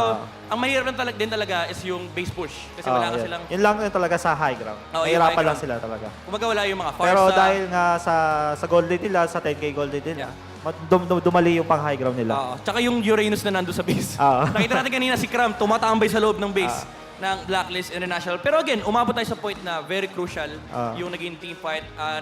Ang lupit din ni Rene J tsaka ni Oheb kanina, yung flicker ni Rene J into Guiding Wind, tapos sumunod si Oheb, second skill doon sa target sa may top lane. Unfortunately, kulang yung dala nilang baon. Kulang na isa. Kulang Kumbaga nagbaon ng pack lunch, wala yung inumin. Wala yung inumin kung may inumin doon. Tapos siguro. Oo, kasi nandun yung damage, di ba? Nakita natin, nakalahati nila Nakalahati yung base. Trinay i-burst ni Oheb. Pero ang ganda rin nung naging choice ng ONIC. Kasi mostly kapag nagpapanik. Ako, alam ko, ganyan na ganyan kayo. Di kayo nagpapanik sa base push And di rin nagpanik yung ONIC. Instead na si Oheb yung binurst, inuna nila yung cannon.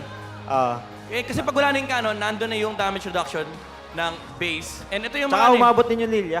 Yes, Hindi umabot naman siya yung Lilia. na-late Naka-recall. Lupit din ni Yue pala, nung na-cancel pa niya yung isang recall dun sa bush, malapit sa Sayang orange nga yung ginawa ni Yue, no? Ang ganda na sana, kaso... Nag-flicker pa siya dun no? Nag-flicker siya, tapos nag-first skill siya dun sa mga Yun yung mga yun yung mga moments na masasabi mo, sayang, konti na lang Kaso again, kinulang lang din talaga sila sa minion wave dun sa may top lane, kaya hindi nila natapos yung base. But then again, it was a very, very close and interesting game.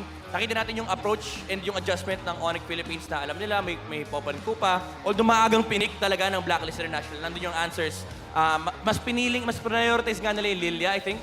Tsaka naisip nila yun, Hilda, no? Oo nga yung Hilda counter versus the Popa and Kupa. Usually, talagang magagawa doon. Di ba usually, assassins ang kina-counter ng Hilda. Pero this time around, ginamit nila kay Popa and Kupa. Ang idea lang talaga is kontrolin yung jungle ng Blacklist International and wag pahingahin yung Popol and Kupa or si Sensui sa kanyang jungle. Now, coming into Game 5, ano sa tingin mo yung mga makikita natin dito sa dalawang team na to? Sa tingin ko yung Popol hindi na ulit magagamit. Hindi na magagamit. Magbabalik na sa mga comfort to. Nolan? Kasi, Nolan, patingin ko ma-open siya. Game 5. Actually, pinag-usapan natin kanina yung Lance, di pinapalusot. Yung Fredrin, binabandin minsan. Kahit Blacklist International, nagbaban. Sa tingin ko yung Fredrin, ginagawa nila, tinitrade nila May kukunin silang isa, tapos kunin nila yung Fredrin. Pwede rin kasi i-flex no? So, marami tayong pwedeng abangan sa Game 5. Again, laglagan itong match na to. 1 game away from securing the advancement to the next round and sa paglaglag ng magkabilang team. Pero bago lahat, punta muna tayo kay Mara Aquino.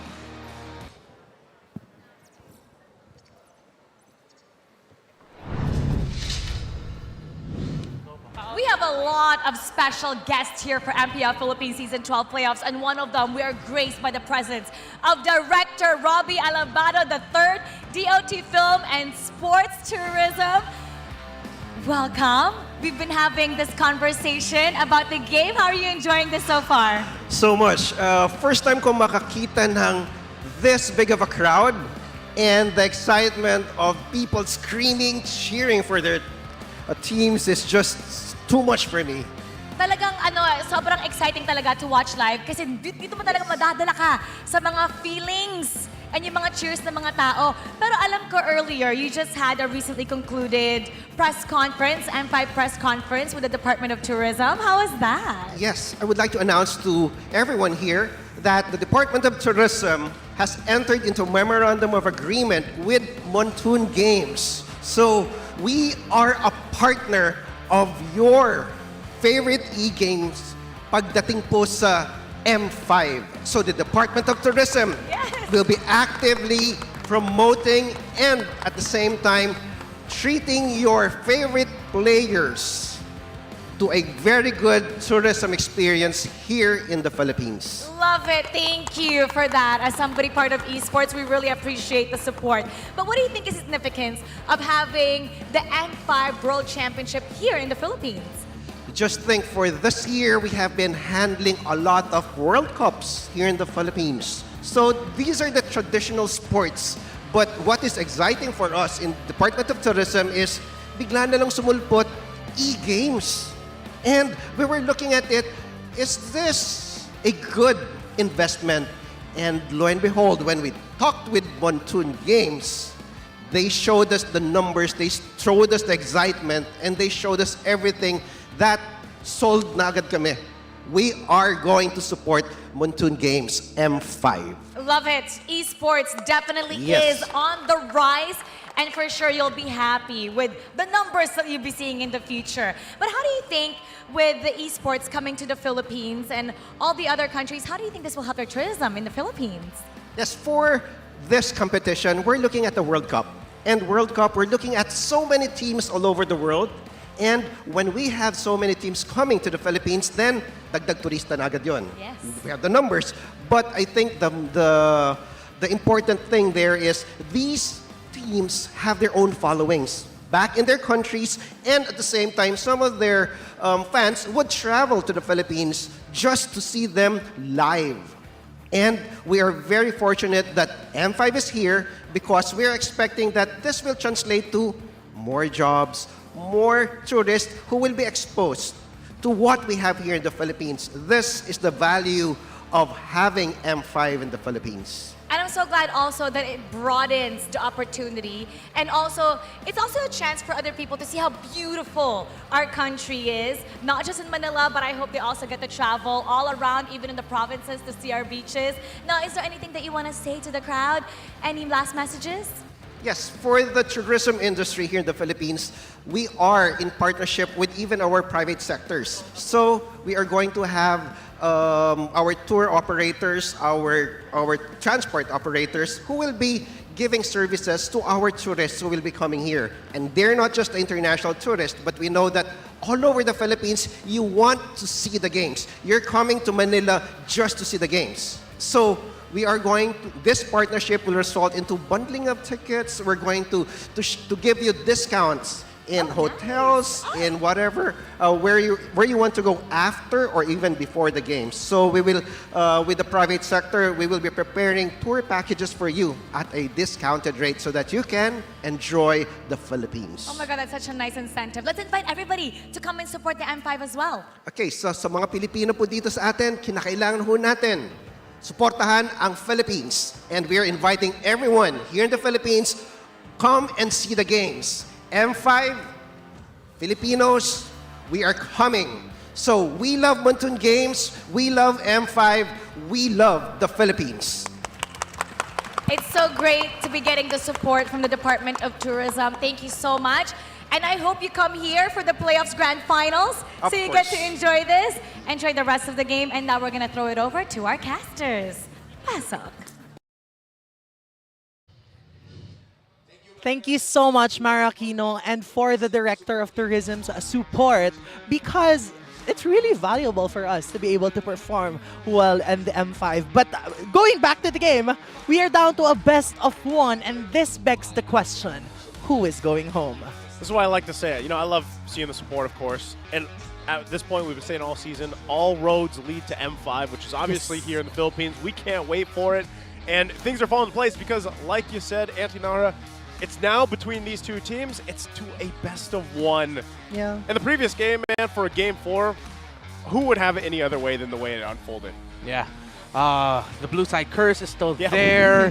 ONIC, what they did, really drafting the Hilda into the Uranus, and Renjo in Midnight. Of course, that's Renjo, formerly of Smart Omega, now a player in MPL Cambodia with Team Max, if I'm not mistaken. It was just a thing of beauty. It was so well thought out. Yep. Over and over against Cram, Escalera, the connection, the history they have, and then the pressure they put on, really just a shutdown Blacklist. But, of course, as we mentioned earlier, it ended in such a spicy way. Yeah. Like, it wasn't just like a completely one-sided game and then the other team just completely went down and got wiped out on their base. No, Blacklist International almost won it. They took the turret down to 50%. Yes, and it was such a risky play that it was a cherry on top of that specific game. Yes, Yeah. it was a one-sided game, but that play in the top lane, if it paid off, it would have been a great end. But even if it didn't, it was such a very wonderful performance for both of our teams. But specifically for ONIC Philippines, we are seeing just how much composure and mental fortitude they have because they lost the first game, but they easily bounced back, lost game 3, and easily bounced back again for game number 4. And the crazy thing here is that's really standing out for me as someone that has been watching these different iterations of ONIC Philippines throughout this regular season, obviously, is how well Escalera and Cram are fitting into this whole series right now, man. And they have been on point throughout the series, and I think it's even more so now it comes down to this, right? How do they take these past 4 games and possibly send Blacklist International home here, right? And I think a lot of eyes will be on those 2 alone. Even Escalera, like he's been having these games, the Hilda pick was amazing. True. You called it in the draft, Ooh. and it literally was the answer to deal with the pressure that they needed on that pole pick. So, you know, now you're left to wonder, like, again, the masterminds behind all this, and that every team is going to be on showcase here. You know, what else is there, really? And is this the time? Is Game 5 in a do-or-die situation, when it comes down to this best-of-1, is this a time that you pull out all the stops? You know, do you pull out, again, something as a surprise pick? Is this where that happens, Renmark? Oh, I'd want it to be. I think it'll be the perfect way to end what has been a fantastic opening series for the MPL Philippines Season 12 playoffs into Game 5. Suddenly there's surprises everywhere. What if we finally see the Hellcurt? What if Ryzen gets a sling? A freaking Layla? I wouldn't mind. I would be okay with that.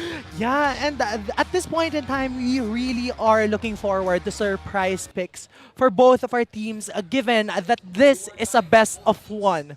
Whoever loses this game goes home, and whoever wins books their first ticket to the next round of the playoffs. But speaking of that, we have a change almost in the draft because I'm not sure yet if these are bans or if these are picks, but it looks like they are picks because the bans are out there in the bottom. Yeah, I believe we are in the drafting phase right now. Lancelot, Joy, Nolan have been the priority bans of Blacklist International. Blacklist on the blue side still. We'll have to double check. It probably means, I have a feeling this is actually ONIC blue side, because these are their blue side banning patterns. The Diggy Nova, the Baksha, especially the Diggy Baksha. So it was probably Valentina first pick, and then Matilda Fredrin, and then Grakakai, and then into the Bruno. So there it is. So at this point of the 5th game, of the last game of this first series of the match, it's up to ONIC Philippines to break the curse. Or up to Blacklist International to continue it. But so far, going into the second half of our drafting phase, bans come from the side of Blacklist International. This is an Ixia ban. Meanwhile, for the side of ONIC Philippines, this is a Farsa, which we have been seeing UA consistently use in the past few games. Yeah. Oh, this is going to be tough. Again, you know, as we're waiting for the second phase to go through, here's the one thing that I'm liking about the first phase of ONIC Philippines. Yeah. This time, the fact that at least they get their grok. Yeah. You know, if you take a trip back to, I think it was week 6, where it was Escalera just performing out of his mind on the grok. Like, MVP. Yeah, MVP. Like, this is now the time that he actually gets his hands on it, and I think it could be a deciding factor in this last game. Like, this, unless some way, somehow, Black International contains this or, you know, avoids what Escalera can do on this grok, then they are going to have a tough time. And I think, again, that's why they're going to be playing around the Matilda. They have that's mobility for them and everything else, a little bit of a safety net. But still, we've seen Escalera just do amazing things here. Yeah, so for nets right now, I'm thinking Claude and Brody are available for him. Matchup-wise, the Claude Bruno is going to be a little bit of a struggle. So with Lilia getting taken out, I'm leaning a little bit more towards Claude Brody. ONIC, Faramis, yes, if they want to go for it. Edith, okay, so it's Edith row mid. Oh, wait, no, sorry. Not yet. Not yet. Most likely row I'm not going to call it. We don't know. We don't know. We don't know. But it's probably Edith XP. There, I'll say it now. It's probably Edith XP. And then Fredrin. Are we sure? Because we can have Fredrin in the XP, Edith Rome, Matilda mid. But okay, we'll see later. But the Roth as well as Akari, double tank shredder. Yeah. So regardless, if this is a Fredrin jungle or a Fredrin XP, he's gonna get shredded. He's gonna get it. Yeah, he's gonna get it. And see, Blacklist. What's that pick gonna be for you? Is it really just gonna be the Faramis? But then they're up against an Akai and a Grok, most importantly, and a Valentina. Are they just gonna pull the trigger and pick up something like a Kagura for you? Savior. Or maybe they'll show up on Eve, but no, you don't want to give the.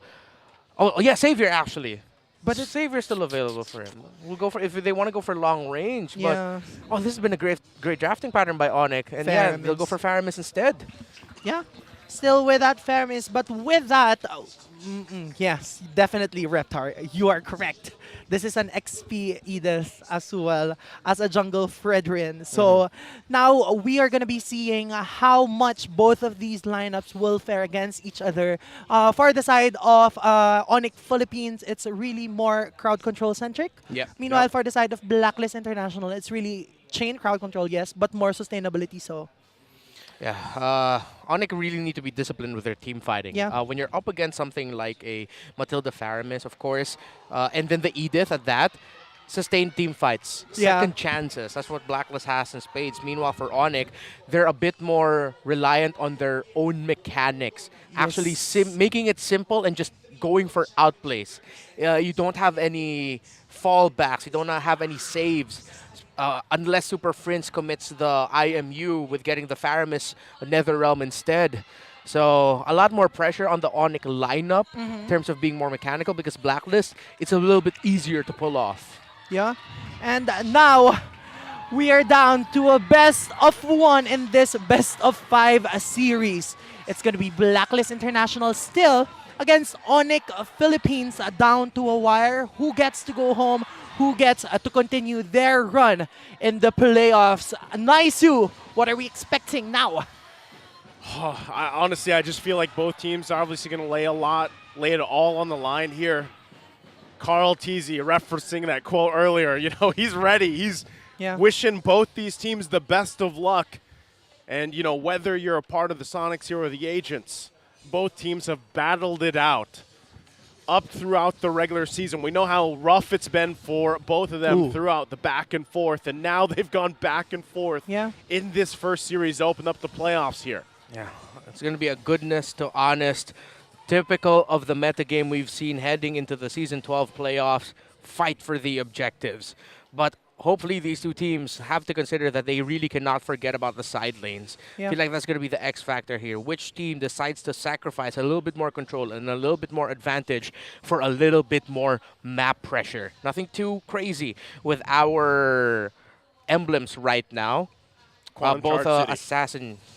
Quantum Charge City, you're right. It's just like 4-on-4. Yeah, it's going to be a very fast-paced game for both of these teams, given that they both have 4 quantum charges available for them. But I'm interested to look at how this first turtle will pan out, given the fact that both of our mid laners seem to want to get level 4 in the XP. Yeah, it goes back to the old storyline of Sensui and Ryzen, two Class S junglers, top of their game. Sensui has had more iconic Retribution dual wins and performances all throughout, but Ryzen's up there. Well, you can see it. Both teams getting centered around here. 4 versus 4. 4v4. Both gold laners waiting on the top side, so it's up to the rest of the team here. Turtle's going to go ahead and reset. You can see already the tension between the two teams fighting for these objectives. Right now, so far, Turtle has been contested by both of our teams. No one has let go just yet. Edward, with that onward, seemingly catching Cram. And we're going to jump in. Going to have to deal with his own damage. Netherrealm going to be used. Still have to fight it out here. They're going to be pushed back for now. ONIC Philippines going to fight for domination of the Sensui wins the Retri battle. Ryzen falls as well. It's the battle of the S-class junglers. And that, in that specific rotation, Blacklist International gets the upper hand. Meanwhile, Oheb at the top is seemingly just controlling momentum and pushing towers as much as he could. Escalero will fall down, but he will be able to back out. And with that 1K gold lead coming from the side of the agents, while all of these things are happening. Nets losing in the gold lane, and the biggest head scratcher for me, Escalera had the perfect opportunity to use the wild charge to really make sure that they got that. He should have committed that in that scenario. Even though they already got the heavy spin onto Sensui, it's difficult, but there is a small window of opportunity that he can retry. It's very small, but it worked out. And again, Sensui has been doing this all season long, ever since Season 10, ever since coming into this league. He is a retribution god, one of the best in the Philippines. So ONIC needs to really respect Sensui and apply more pressure when they can. Yes, and with that pressure comes Escalera's momentous wild charge casting as well as Ryzen's heavy spin. But so far, we haven't been seeing any of that just yet. Sensui still on the back lane, seemingly wanting to poke Escalera this Grok. But Renny J will back out, and this is going to be a chill game for both of our teams, supposedly. Well, right now, it's Blacklist tempo.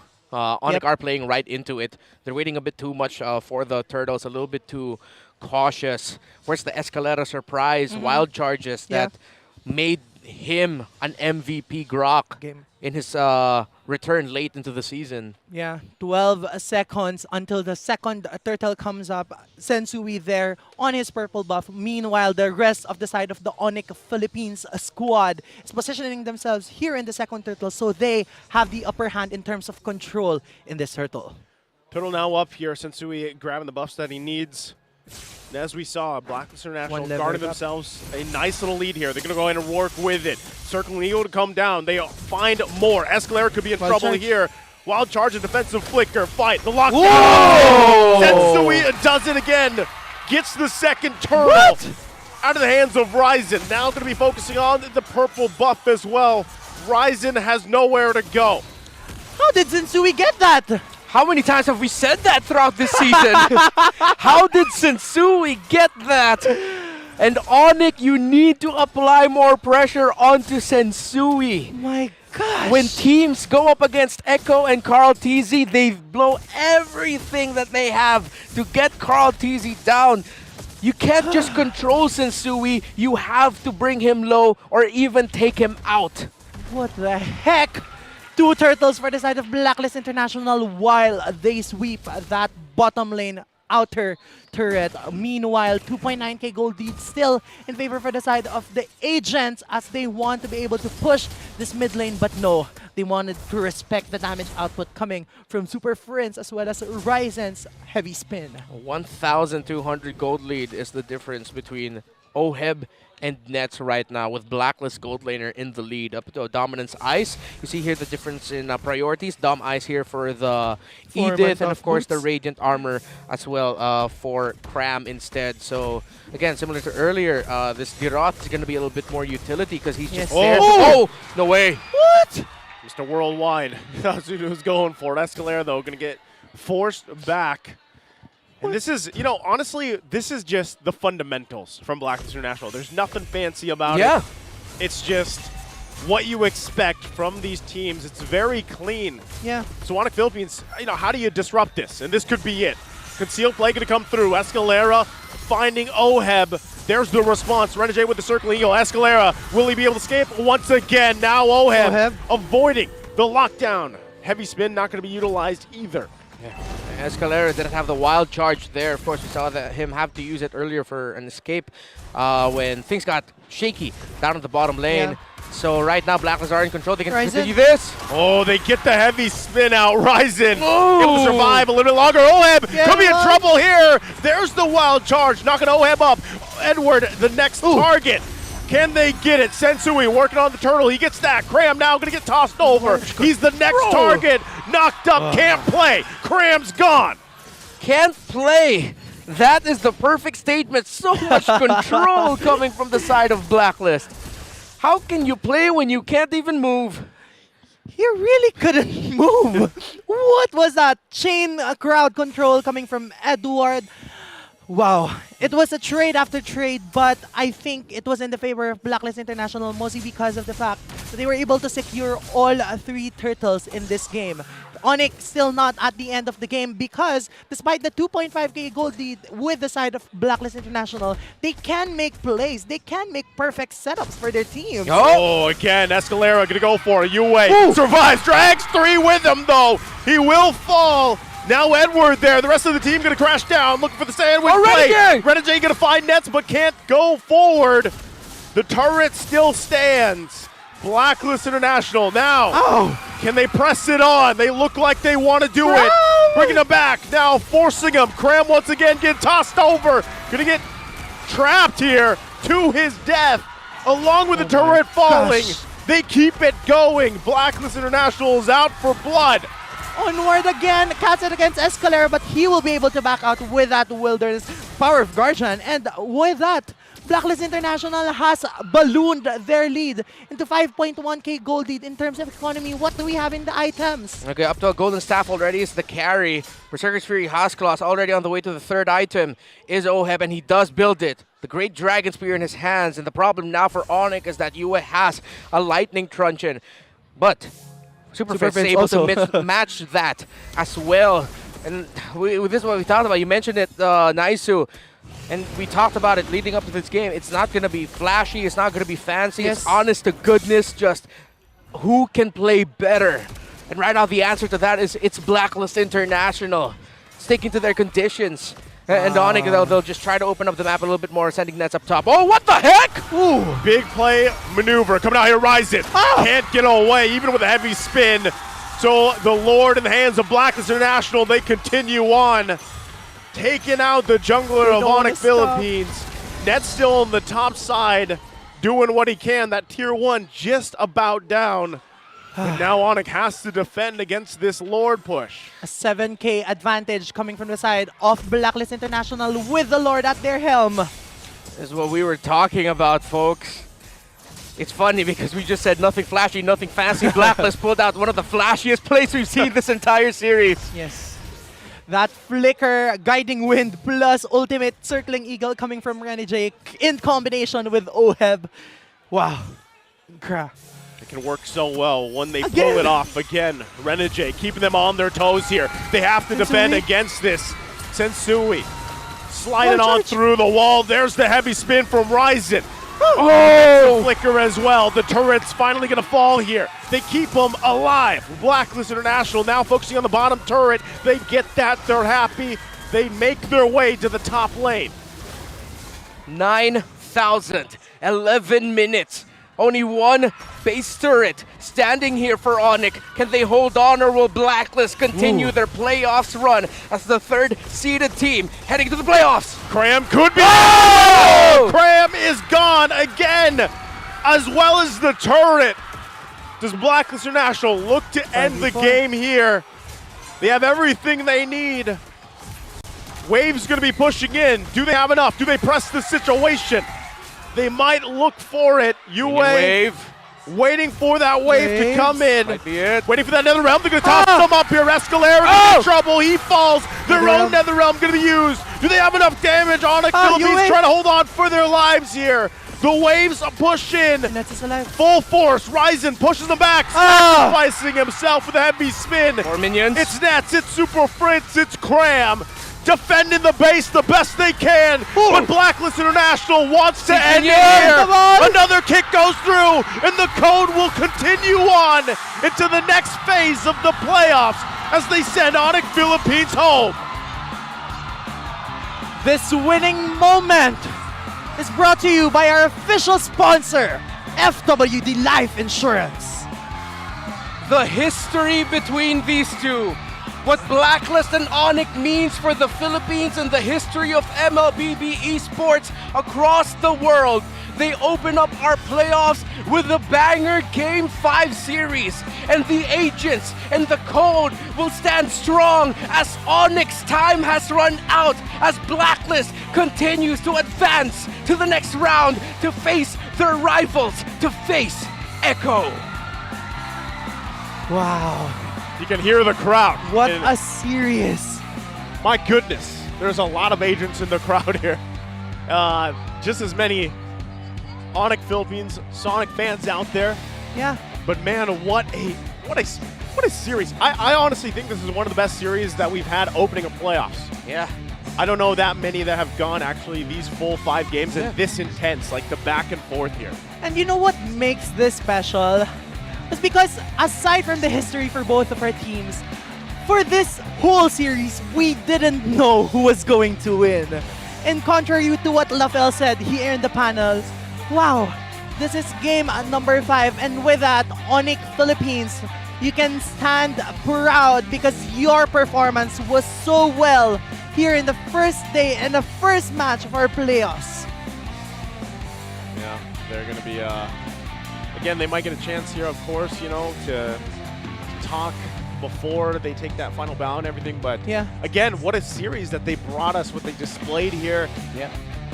We know how strong they started the season too, you know, and then the struggles that they had, it came down to this series, and the same thing could be said with their opponents across from them, Black International. So again, just they should hold their heads high because it was an amazing series. Yeah. ONIC here in Blacklist, they have rose above expectations. No one expected ONIC to have the run that they did. But I'm sure not a lot of people also expected they'd go out of the first round. This has been an incredible matchup to open up our playoffs. You see the, of course, look of sadness onto the Sonics and of course the members of MPL-PH, but they should be damn proud of what they've shown throughout the regular season in this first series.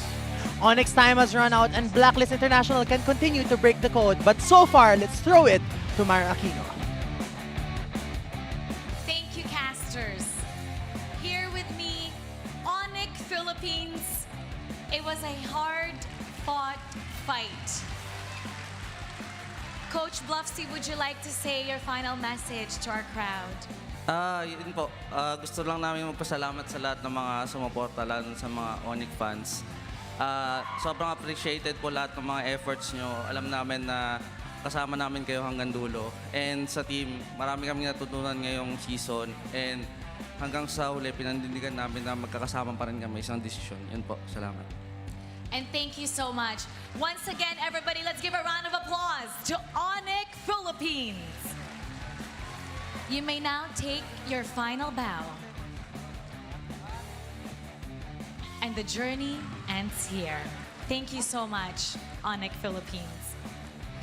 And now, let us call our winning team, Agents Mag-ingay for Blacklist International.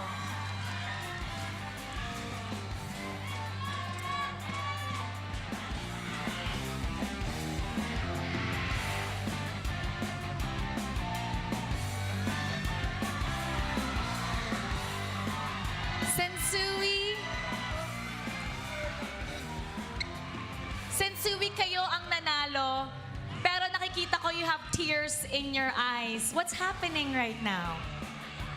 Siyempre po, matagal ko rin po sila nakasama. Masakit din po sa akin ako po yung naglaglag sa kanila. Pero yun lang po. You did your job, you did very well. In a competition, there is somebody who will lose and there is somebody who will win. And for this round, Blacklist International will move forward.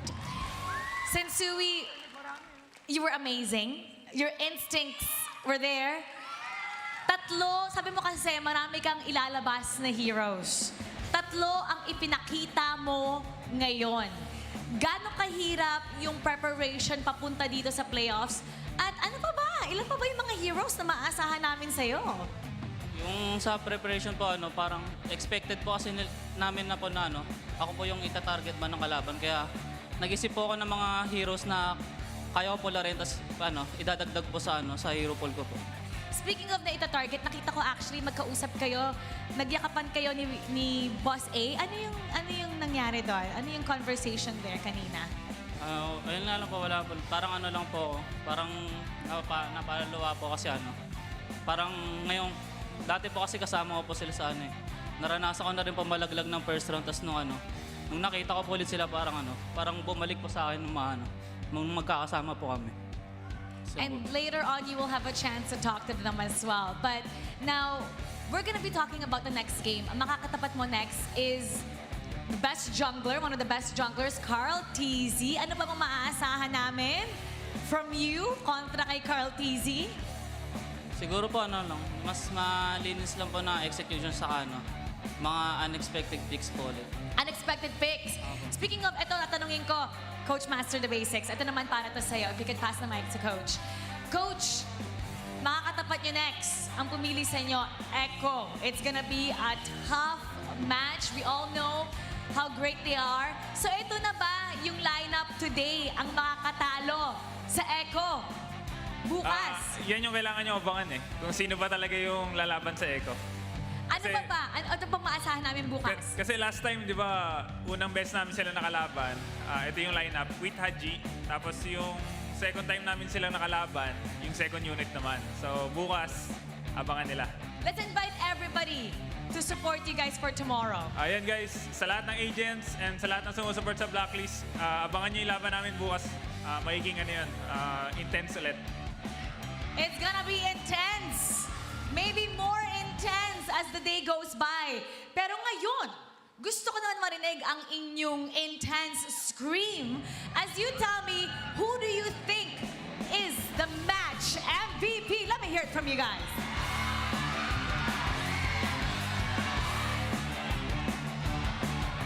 Sino? Okay, tingnan natin. Let's take a look at the screen for the match MVP.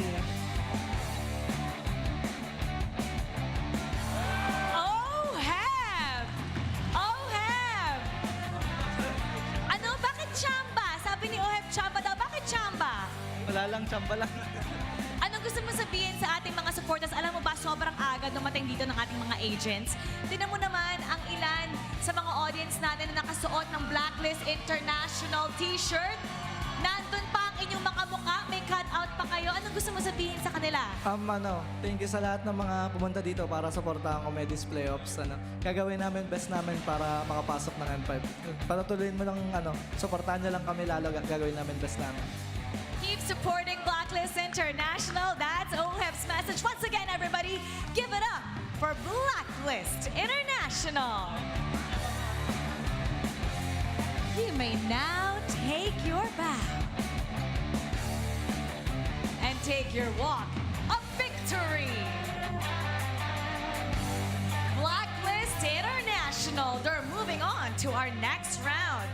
And etong match na to was intense. So we're gonna break it down for you and we're gonna go back to our analyst, Faso.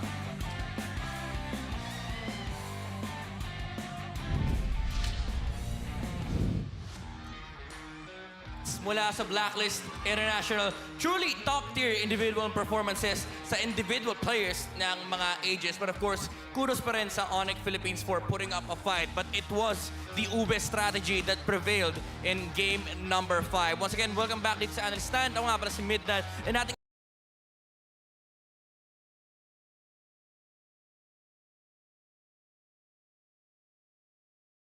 si Sensui on the Fredrin 205 on his performance. Nakita natin yung kanyang confidence, mag-take ng mga resources, yung kanyang aggression ng early game, yung kanyang control sa mga team fight, and of course, yung kanyang pag-peel for OHEB para ma-make sure nila na hindi kakayanin ng ONIC Philippines yung team fight nila laban dito sa Bruno. Kaya naman nung early game nakita natin nandun na yung pag-focus ng Blacklist International sa mga objectives laban sa ONIC Philippines kasi napakalakas nung kanilang early to mid-game timing, especially with the composition that they've been able to pull off with the Matilda, the Paramis, and of course, the Bruno. Added support dito yung Fredrin and Edith na nasa may bandang unahan na nag-initiate for Blacklist International. ONIC Philippines, sila naman yung may hawak ng scaling dito with the carry.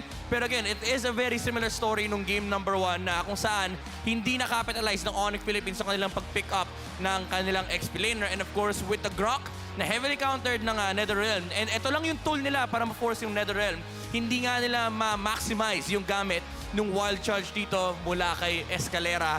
Kaya naman, ando naman yung damage, pero yung teamfight approach ng ONIC Philippines laban sa Blacklist International ay napaka-awkward. Kaya naman tuloy-tuloy yung pagkuha ng control ni Sensui sa game na to. And it allowed for a very, very big snowball coming out from Blacklist International. Kaya naman, nag-propel to a very huge Bruno pickup dito for the side of Blacklist International. Pagdating ng mid-game, yung damage output niya ay overwhelming na for the side of ONIC Philippines. Literal na may mga heroes na 2 to 3 hits lang mula kay Bruno and hindi na nga tayo mabot sa point na nakarecover ang ONIC at nagamit nila yung kanilang car pick dahil yung mid-game timing ng Blacklist International ay sobrang laki na for ONIC to deal with.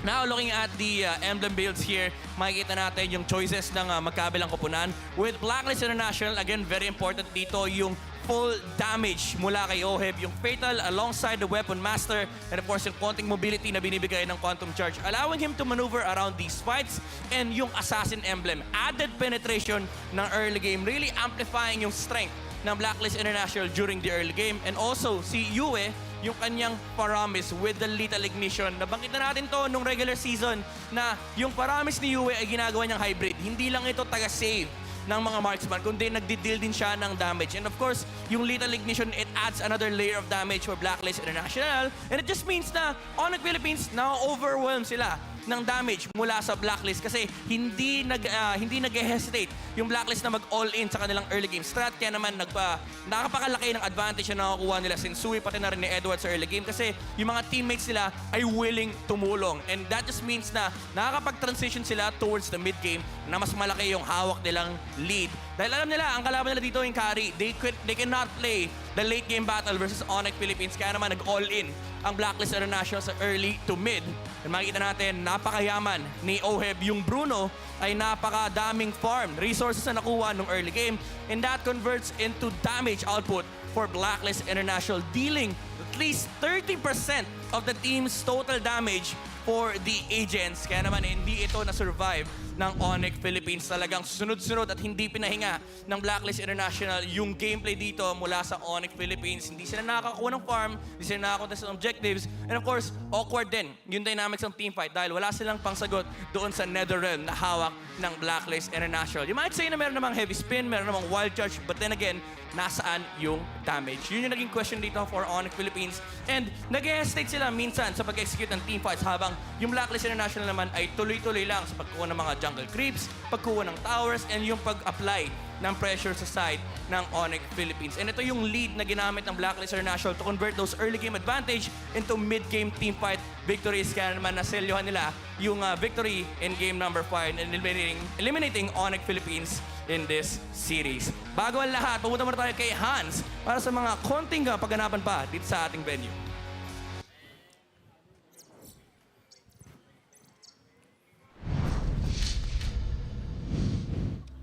Maraming salamat, Midnight, and what a series it has been to start off day number 1 ng MPL Philippines Season 12. Again, it was Blacklist International getting a 3-2 win going up against ONIC Philippines. GGWP para sa ating Sonics, but their journey ends here. But again, kita naman natin from a while ago na tunay talaga yung intensity ng matchup on the road to M5.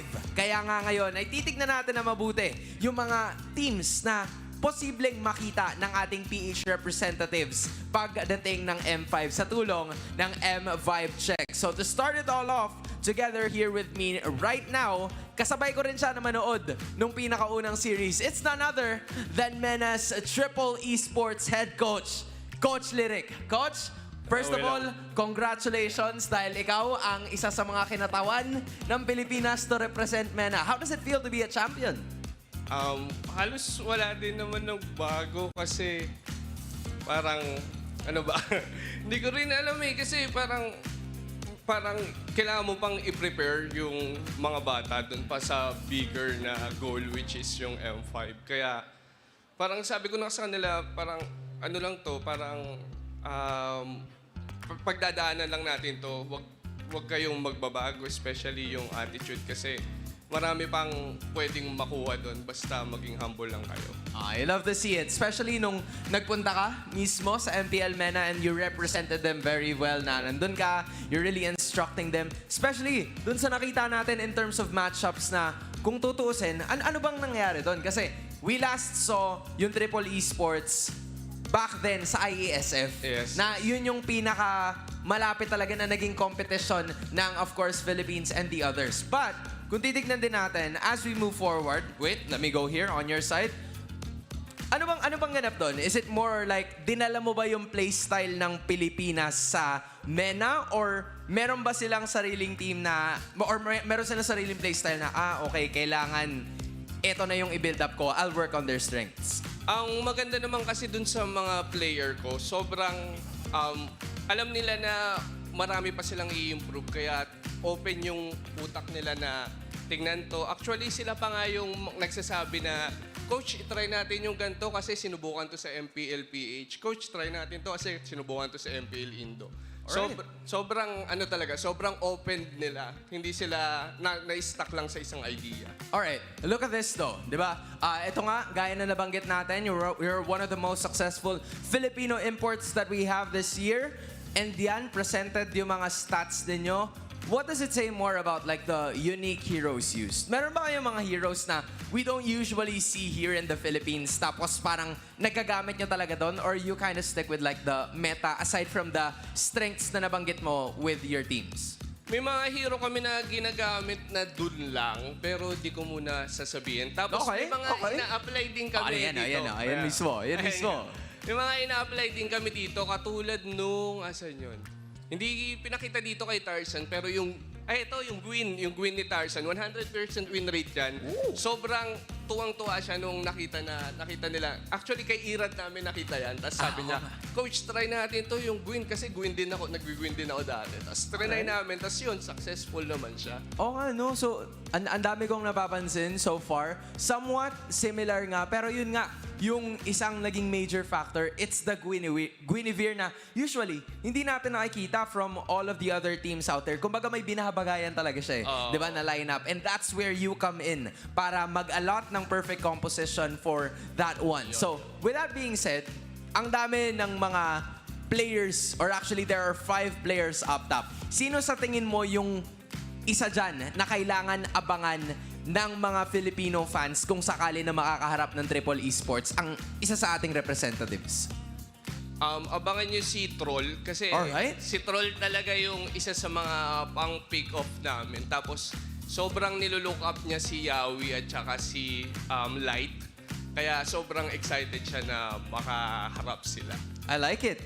So, kung ang idol niya ay si Yawi and si Light, I would expect more of an explosive na Troll kind of gameplay. So there we have it. We got to know more about MENA's champions, Triple Esports, courtesy of their winning champion coach na si Coach Lere. Coach, maraming salamat for being with us. And sana ma-enjoy mo yung rest of ating mga matches dahil susunod ay makikita natin ang Smart Omega versus RSG Philippines. Kaya huwag kayong aalis. Magbabalik ang playoffs ng MPL Philippines Season 12.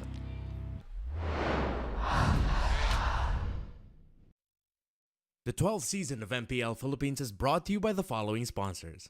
Smart, the official telco partner of MPL Philippines Season 12. Our official sponsor, Infinix Zero 35G, 4K ultra clear front vlog phone. And FWD Life Insurance. In the epic adventure of life, FWD is your expert wingman. Celebrate your victories living with FWD. Our partners in esports, Maya, it's everything, and a bank. Secret Lab, the official gaming chair of MPL Philippines, Pi Channel, and EVM Convention Center. Experience the MPL-PH Season 12 playoffs action live at EVM Convention Center. Get your tickets now from our official ticketing partner, Slash. Just go to bit.ly/S12 playoffs tickets for more details. Don't forget to catch all of our official league content on TikTok, Facebook, Instagram, and Twitter. To ensure the equality and fairness of our games, MPL Philippines is also monitored and supervised by the Games and Amusements Board. Habang yung blacklist ay kumakapit pa, ayaw pa rin dito na napakalakas pa rin ng Pilipinas.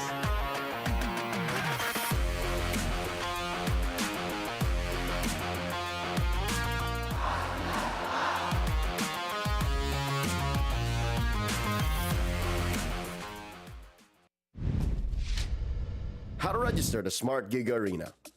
First, go to gigarena.smart on your browser. Click Sign In at the upper right corner and enter your smart mobile number.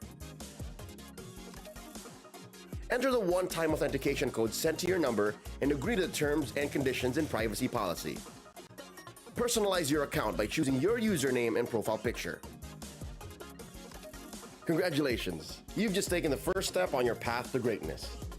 Check out upcoming tournaments and play arcade games. Just subscribe to Giga Arena 20 to join. To join tournaments, click the Tournaments tab. Find the perfect tournament with the search option. Find all the details about your chosen tournament and register. Provide your in-game name, ID, and other details. Make sure you have tickets to join. If not, then subscribe to Giga Arena 20 to get 2 tickets. And you're set. See you at the training grounds.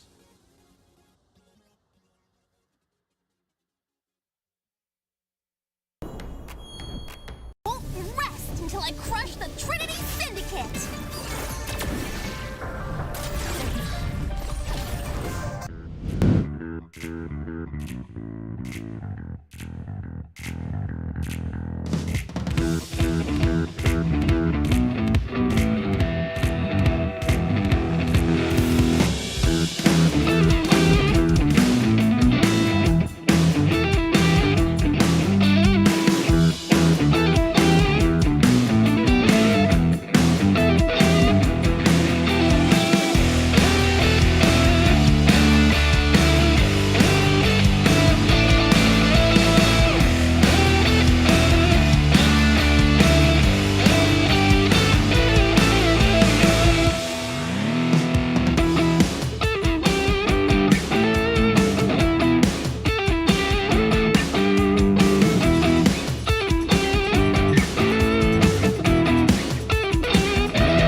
Malakas, Pilipinas, malakas kahit anong lane, we become the monsters.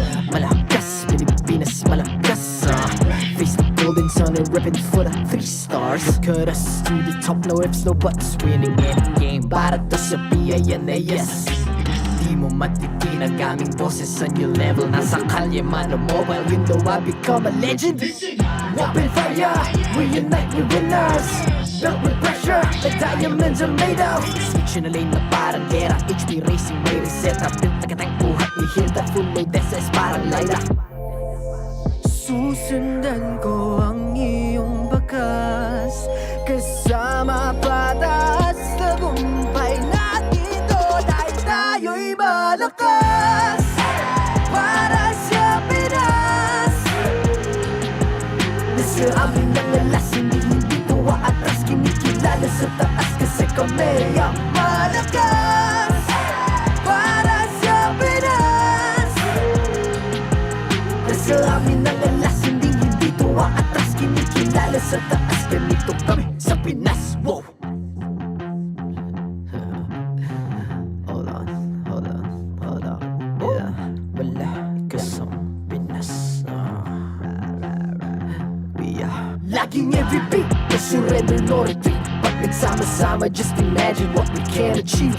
Lacking every beat, no surrender, no retreat. Giving 100 all my own, cause we just cannot be defeated. We are unstoppable, immune and invulnerable. Ready ang equipment, lahat frozen, malang crowd control. Pakita ko na jab like pow, beast of the southeast. Taas sa watawat, proud and loud, cause every enemy we devour. Susundan ko ang iyong bakas, kasama patas, tagumpay natin ito dahil tayo'y malakas. Para sa Pinas, nasa amin ang alas, hindi tuwa atras, kinikilala sa taas kasi kami ang malakas.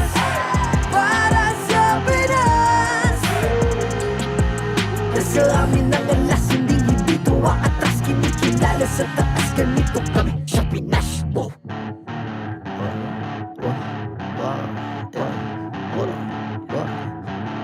Malakas, Pilipinas, malakas kahit anong lane, we become the monsters. Malakas, Pilipinas, malakas face the golden sun and reppin' for the 3 stars.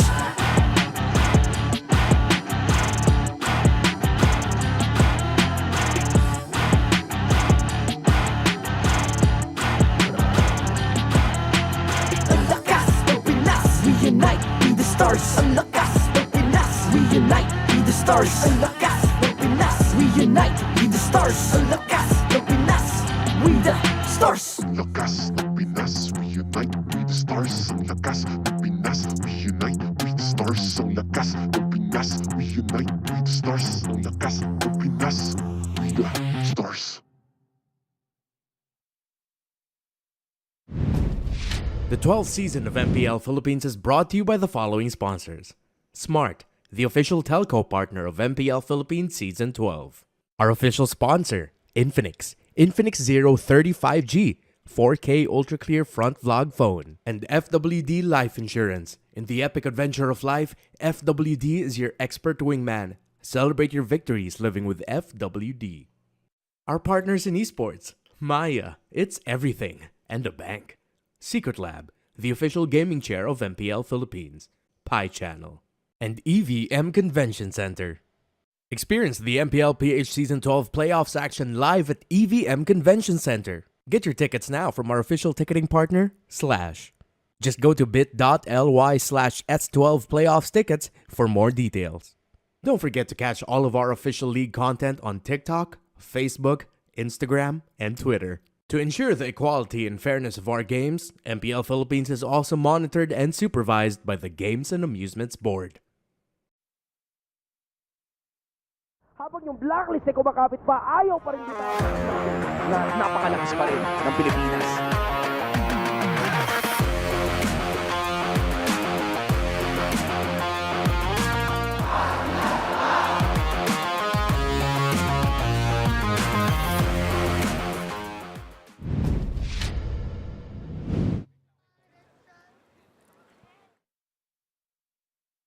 Habang yung blacklist ay kumakapit pa, ayaw.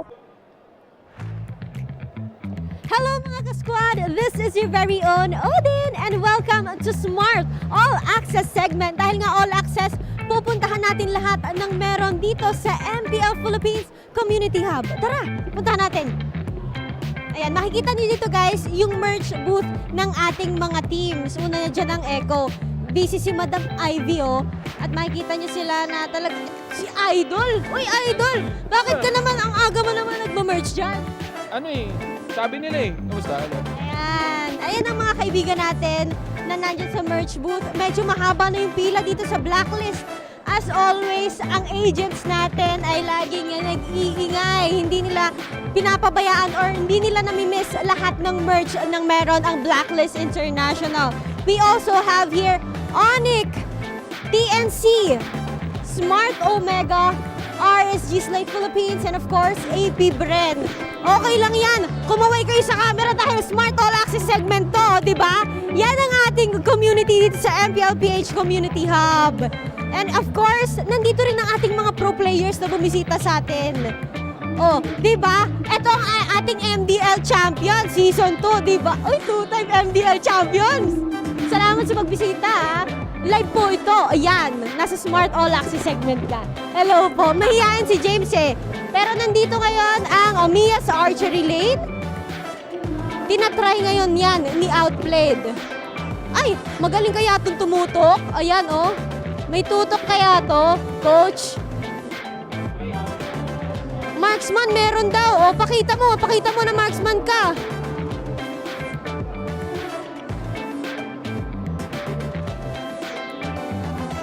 Ayan. Uy! Tumama! Nasa loob ng bilog. Sino naman kaya dito sa Layla shooting lane? Meron din tayong mga guns dyan na pwede nyong gamitin. Hindi ko pa natatry pero sa mga ibang araw, subukan natin lahat ng meron. Of course, we have the Creators Corner. Uy! Pwedeng manahi! Pwede pong manahi! Ay, pwedeng manahi! Uy, may mga wig pa! Kayo gumagawa po lahat niya? Yes po. Cosplayers po kayo. Sila yung mga bumibisita sa atin para magturo kung paano gumawa ng costumes. Ito ang Creators Corner. And of course, hindi mawawala ang ating special performers dahil nag-invite tayo ng mga singers dito sa ating MPL-PH Community Hub. At pwede kayong tumambay dito. Pwede kayong umupo sa grass. We have our performer. Lahat yan libre dito lamang sa ating Community Hub. Of course, meron din tayong mga jersey para makita nyo ng naka-hanger. Diba? Kuya, Hi, Kuya. Hello. talaga. Siyempre, panggulat lahat ng dito sa MPL-PH Community Hub. And of course, siyempre, hindi mawawala yung booth namin. Pwede bang mawala kami ang MDL Philippines Talents? O, makikita nyo rin kami dahil merong mga guesting ang ating talents from MDL. This is the redemption and information booth wherein you can claim your prizes pag binigyan na kayo ng mga stamps. So, surpresa yan. Abangan nyo kung kailan yan ibibigay sa inyo. At ang ating mga sponsors ay hindi mawawala. We have Infinix, FWT, pwede nyong tingnan ang kanilang mga products. At eto muna ang ipapakita ko sa inyo. Kung gusto nyong malaman kung ano pang meron dito sa ating community hub, ay pumunta na kayo mismo dito sa venue, EVM Convention Center dito sa ground floor. Makikita nyo kaming lahat sa talents at ako, of course, dito na mag-host para sa inyo. Again, this is your very own Odin. Balikan na muna natin kung ano mangyayari sa Land of Dawn. Good day, MPL Arena, and mabuhay to everybody watching all around the world. I'm Mara Aquino, your host. Joining me here today, Ate mo Chantel and Hans. How are you guys? Ako, kinakabahan ako kasi ganito pala yung feeling na ang daming nga tao ngayon. Again, na may bago tayong bahay for MPL playoffs and excited ako sa mga laban natin na next. Na-excite lang ako. Knowing now we started the playoffs day number 1 at the 5-game series, who knows what else is in store para sa ating lahat. Talagang maganda ang venue natin and welcoming you to the home of the greatest and the strongest MLBB players in the world.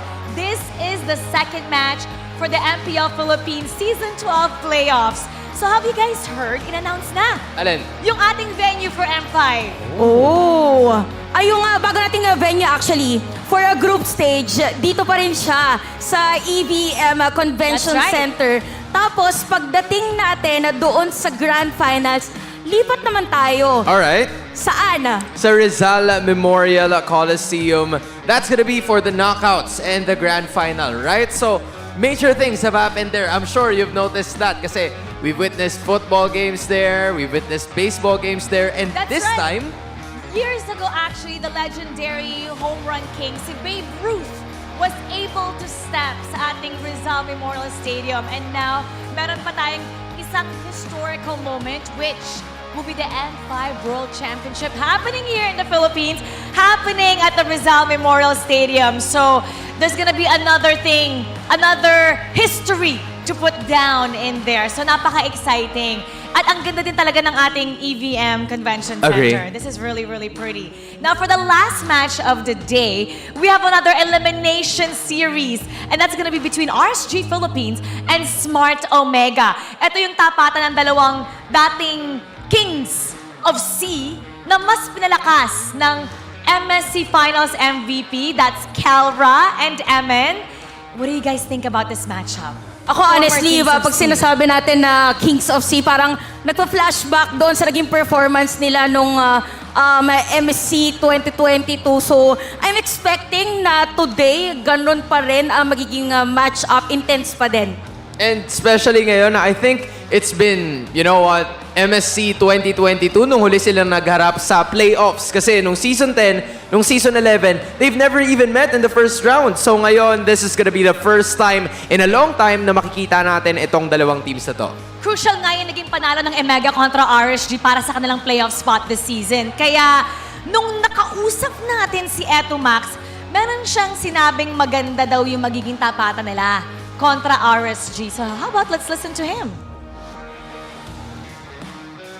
Ang maganda yung matchup namin sa RSG. Pili ko, maganda nung year. Kasi meron sila mga comfort, may mga comfort din kami. So, kung sino yung mas makakuha ng mga comfort picks, pili ko yun. Mas magwawali. So, yun. Pinapalawak lang namin yung comfort hero namin.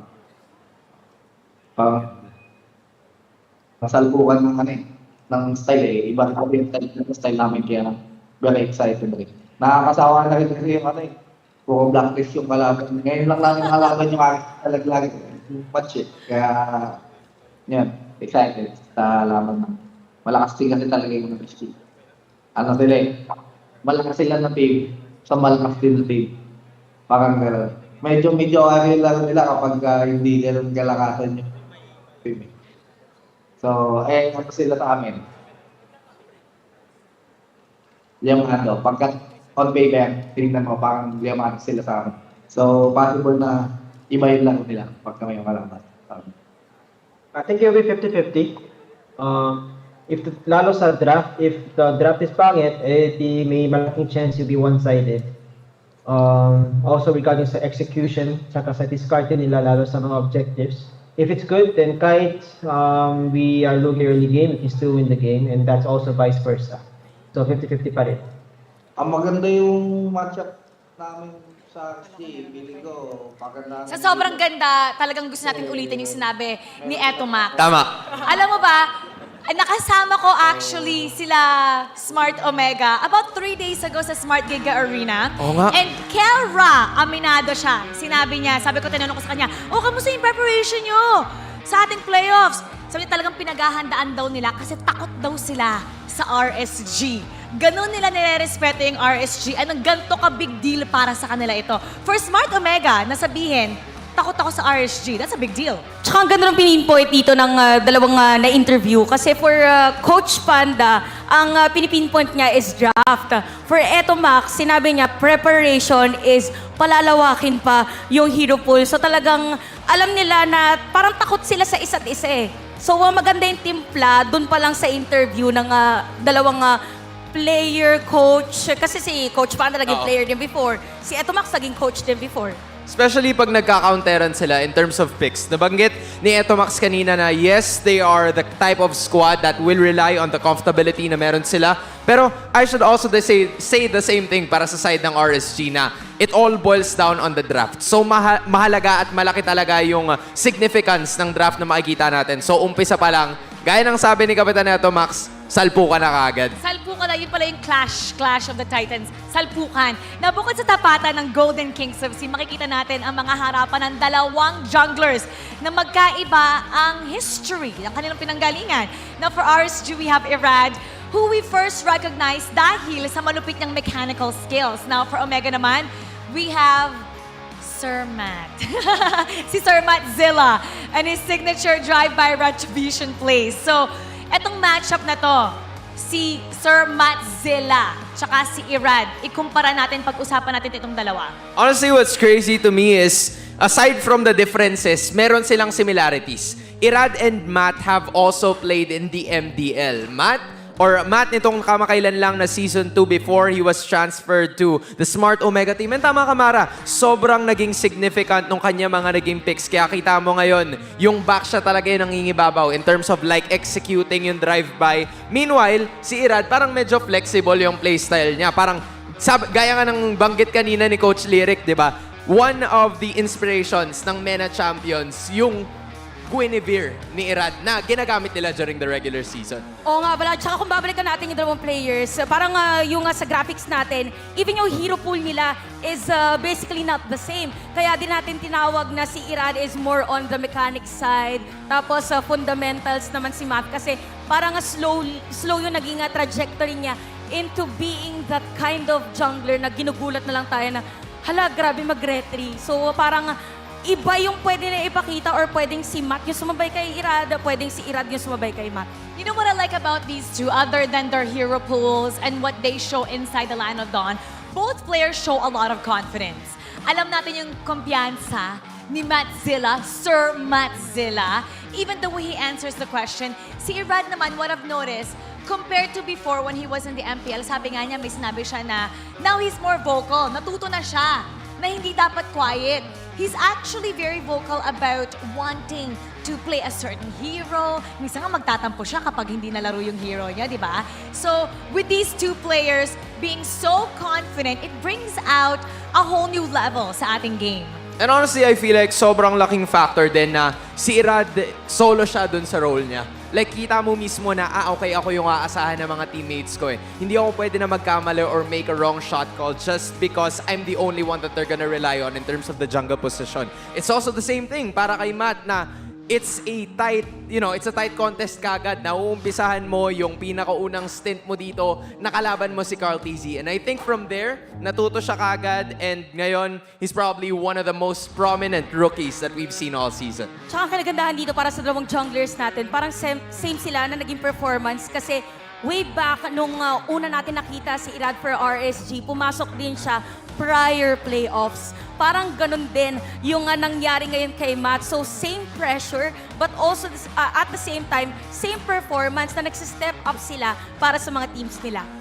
Now, if you were to take a look at both teams, no, itong RSG and Smart Omega, in your perspective, in your observation, sa akin parang napapansin ko kasi nagbabago sila depending kung sino yung kalaban nila, correct? Yeah. I mean, yun yung sinabi ni Etomax kanina during the mini audio clip na nabasa natin na kapag nagkakaroon ng situation na halimbawa RSG faces stronger teams, they got to be super strong.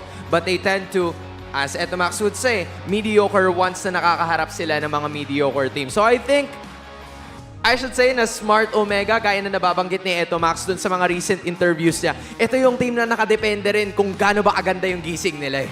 Na parang andun mismo na, okay, kaya naming balagbagin lahat. Pero there are also times wherein hopefully hindi natin makita yon na nagsuslow down sila, and we're gonna figure that out in just a bit. That's right. It'll be Calra versus Emin. The Mechanic versus Sir Matzilla. Sino kaya ang magbahagi sa pagitan ng Raiders at ng Barangay? To answer that, let's call on the voice of MPL to welcome our players. Renmar, pasok.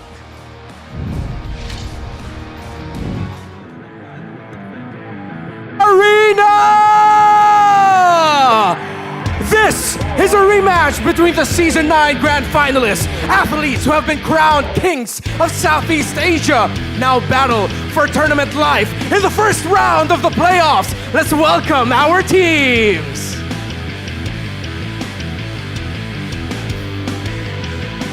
Introducing first, their light as the roamer, the MSC 2022 Finals MVP, Eman, the Mechanic, Irad, Nafts Entertainment, and the Splash Pro Aqua. This is RSG Philippines!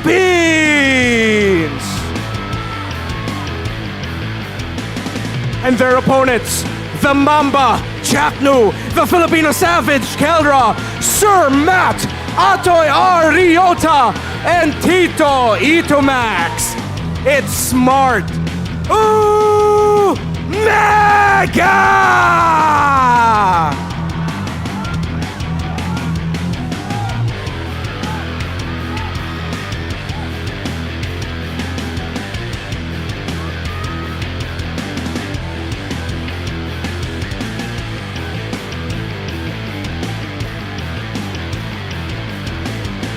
And welcome their coaches, Coach Stronger and Coach Panda. MPL Arena, welcome to our second elimination match.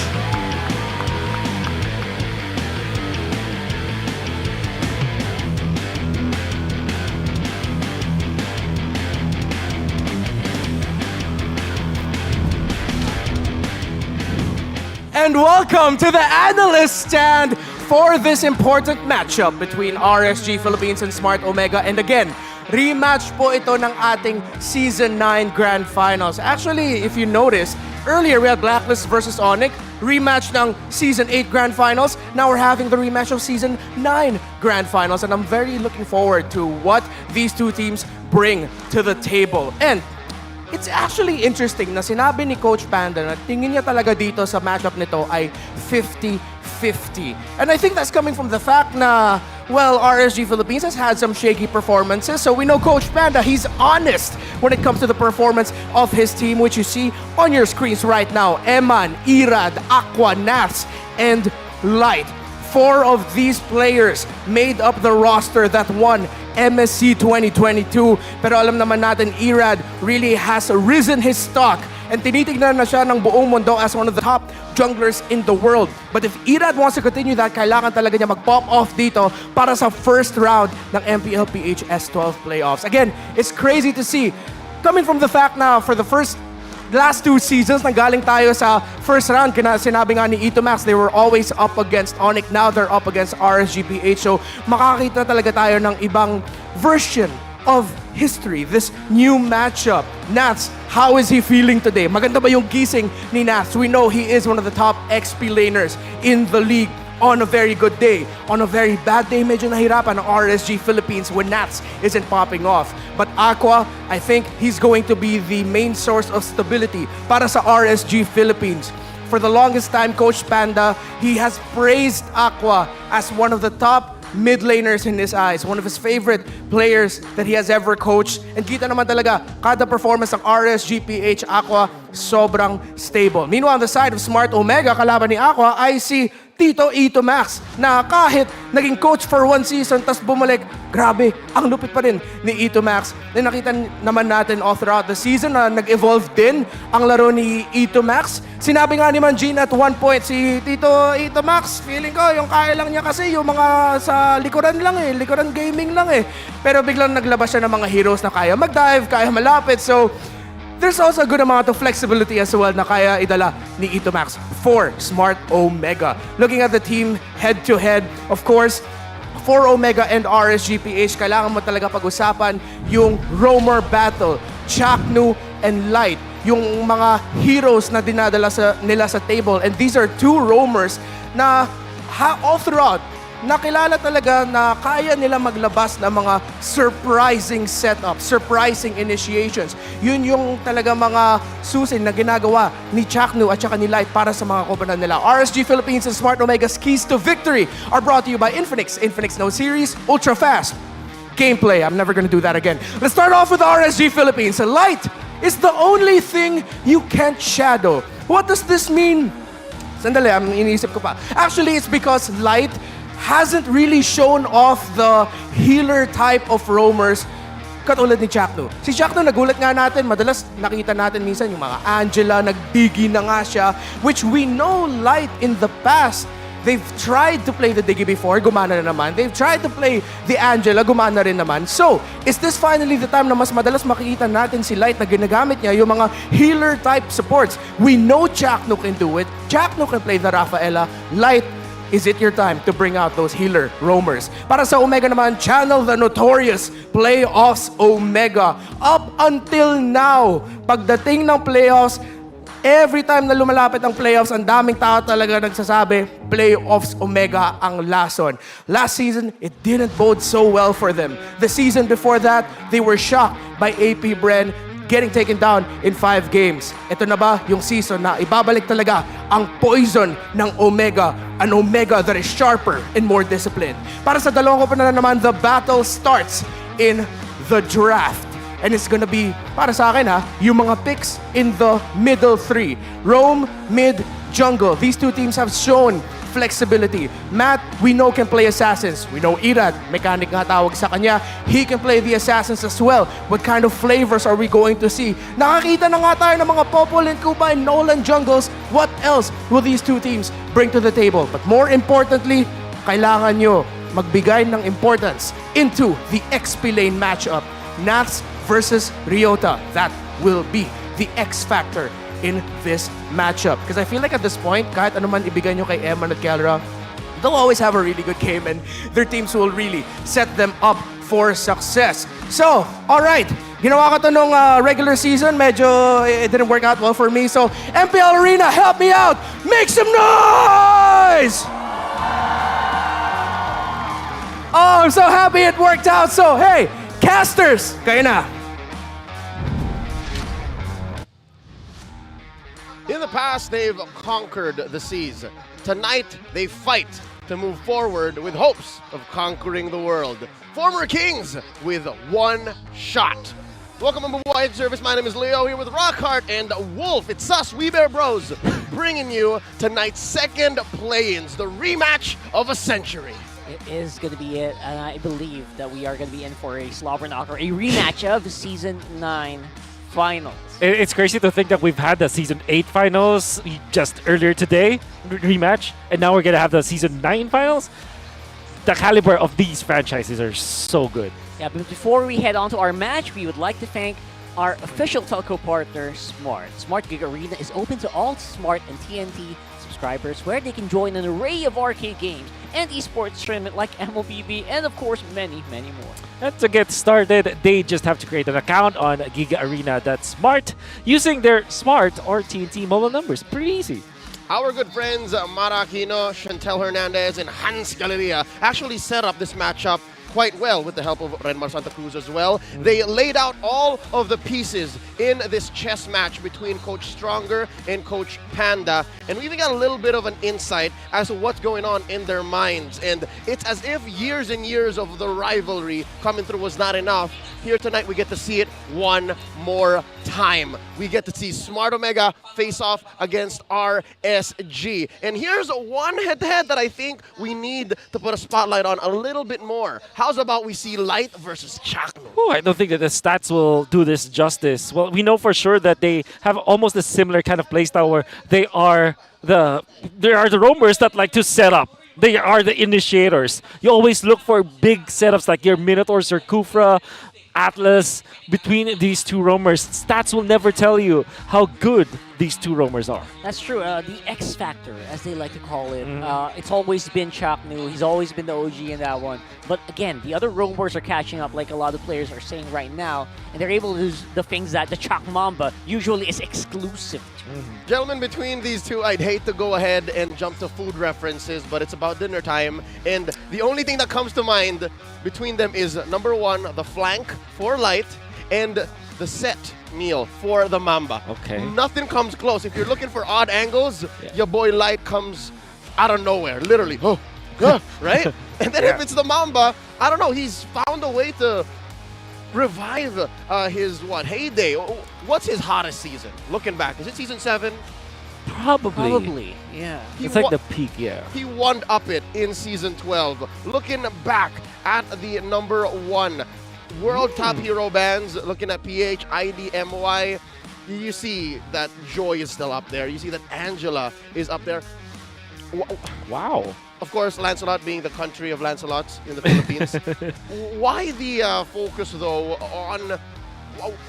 Why the Kadira in ID? Why do they not care as much about Angela? I think he can answer that. Well, after some research from the Indonesian team, after some research, I think that there are so many Kadita mains in MPL Indonesia. That's probably it. Like I think it's one of those heroes where somebody has to play it in your team. Like somebody has to play the Fanny and also the Kadita. That's the idea for MPL ID. There's no team that cannot play the Kadita in Indonesia. Well, you gotta, and I think it's safe to say, given how tight mid is, even in the Philippines, Kadira might see some play one way or another. A ban or a pick here. Game number 1, we're in it. It's a best of 5 between RSG and Omega, with RSG on the play, banning out the Baksha and the Faramis. Smart Omega taking out the Joy. I don't know why I'm thinking about Kadira this early on. And the Nolan. Wow, Nolan's a breakout hero this weekend.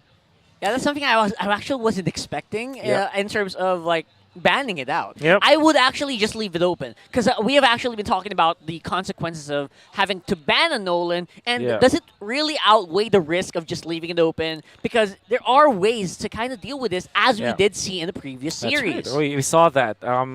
Very good in the early game for sure, but there are many counters to it.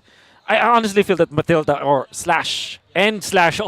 Angela is a much better priority pick compared to the Nolan. But of course, that's always like I'd say the natural response to new heroes for teams. They just ban it out, like when Joy was there, when Fredrin, because it's like the fear of the unknown. You don't know the maximum potential of it yet, so it's much better if you just ban it.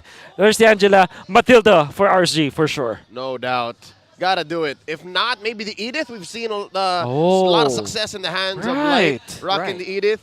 Right. But if they do leave one or the other open, best believe Coach Stronger is not gonna hesitate. Yeah, of course. There are also picks like the Fanny that you can consider maybe around the third, especially for RSG. Oh yes.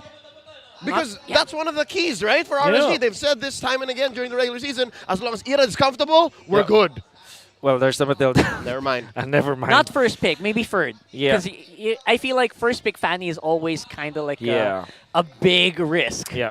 So I'm thinking Fredrin for Omega this time to go with well, like we said, the Edith. It's just a flexible pick for you to use. You're not required to get something like Rafaela immediately, especially because they're the ones that ban out the Angela anyways. Edith. She is. Obviously. Or there they are. I think Edith is 2 heroes in 1. Yep. Novaria is actually Itomax's specialty. It's picked up 10 times.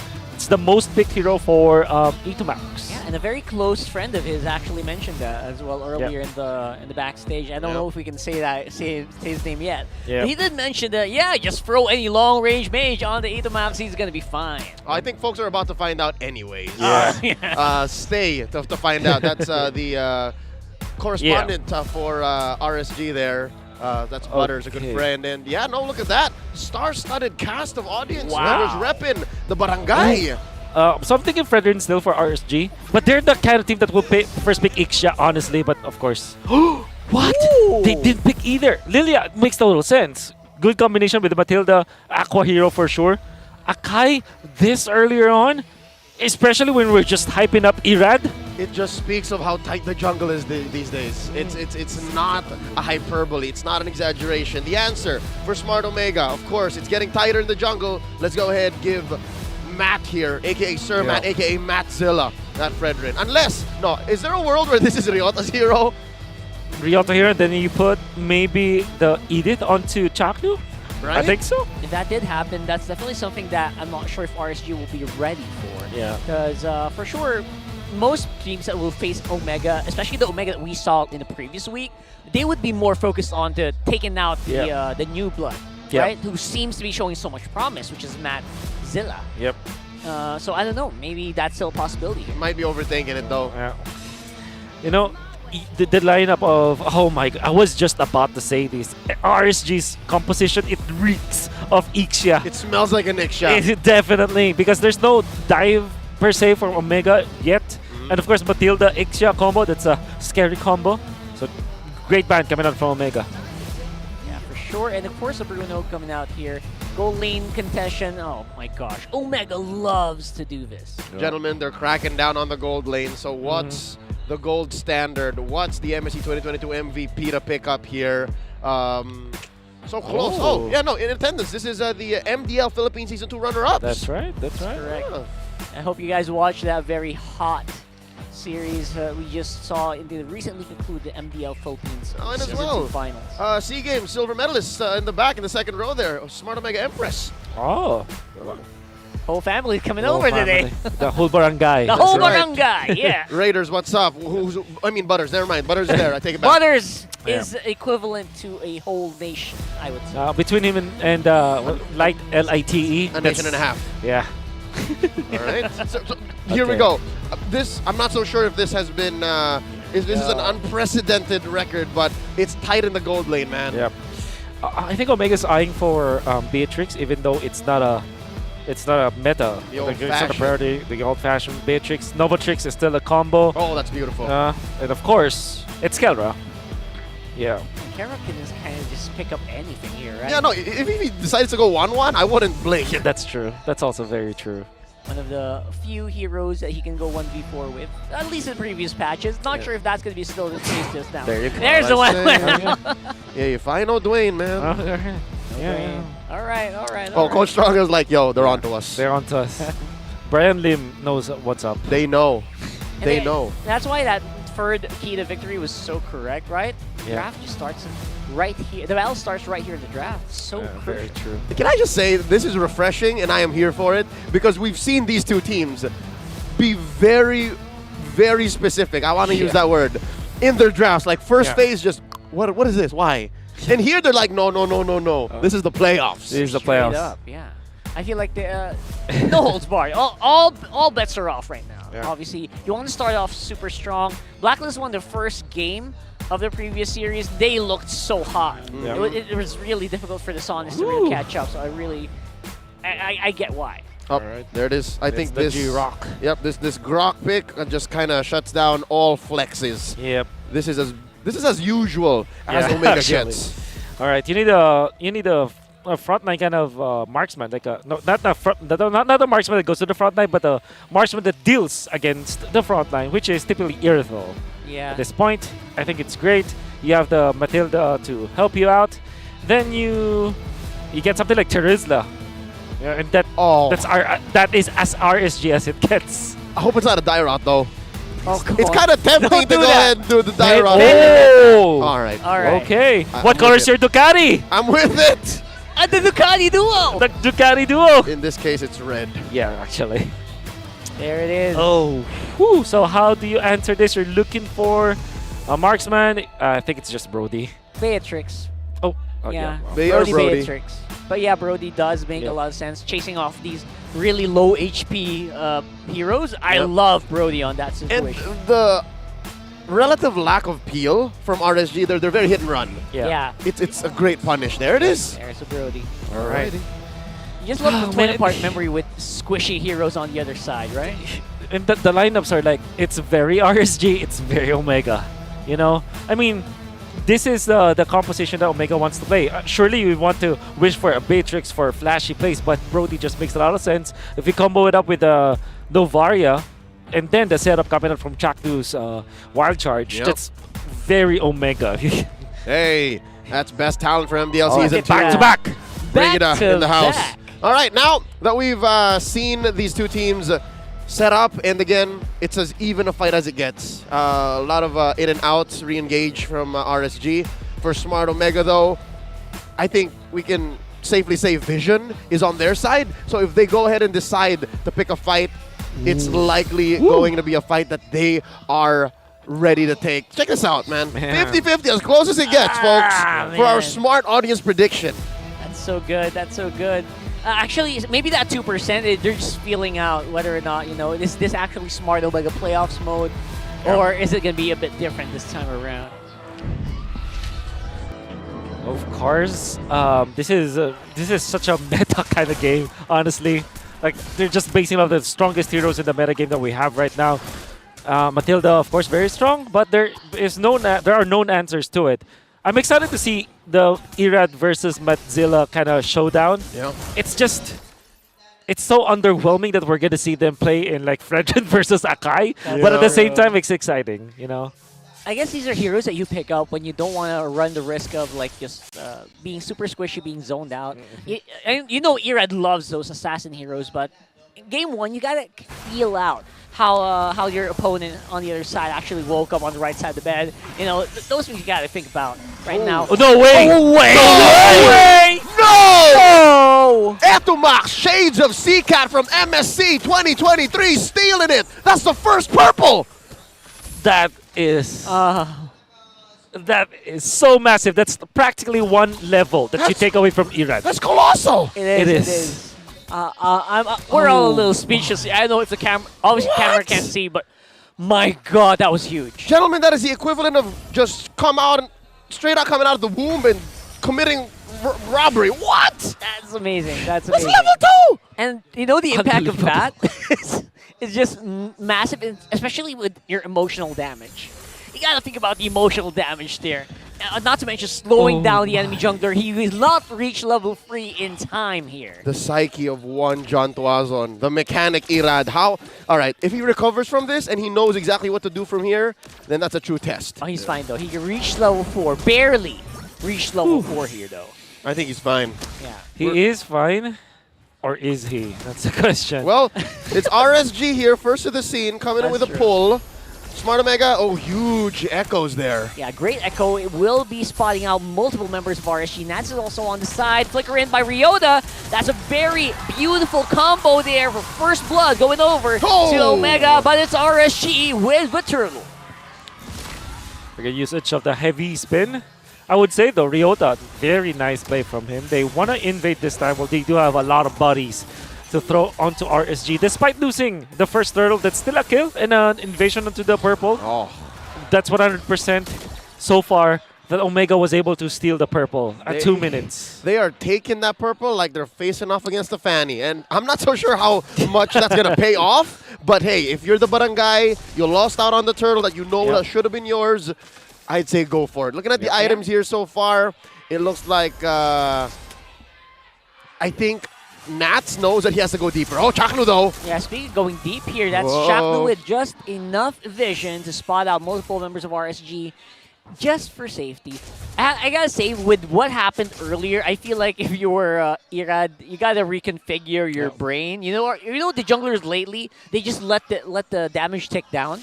They don't really use the retribution on these minor buffs or these buffs. You gotta reconfigure that. Oh, that of course is gonna be able to survive here. Light had the support here on the right, so he should be fine. And both teams looking like they are just they're feeling it out. Yeah. About 30 seconds until the next turtle comes up again. It was RSG who scored the first. So I'm guessing Smart Omega with about 500 gold ahead in, I'd say, the oddest spots. Is that just me, Wolf? Do you agree with me that the gold is not where they want it to be right now? I think so. I think that might be the idea now for Omega, for sure.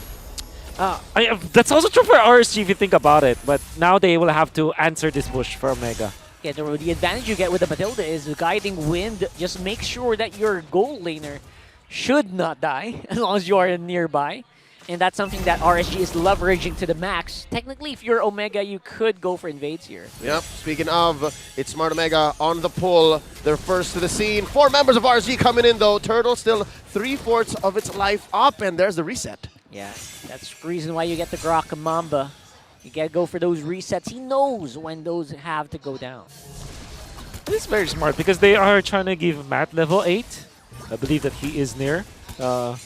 Oh, he's actually way off. Pretty way off right now.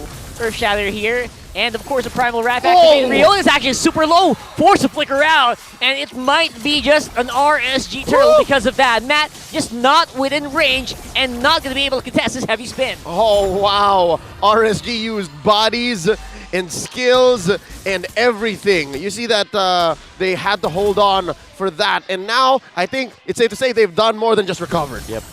Absolutely. Now they're poking Chaknu. Whoa. Yeah, he's trying to just make sure he survives. Again, there you go with the barrier there. Just good positioning here by the Mamba. Will it be enough, though? That's a lot of damage that RSG is throwing out. Yeah, they will have another wave of minions. And already Omega have spent all of their resources to get out. So this will be a push. Oh, Aqua! Oh my goodness, One look at more! Aqua here. Oh man, that was a beautiful zone. Great zoning. And speaking of zoning, that's absolutely the reason why they were able to get turtle number 2. Wonderful positioning coming up from RSG. They forced out Ryota, and they were too advanced. That means that Omega wasn't able to get into the position. Then comes Nats. It's being his specialty, Benedetta. Playoffs Nats, it's a totally different beast. Man, I'm also feeling the whole nerf on Ryota. You see how he has less lifesteal on his basics when he is in primal form?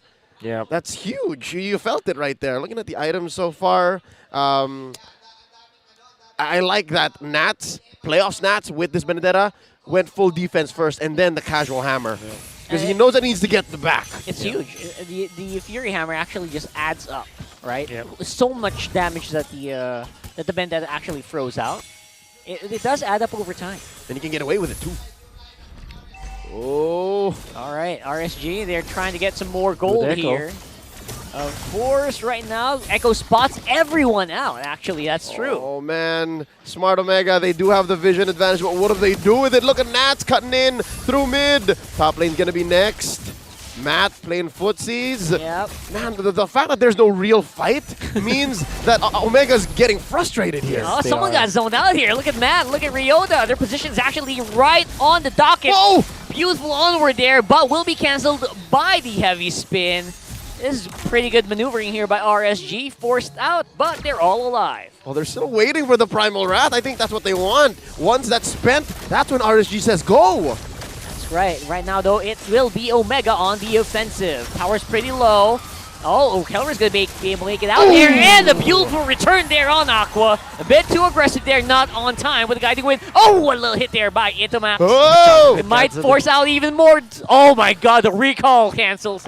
Ah, that hurts to see. The more time that the Mamba buys, the more that Sir Matt can actually just work on the turtle. If y'all can see from the mini-map, I'd reckon there you go. The turtle's at a third of its health, and OMG looking to take it before it turns into a lord. And you look at the player cam, Itomax there was smiling. He knew what was happening there.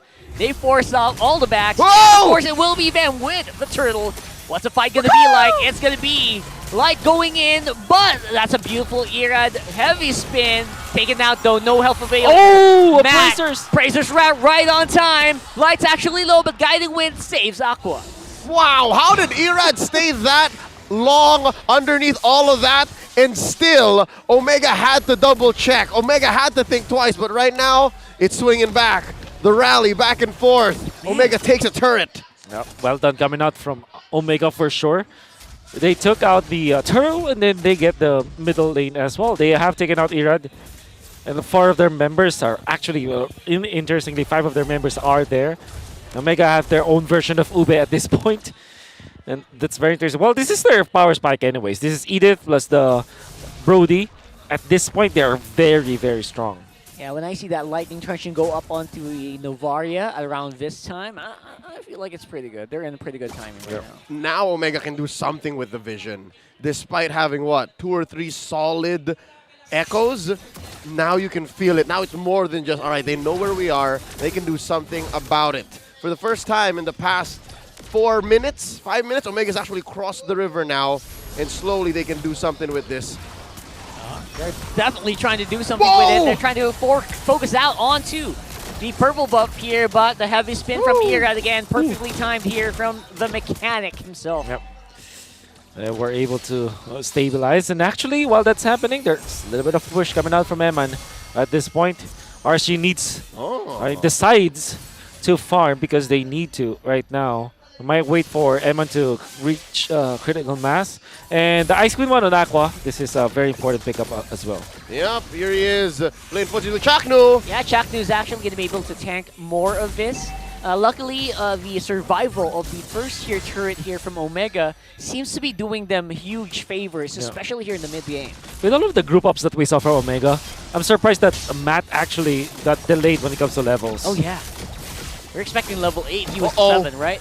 And again, we are seeing some good tries on the Omega here, but again, ultimate's being used already by Aqua. No black shoes, that might be go time, but it is go time, but it's for RSG. There goes the Apprentice Wrath. Primal Wrath activate as well here by Rio. The damage is coming out, taken out. Chaknu's low, and the heavy spin forces the jungler of Omega to go down. What? And Irad stays up this whole time. They're going to force the Lord. There's no retry for Omega. Yeah, it's the Matilda advantage here, but Kilra, oh, it's Eman who takes the Lord, and the follow-up is huge here for RSG. Kilra trying his very best. Oh, what a flicker! Flicker it out! Oh, and the Tory Boy memory could also. Nice attempt, but will not be enough. The turn on the turn. Wow! Scores a 3 for 4 and a Lord for the Raiders. With the start that Omega was able to do, with the post that they were able to get, you wouldn't realize that RSG might be able to do that kind of thing that they did against Omega. Definitely not a team fight that you would paint in your head. RSG was already able to take out Matt because of the good counter from RSG. Then Omega takes out Irad for some reason. Eman still gets it? How the hell do you paint that kind of picture? Dude, it's literally 4D chess boxing. Yeah. Oh, 4D chess boxing. That's right. No, It's on multiple fronts, and you're playing it with Doctor Strange. Oh my That's what that team fight was goodness. like, and I'm perplexed. As to, again, I'm still trying to figure out why Matt is down on levels. That's where my brain is at right now, and RSG are closing the gap. They are just crawling through, and the whole map's blue. You know, some matches look like ping pong matches. No, this is like every strategy game you can think of. Ping pong boxing chess. Ping pong boxing chess 4D. With a side of what? Mini golf. Mini golf, yeah. It's crazy to think That sounds that like way. a fun date. I'm already spent. Oh, there it is. That's actually pretty good here. Nats once more on the Benedetta. Looks like he's just unkillable. Even with the line that Omega have right now, just so hard to catch that guy. All right, gentlemen, is it safe to say, with the Lord coming up in about a minute and change, it's rallied all the way to RSG one more time. It's now the Raiders in control, and they are taking their sweet time. That's right. They're still holding on to it and trying to take down this first tier turret. Oh, beautiful entry here by Nats. Gonna be able to dodge out of that. No one goes down for Omega, but that turret definitely looking low. A little surprised no one died there. Yeah, I am actually also surprised there. I think that the reason why Matt is actually down a level, it's mainly because of the fact that they were grouping up so much. And surely that is good when it comes to like getting team fight wins, but if you spend too much time grouping up together, that means that you share the XP too much. If you don't get any kills, it will not be rewarded. That's what RSG did. They just made sure that they didn't die against the group up of Omega. And now Irad is maximum level. It will take a while before Sir Matt will reach that. They found Kelra. Yeah, Kelra might be in trouble here. Going straight at it, uses the flicker, but still gets caught by Irad. Like this out though, beautiful damage from the Capitan. And it's just a free-for-all, ladies and gents. It's gonna be Nats being forced out, cancelled as well. Matt doing damage here. 2 for 1. A worthy trade. I could have sworn Keller was going to wow us, but something's got to give. There are rules to this game. Yes. And when a gold laner gets pummeled like that, the best you can look for is a trade. Yep. It's weird because I was just thought about how they are grouping up together so much, and then now they dispersed. The moment that they dispersed, Kelra was found by RSG. Perfect timing that for RSG to catch him there. Yep. And force the flicker out as well. What a critical skill before the Lord happens. And I think the Barangay made the call. They are a man up, and they want to take the Lord. This is a Luminous Lord. This is one of their best bets at claiming back parts of the map. It's just Light and Irad here. Circling Eagle, spent up. There it is, already used up here. Wild Charge makes sure they can maybe catch Light here. Nice save there with the guiding wind shielding, and the kill goes to RSG instead. There's not enough stacks on Kelra's ult there, having spent it to no avail. And again, Nats just going straight at it, looking for the Capitan. Where's the retribution going to be? Irad going to be the one to take it. Matt goes down. The Barangay might be in trouble here. Chase is on by RSG. They're not letting up. Oh, the huge turn coming in. Oh, there it is. Kelra trying to do the mechanics here. Toward the part member, will it will do any damage? Not really. Forcing a flicker out of Chak Mamba as well. Barangay in critical shape. They are up against the ropes, and they are seeing stars. Man, the Flask of the Oasis, pretty much in full, full potential. I saw there. Kelra actually made a right call to just go into Eman instead of trying to keep himself alive. If they take out the Urethal, they might have taken a better fight if that happens. But because of the guiding wind in combination with the Flask of the Oasis, that's how OP Matilda is. Yeah, I think that flask is super empty by now, I feel like. No, it's constantly filling back up. Everyone's been drinking off of it, man. They're just too much. All right, get this. You know why? Because they keep crossing the river, bro. Oh, they keep control of everything. You. Their side, the opponent's side, and they're living on Omega's side this time around. They've kept the Barangay cordoned off. Yeah. Part of me wished that you said it's because of Aqua, but hey, sometimes the low-hanging fruit just is a little too much. Yes. Oh, they're inside the base! Oh, Chaco goes down without a trade at all, and everyone from RSG looks super healthy. This stage could be their last here as RSG look to complete this game. Oh, they've taken down all inhibitors. Chaco, look, 27 seconds. Oh, and they're a man up. It's 4v5. There's a big wave in mid. Oh, this could be bad. This could be bad. Everyone's on vision. Of course, Astral Echo. Here comes Nats trying to activate it. Light of the Matilda forcing Last out, but it is not a problem. The firepower from Omega is just not going to make it. RSG take game number 1. This winning moment is brought to you by our official sponsor, FWD Life Insurance. Wonderful start coming out from Omega, but when they grouped up, they were able to get significant wins. But there came a point where, for some reason, RSG managed to win a Lord fight out of nowhere. They took out one member of Omega, then Omega strikes back. For some reason, the jungler of the enemy was also taken out. They don't have the jungler, and the Irithal gets the Lord. Yes, that happened. That happened. That actually happened. That actually happened.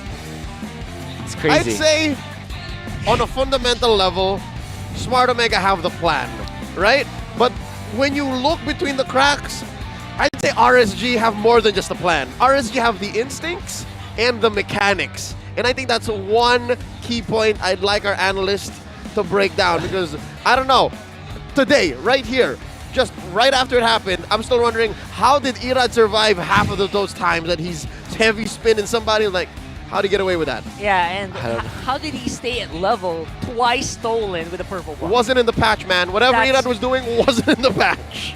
It's very crazy, and this is just the fundamentals kicking in. What they have to do is to not panic. Don't panic.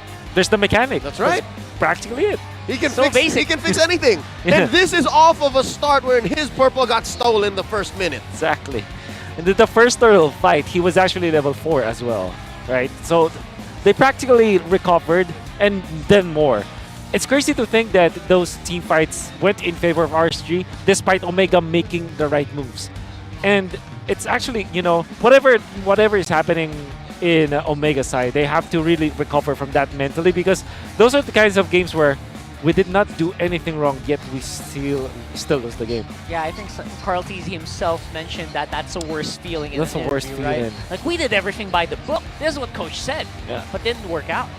Well, maybe that's exactly why RSG played the way they did, and that's why it looked like it was 4D chess boxing with a side of mini golf and a Rubik's Cube. Yeah, shout out to Saido. Right? He's one of the members of our press corps here corps, and writes amazing stories on the league. Anyways, why that looked that way is because, again, there was a rally back and forth, right? And RSG knew exactly how to play from behind, and that's why eventually when it came to the final rubber band, it snapped and it was too late, right? Yeah. I'd like to leave the rest to our analysts to break down. Renmar Santa Cruz on the stands. What happened here in game number 1?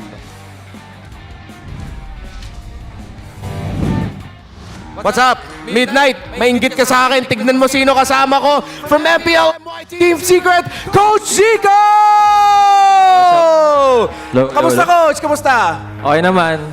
Ano lang, pahinga. Pahinga. So, back in the Philippines, enjoying MPL-PH, of course, yung playoffs.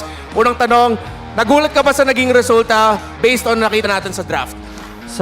For me, draft-wise, bumabor talaga ako sa RSG. Although, early game, naging aggressive yung Omega, pero nasa control pa rin ng RSG yung game. So, for me, RSG. Oo nga eh. And nakita naman natin sa umpisa, naagaw ni Itomax yung purple buff ni Irad. Sa mga players mo, pag nangyari yun sa mga players mo, natitilt ba sila, nagagalit? Ano yung ginagawa nila para makarecover? Di naman nagagalit kasi part talaga ng laro yun eh. Na, ayan, may nag-i-invade. So, kailangan mo na lang mag-isip ng susunod mong gagawin para makabawi. Okay, so isa nakita natin dun sa draft and actually, yung isang kasama nating coach, hindi ko palalapag kung sino kasama namin dun. Nagulat siya na maaga na pick ng RSG yung Lilia eh. Pero nakita natin parang nahirapan yung Omega lumapit sa Lilia ni Aqua na naging MVP. So, nahirapan ba lumapit yung Aqua dahil ba talaga sa, yung Omega dahil sa Lilia? For me, kasi may Akai din eh, pati Matilda. So, yung naging gameplay kasi ng RSG is in-out. Yun, may Benedetta for backline and go-flank din. So, di nila malapitan yung Iritel tsaka yung Lilia na naka-purify. Okay, so with MVP natin dito si Aqua, ano yung mga tumatak talaga sa'yo sa performance ni Aqua doon sa laban na yun? Yung sa akin yung sa may bottom lane, na-zone niya yung tatlong hero para ma-push nila yung first tower. Yeah. Tsaka sobrang lagkit kasi tapos ang daming outplay na nangyari dun sa Matilda, sa heal. Yan, para...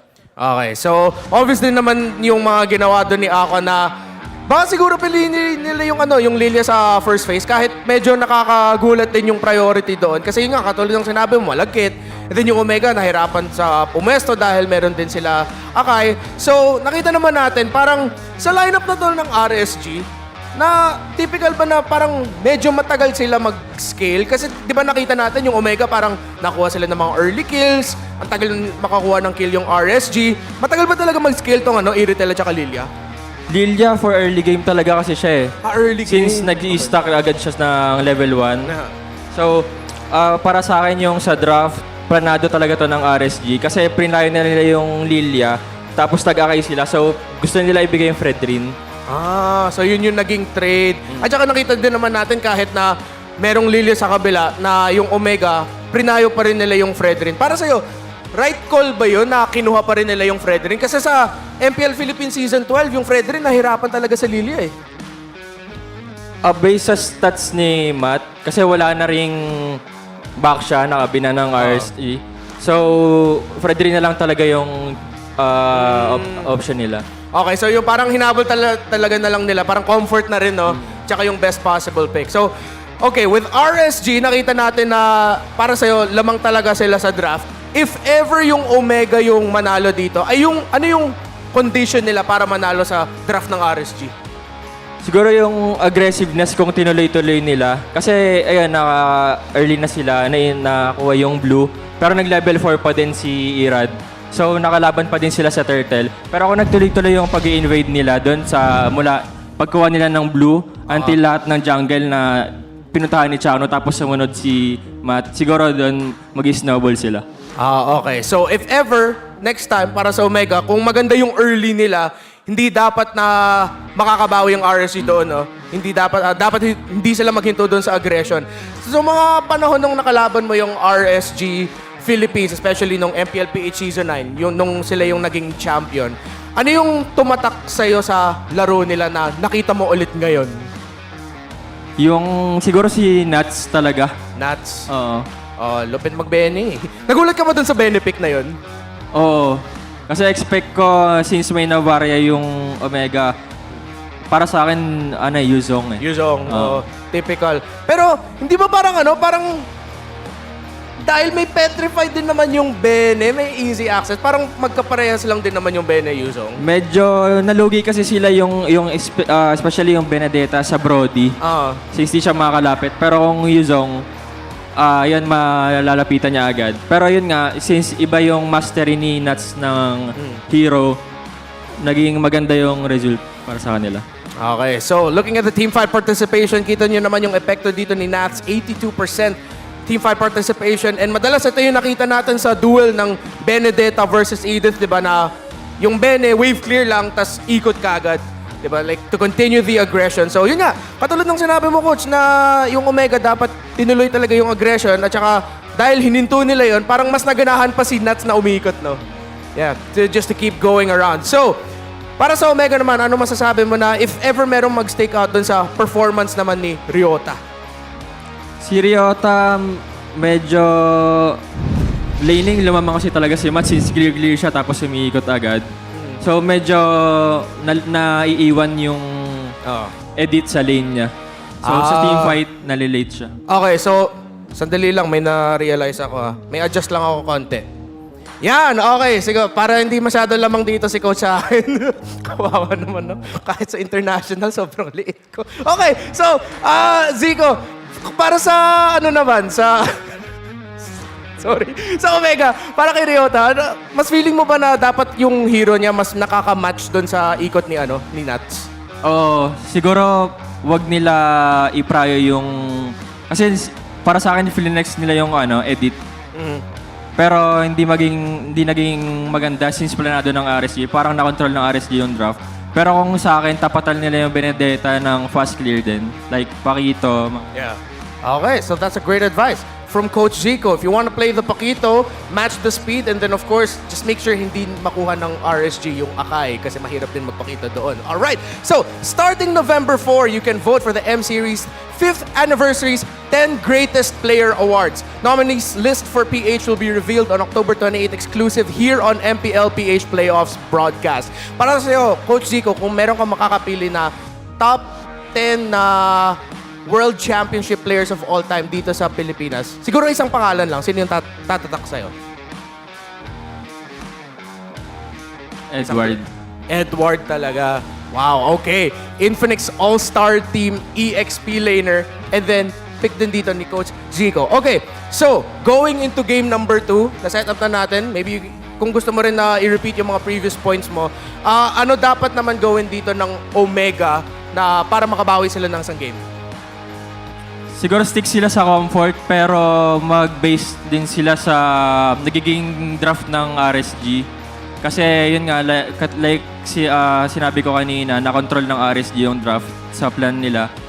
So, yun, para sa akin, stick sila sa comfort pero ibawi nila dun sa pag-counter din. Okay, stick to comfort but make sure you have the right counters. Yan ang suggestion ni Coach Zico para sa Omega para makabawi sila. Let's go on over now to our casters for game number 2 of RSG Philippines versus Smart Omega. Thank you, Renmar Santa Cruz and Terima Kasih, Coach Zico. He knows what that means. Welcome back to the desk after service. My name is Leo, here with Rockhart and Wolf. We'll be back into the matchup in just a bit once more. Match 1 went to Blacklist, so ONIC went bye-bye. Here, we're going to be seeing who moves on through the play-ins. Is it RSG or OMG? Real quick, before we move on to game number 2, we would like to let everyone know, from the official insurer of MPL Philippines Season 12, we bring you the One for Gamers insurance plan with MOBB in-game rewards. Wow. Yeah, man, your expert wingman is here to protect you in this epic adventure called life. Mythic adventure, maybe. Whatever build you choose, visit shop.fwd.com.ph for more details. Thanks again to FWD. All right, real quick, let's go ahead and recap what Coach Zico and Renmar Santa Cruz brought up is because a majority of it was in Tagalog. Yeah. Yes, So that's true. I think Zico was, I said at least said it twice. He favored RSG's draft better. Yeah, he saw it coming. He saw it coming, yeah, for sure. We know Although- Zico. We trust him. We trust the guy. Sure, Zico. Sure, Zico. Yeah. Although he was maybe not expecting the Vendetta, maybe more Yu Jong. Yeah. They were having a really nice Yeah. conversation about that. Yeah. Pretty But- much. But same effect, right? It did the same effect that Yu Jong would do. Chase the Novaria. Yep. Worked out in the end. Yeah, compromise Etomax's positioning. But also, something that was mentioned was how Omega did not step on the gas hard enough. They mentioned about how the purple buff was stolen multiple times, but they didn't push the advantage as hard as they should have, as per Coach Zico. Yeah. As per Coach Zico as well, it was Ryota that wasn't able to kind of, really press the issue. He was doing great in the first few turtle fights, but in the mid game, in general, the part of the mid game, they weren't able to really assert their dominance utilizing this Edith. I think the term that he used was quite slow in the late game team fights. I feel like it was Omega, but they were a little bit reserved. I mean, there were moments that I think they're actually right. They could have actually pushed the advantage further, and I think they had the bodies, they had the grok to really do it. But they chose to kind of pull it back a little bit, which surprised me a little bit as well. Yep, and here's exactly why. I actually agree, despite how much we give Coach Zico behind the scenes. He's a good friend of ours, don't worry. Yeah. This is why I agree with him. Look at the average damage dealt across the season for our teams here playing tonight. Smart Omega, #1, dealing over 252,000 with AP Bren in the upper bracket, and of course Blacks International with their very fundamental approach to the game. See, this is the Omega we were looking for. At their best, even without starting with a stolen purple buff, we've seen them do this, especially against Blacklist, no less. They can sweep and they can go really, really fast. Where was that Omega in Game 1? Well, we did see them try to group up very earlier on, and they were successful with it. It's just that, surely they're grouping up, but they're kind of late when it comes to their positioning, I would say, which kind of makes me agree with Zico so much, a good friend of ours. And he knows MLBB far better than us for sure. Oh yeah. And I kind of agree with him when he said that the positioning coming out from Omega, particularly from the XP lane side, is much lower. But if you think about it, the reason why they were kind of slow to the position is because they needed to take care of the lanes. That's the main problem when you group up together too early. So you lag behind when it comes to overall levels on important heroes like your jungler. Additionally, you have to also go together when trying to answer the split push. And this is Benedetta that can traverse the lanes easier compared to an Edith, right? That's true. Actually, you have to +1 onto that one as well. And look at these. Hey, hey. Look at that. I Hey. see that guy in commercials sometimes. You guys know the guy? Was that Pilar? That was the legend creator. That's right. Pilar. Formerly of EVO's Legends. Exactly. The legend creator.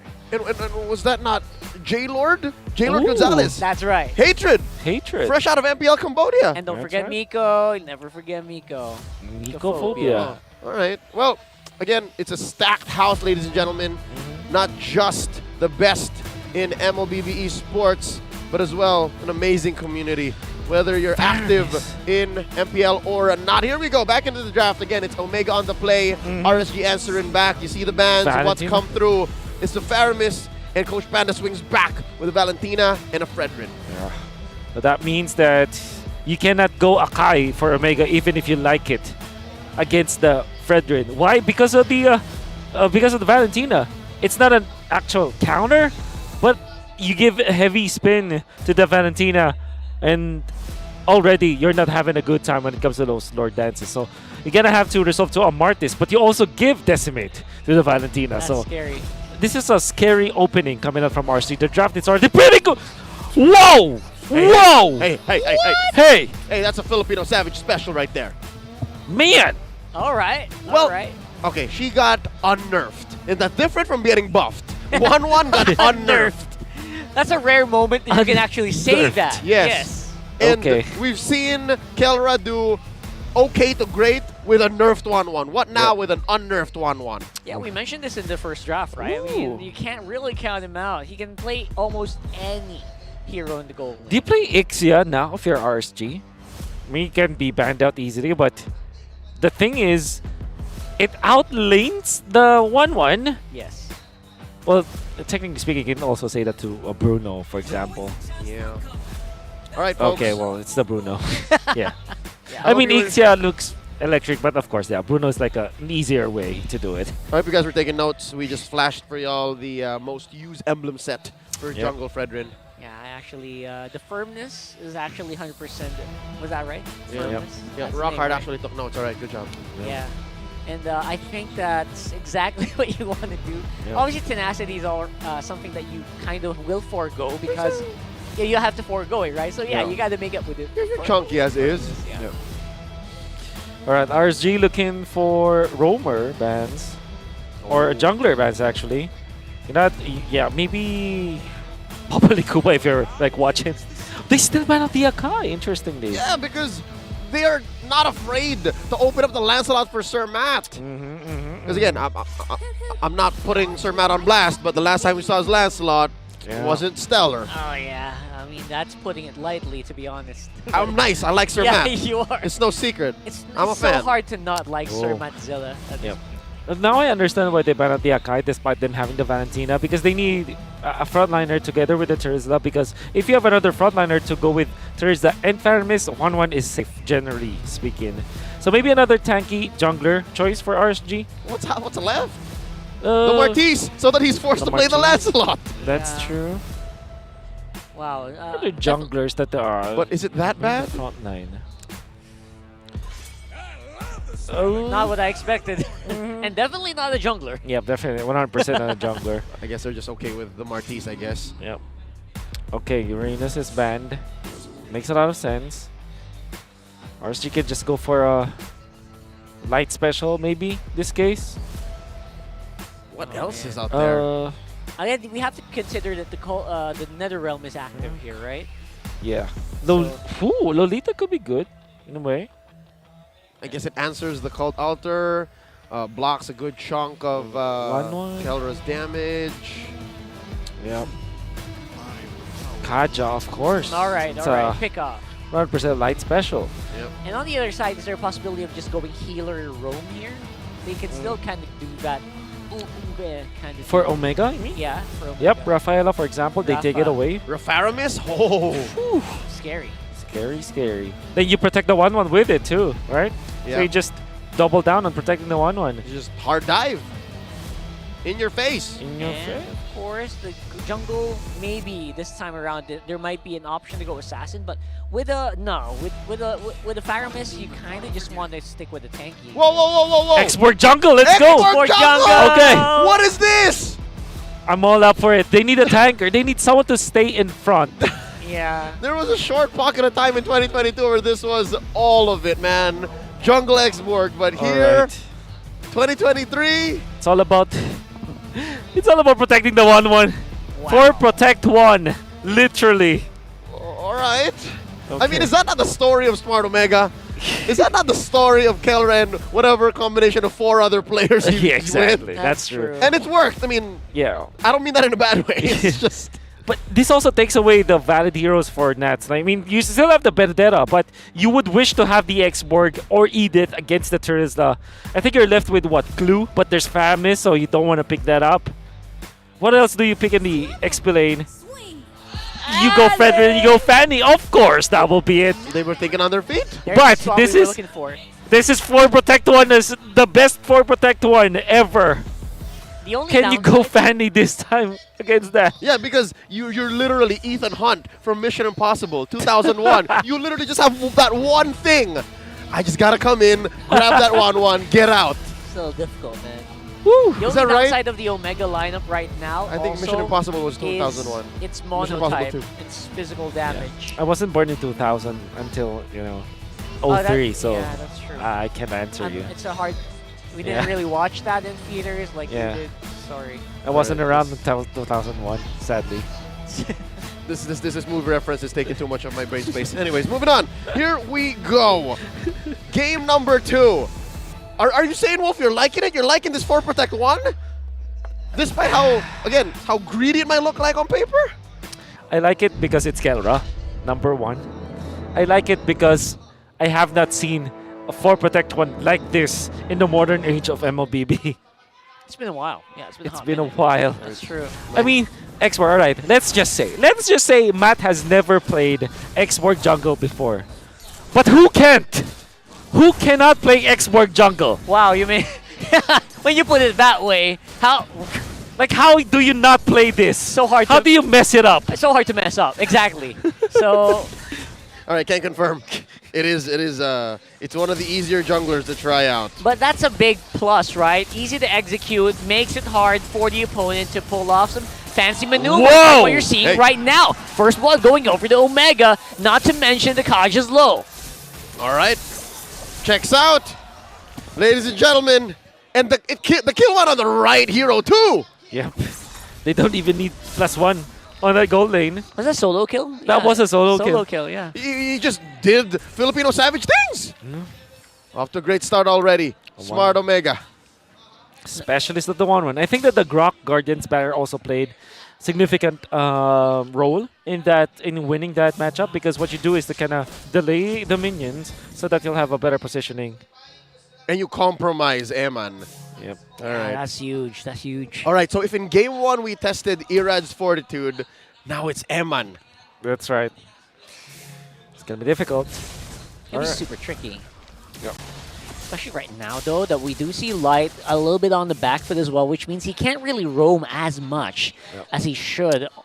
He's a bit low on experience here. Yeah, fortunately for Eman, even after dying, there's not much that Kara was able to deny away from him. So he still is okay when it comes to EXP. All right, well, with that said, it looks like both teams are slowly making a move. RSG wants to secure the buff first for Irad, and then Omega, maybe a step a half ahead. They're going ahead and taking this turtle. He's trying to post it up. He doesn't have retribution. It looks like it feels like he does, but no, he doesn't. I mean, he spent it. Kind of can just flex on it. Yeah, I'm a Frederick. How are they not internally laughing right now? It'd be so funny if he like forced it up, right? And then just tried to go for the retreat. No, I don't have retreat, bro. I would love to gather attention towards the cameras when Matt is in it. It's like the most intense X-Borg player ever. Really? You would see it. Hey, that's how I would play this jungle X-Borg. Okay.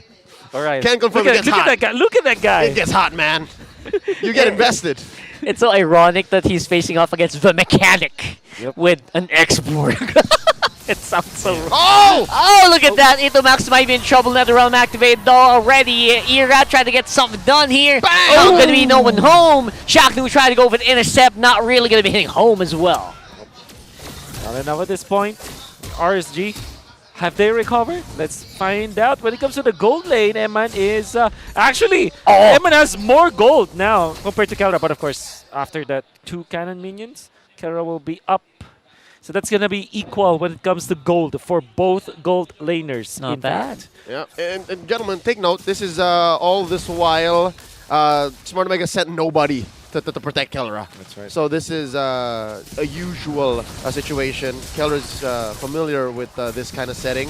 Now they're trying to compromise the purple.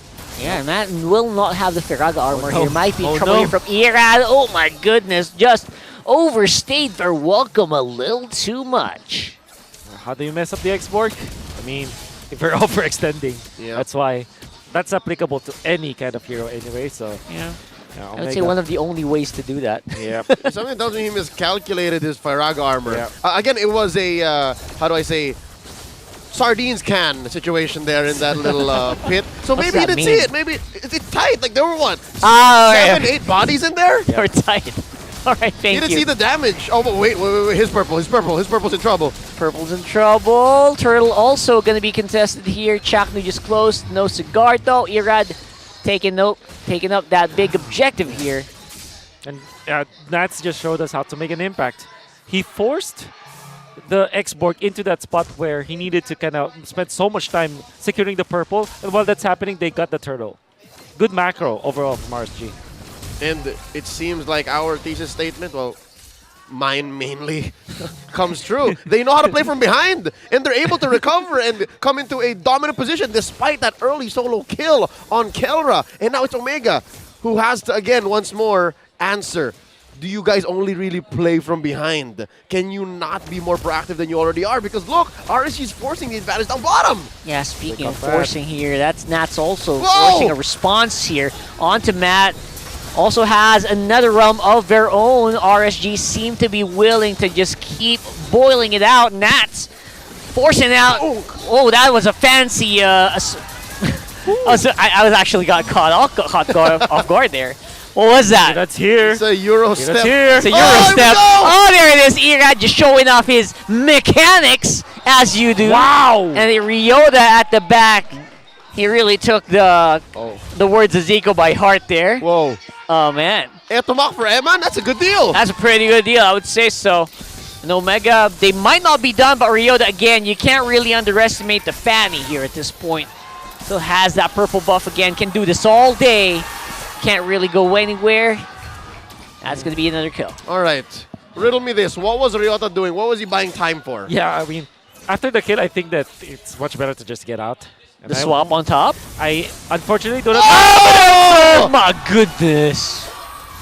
Man, he got erased, deleted. All right, that was less Mission Impossible, Tom Cruise, and I don't know, something else entirely. Oh, look at going! There it is. I don't know if he can make it out. I don't think so. That's Itomax going down. The dominoes are cascading here for Omega one by one. Are they just spreading out Omega? Are they dispersing them? Yeah, they're fighting up isolated fights right now. Ryota trying to clump it up together.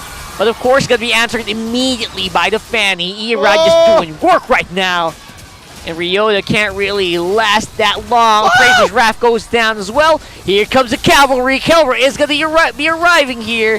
Will he be able to activate, though? That's a big question. Nice energy eruption cancels out the movements of the Wan, saves the day. And to answer your question, Leo, yes, RSG was able to disperse Omega. And Omega themselves also added to that where they also spread themselves too thin. They are putting the wrong players in wrong positions, and RSG are able to smell it. The fundamentals, the fundamentals coming out from RSG allows them to smell the mistakes coming out from Omega. Oh, wow. 3 words then, all according to plan.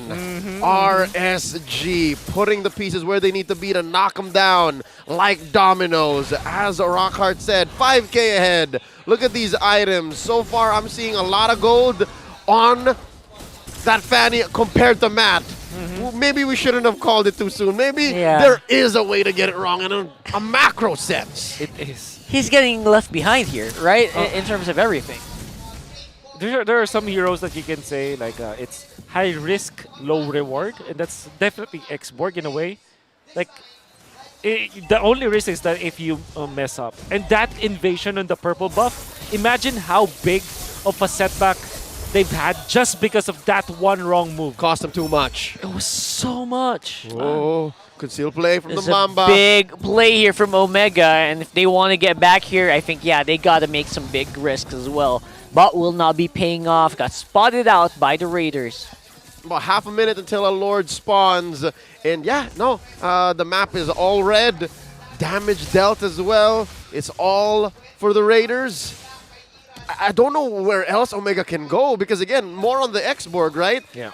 It only has so much mechanical limits. Like, there's only so much you can do with fire. And even if it's fire that spins, there's really just so much you can do. Yeah, I mean, you can cook a pretty nice barbecue. Yeah. Well, you and me both. Hungry too. All right. Ditto there. By the way, Omega is known as a team that can also come back from big, massive deficits. And Kira is holding to a hero that actually enables that to happen. Now Omega, they have to really press the button, the panic button, which is for Protect Kelra. And they're doing it here. They're doing it. They need to do it. If you want to flip a switch to activate playoffs Omega, this is the exact moment to do it because they are going to start trailing if they still let these Lords go. Will invade. Very smart thing to do because Nats can easily reset the Lord. Ooh, a big miss onto the penalty zone. Ryota is basically non-existent in this fight now. Here comes Irad. The cavalry's arrive. Ryota goes down, and Irad's trying to get some more, and he does. Kelra all alone here. Shaknu's going to be forced back. Where is the Filipino Savage? All alone here as the Raiders control the Lord. It was just but a split second that the Guardian's barrier did not stop Irad from getting out of the base. He could have died there. That could have been a shutdown for the Barangay, but instead they lose so much on the clapback and they lose a massive Lord. They're looking down the barrel of a 10k gold lead and the map being all red, all for RSG. What happened there? Well, Omega was able to protect one. That definitely happened, but the one cannot deal the damage at this point. It's not enough. And the thing is, Ryota made a play. While it's true that it's the right play to do, the timing was a little bit off, and RSG was able to recover. Even after the Cult Elder, actually the Nether Realm, they were even put in a much worse spot after the Nether Realm, because what happens is you get stunned, right, if your shields run out. Yep. That's exactly what happened. And it actually helped Irad get into position in time because of that 1 second that they were suppressed. Oh man, that friend of ours that actually said Etomac should stick to long-range heroes, it's coming true. Coming true, man. It's happening. I don't know. It just feels like it's an implosion here. Omega just imploding from within.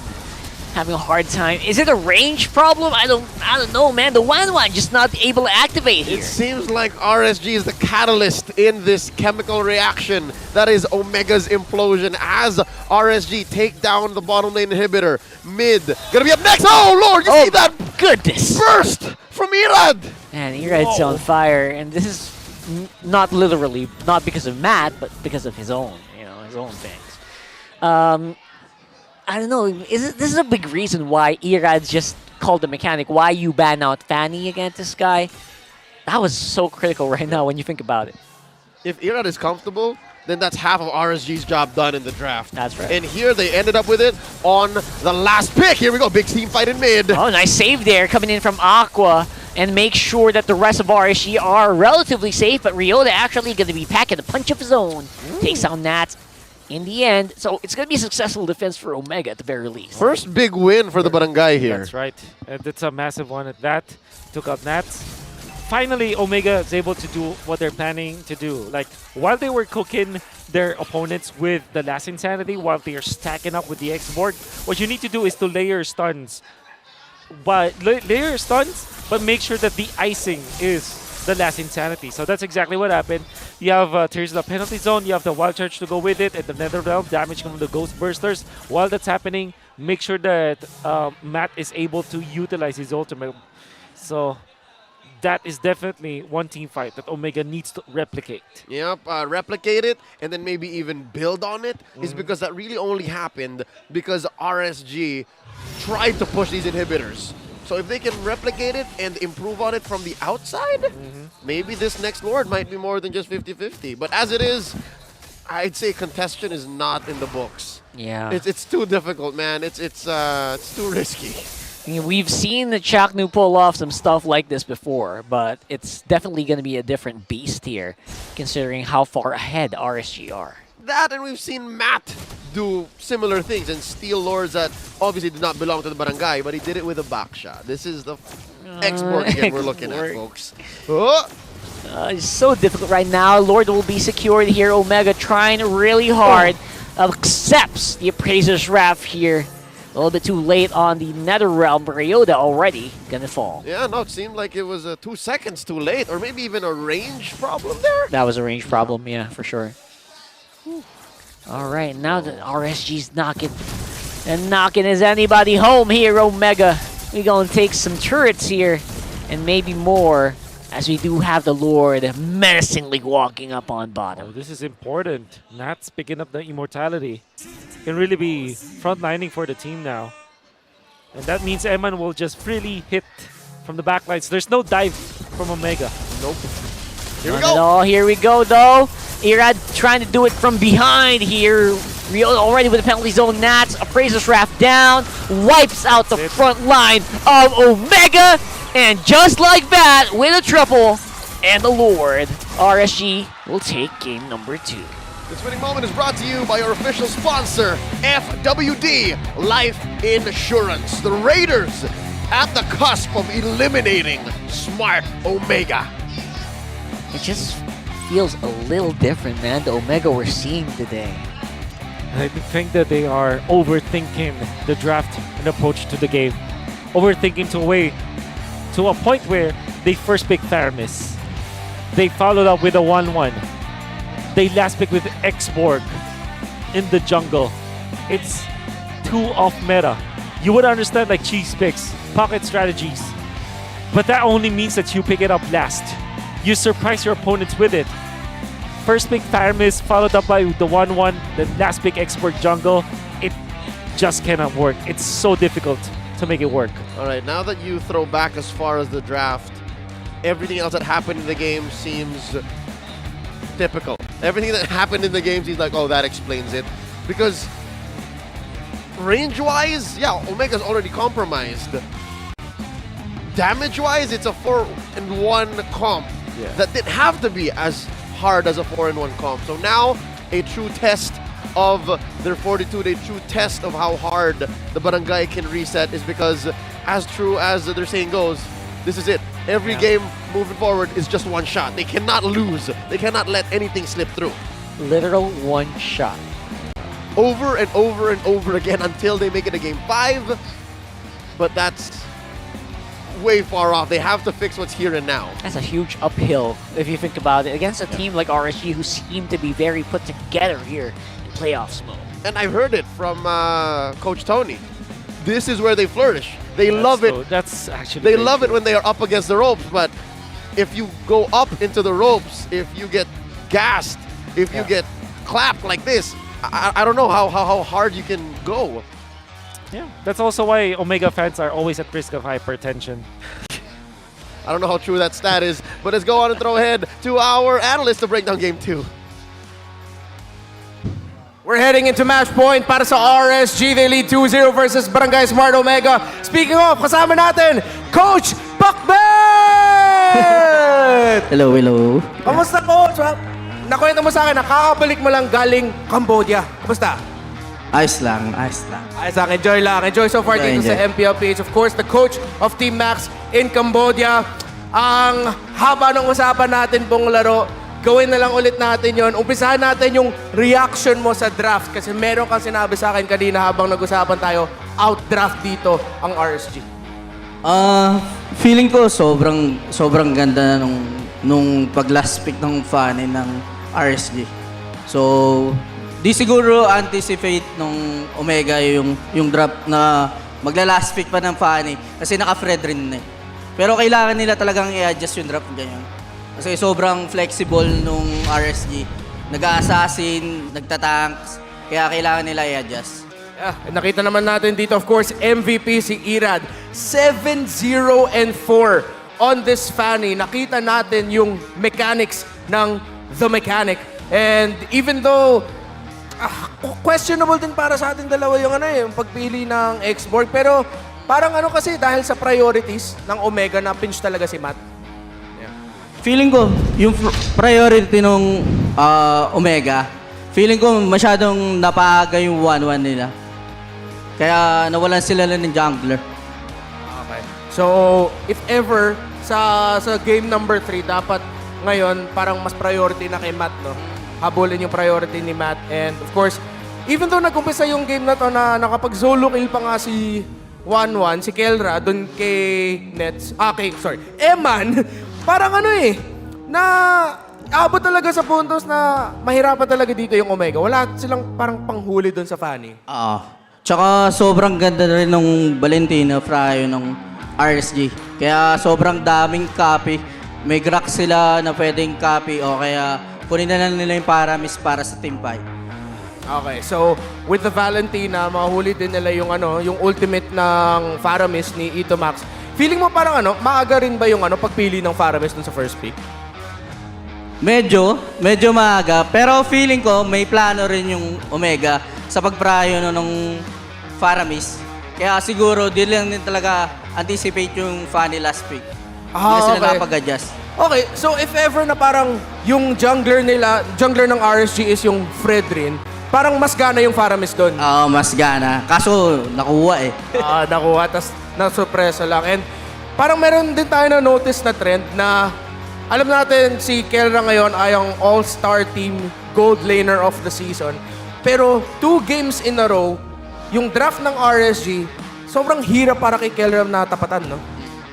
Oh, lalo yung game 1 kasi Brody tapos napagbene yung RSG. Kaya sobrang buy time nila bago siya mamatay. Sobrang daming time na na-extend ni Kelra bago siya mapatay. Yeah, and right now, Nats, of course, nakita natin with the XP lane, Fredrin. Masaya rin yung buhay niya. Nakatayo lang siya kahit na makuha ni 1-1 yung marka sa kanya. Ang hirap din naman na gagamitin ni Kelra yung ulti niya kay Nats kasi tinitignan din niya yung dash paglayo Okay, meron din tayo na pag-usapan dito. Ano yung suggestion mo ng Omega na imbis na Grak, ano yung magandang pick dapat sana na piliin nila nun? Kupra siguro. Kufra. Kasi may pangarap naman sila. May Trisla na. So, pwede na sila magkupra. So, ayun na lang magiging adjustment doon. Kung na-predict nila na magpapapani, pwede na sila magkupra. Okay, so parang katulad din ng pinag-usapan nila Manjin, Burrito at ni Midnight doon sa Filipino broadcast natin na parang yun na nga talaga yun na hindi talaga in-expect na yung Fanny last pick out of nowhere. Kailangan ko din i-comment dito yung adjustment na item na ginawa ni Irad na of course sa umpisa medyo lumamang yung Omega pero ginawa niya, binuo niya lang yung Fury Hammer tas ni-rush kagad yung Malefic Roar. Tas bigla na parang nagulat na lang yung Omega na sobrang taas na ng damage dito ng RSG Philippines, specifically si Irad. Okay, para sa'yo, ano yung mga suggestions mo naman sa Omega? Kasi match point na Ano yung mga, okay, sipin natin, back to the past ulit. Nandun ka ngayon. Ikaw ulit yung coach ng Omega dito. Ano yung mga sinasabi mo ngayon sa Omega? Siguro, lagi kaming ganyan. Lagi kami na nasa 0-2. Pero, tignan natin kung ano magiging adjustment nila. Kasi, alam ko babawi sila, di sila magpapa 3-0 dito. Okay, ilang beses din naman natin nakita yung Omega na kailangan talaga mag-rollback. Kaya lason nga tawag sa inyo dati. Okay, so more specifically naman sa draft priority, ano yung mga suggestions mo ngayon para sa Omega?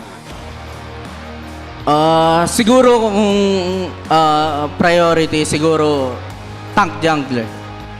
Kunin na nila. Kunin na kagad yung pick. Kasi naubusan sila. Kasi napipredict din ng RSG na magtatank lang sila, kaya nauubusan. Huli na siguro si Kelra kasi sobrang dami namang hero. Tapos lahat kaya namang gamitin. Okay, so if ever, tank jungler, habulin niya na talaga yung pick ni Matt para makuha yung mga comforts niya. And then, para kay Keller naman, kahit second phase na lang. Second phase na lang. Wag i-rush. Even though, yun nga, napag-usapan din natin, mataas din naman yung pick rate ngayon ni 1-1 sa RG, no? Pero yun nga, a draft lang, surprise pick from RSG Philippines. Ano naman yung mga bagay nakita mo sa RSG PH na gusto mo na ituloy nila? Siguro yung pagiging aggressive nila. Aggressiveness. Yun yung gusto ko. Tsaka yung pag-pick talaga nilang paani, grabe. Sobrang galing. Okay, so surprise picks and aggression. Parang ano lang din yun eh. Parang ganun din yung RSG na tapatan nyo nung mga season 9, MSC, no? Yung mga era na yun. So, nung mga panahon na yun, of course, yung rivalry nyo ng RSG from MPL-PH season 9, nung MSC 2022, ano yung mga parang pinapag-usapan nyo madalas about RSG na dapat iwasan nyo or yung mga kailangan respetuhin nyo? Ano yung mga bagay na yun? Dati? Dati. Siguro yung nila, yung pagiging aggressive sa map. Kasi sobrang nila eh. Pag naka-early sila, galing nilang umawak. Kaya ayun siguro yung pinaka kailangan i-watch out for them. Yung early game. Oo, tsaka surprising nga hanggang ngayon, yung pa rin yung nakita natin sa RSG, no? Parang hindi man sa hindi nag-iba, pero nag-evolve onte na yung aggression of RSG. And of course, yun nga, ang dahilan kung bakit tinatawag natin Raiders yung RSG Philippines. Magkonting vibe check nga tayo dyan. Kamusta naman ang mga miyembro ng barangay? Kaya ba, barangay? Kaya pa yan. Para naman sa Raiders! Kamusta ang ating Raiders? Excited na. Nakukutuban na nila eh. Nag-chat sila kanina na 3-0 dan. Tingnan natin kung yun nga ang mga nangyayari doon. Okay, so hindi ko naman aaminin na naubusan na ako ng mga bagay na pag-usapan dito. So, mabilisan na live update na lang dito. Coach, Pakbet, ano yung mga nagagawa mo recently? How's life? How's life? Parang personal Ako naman, okay ako. Nagawa ako dun sa Cambodia. Ngayon, relax lang muna kasi 4 months din ako nandun. Walang uwian. So, relax muna. So ngayon lang ka talaga naka-uwi. So, kamusta naman yung fans sa MPL Cambodia? Kamusta yung reception nila sa mga teams? Ganun, kamusta yung energy nila? Sa fans sa Cambodia, sila, mababait lahat. Kasi, pag kabilang team ka, sinusuportahan ka rin nila eh. Talaga? Ganun sila. Okay, so, basta kung sino man nanalo, suporta pa rin. Parang ganun. Parang ganun. Okay, interesting. So, aminin mo, namimiss mo ba yung barangay? Oo naman. Lagi ko naman sila kinakamusta kung ganap nila eh. Kaya, chat lang. Okay, yun. Narinig nyo. Miss pa rin ni Coach Pakbet dito ang barangay. And by the way, you can log into the game and complete tasks to get Ducati tokens as rewards. Here's a tip. Having an active weekly Diamond Pass will complete the related task and grant you a token as our reward. So, weekly Diamond Pass, Ducati tokens, skins. Kunin nyo na. Ikaw naman, Coach Pakbet, as we head into game number 3, ano yung mensahe gusto mo sabihin sa ating mga MPL fans?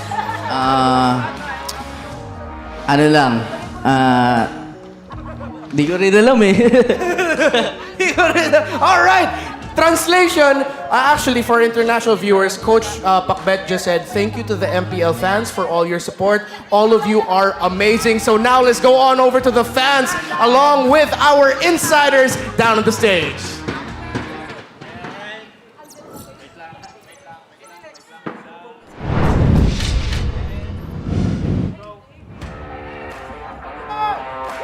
It's 2-0 in the land of Dawn, pero may gustong bumawi. Guys, usually kasi natatalo ako pag may settle this kami ni Ate Mara. Pero ngayon, match point na ang RSG, guys! Let's go! Alright. I want to hear from the representatives in this segment called Settle This. Alright, dito, kasama ko si Mycophobia and si Andoryu. Ipagtatanggol namin yung Smart Omega. Sinong kasama nyo dyan? Oy. Reping from Mandaluyong. Magingay tayong lahat para kay Butters at Ambi! Ako pala yung may paingay. Okay. Okay. Yun na yun. Ito. Kailangan natin ipagtanggol, guys, ang Smart Omega. Ano ba ang gagawin natin ngayon? Ikaw muna mauna. Hindi ko rin alam. Hindi, tatrasyoin lang natin sila. Titignan natin kung uubra.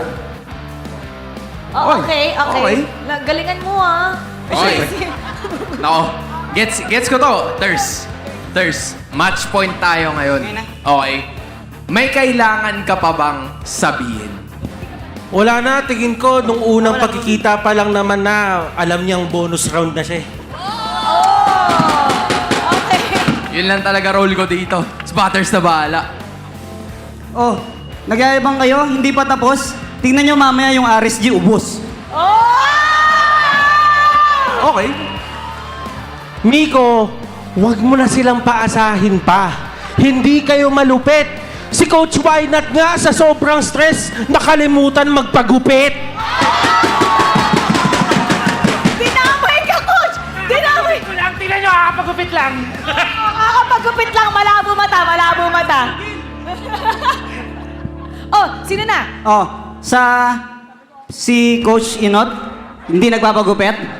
Oo nga, siguro yung pagkapanalo nyo, masyadong mataas daw yung chance. Pero sa sobrang taas ng chance, parang kasing laki ng chan. Okay.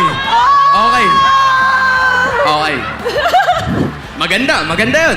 Sorry, Thurs. Maganda yun. Maganda. Pinapalaki ko yan para yung logo ng sponsor, 3D. How ironic, Miko, na kayo yung Omega, pero kayo yung tatapusin. Yung panalo yung dalawa, meron pa yung partida. Kanina naglalaro, ngayon kasama ko si Ryota. Okay. Si Ryota. AKA Andoryu, may gusto sabihin. Swerte lang nila, hindi nag-20 minutes yung laro. Okay. Ang bait ng trash talk nito. What you got? Kuya, okay lang ba? Dito yung camera. Actually, sa supporter, balabo kaming matalo. Pati casters, nandito na rin sa amin. Kala nyo, Butters lang, may rock heart din kami. Rock heart! Okay, ito na ang huling banat. Huling banat para sa Smart Omega! Dinadamay mo yung mga audience. Bakit to nandito? Kala ko rapper ka. Nag-ML pala si Saito.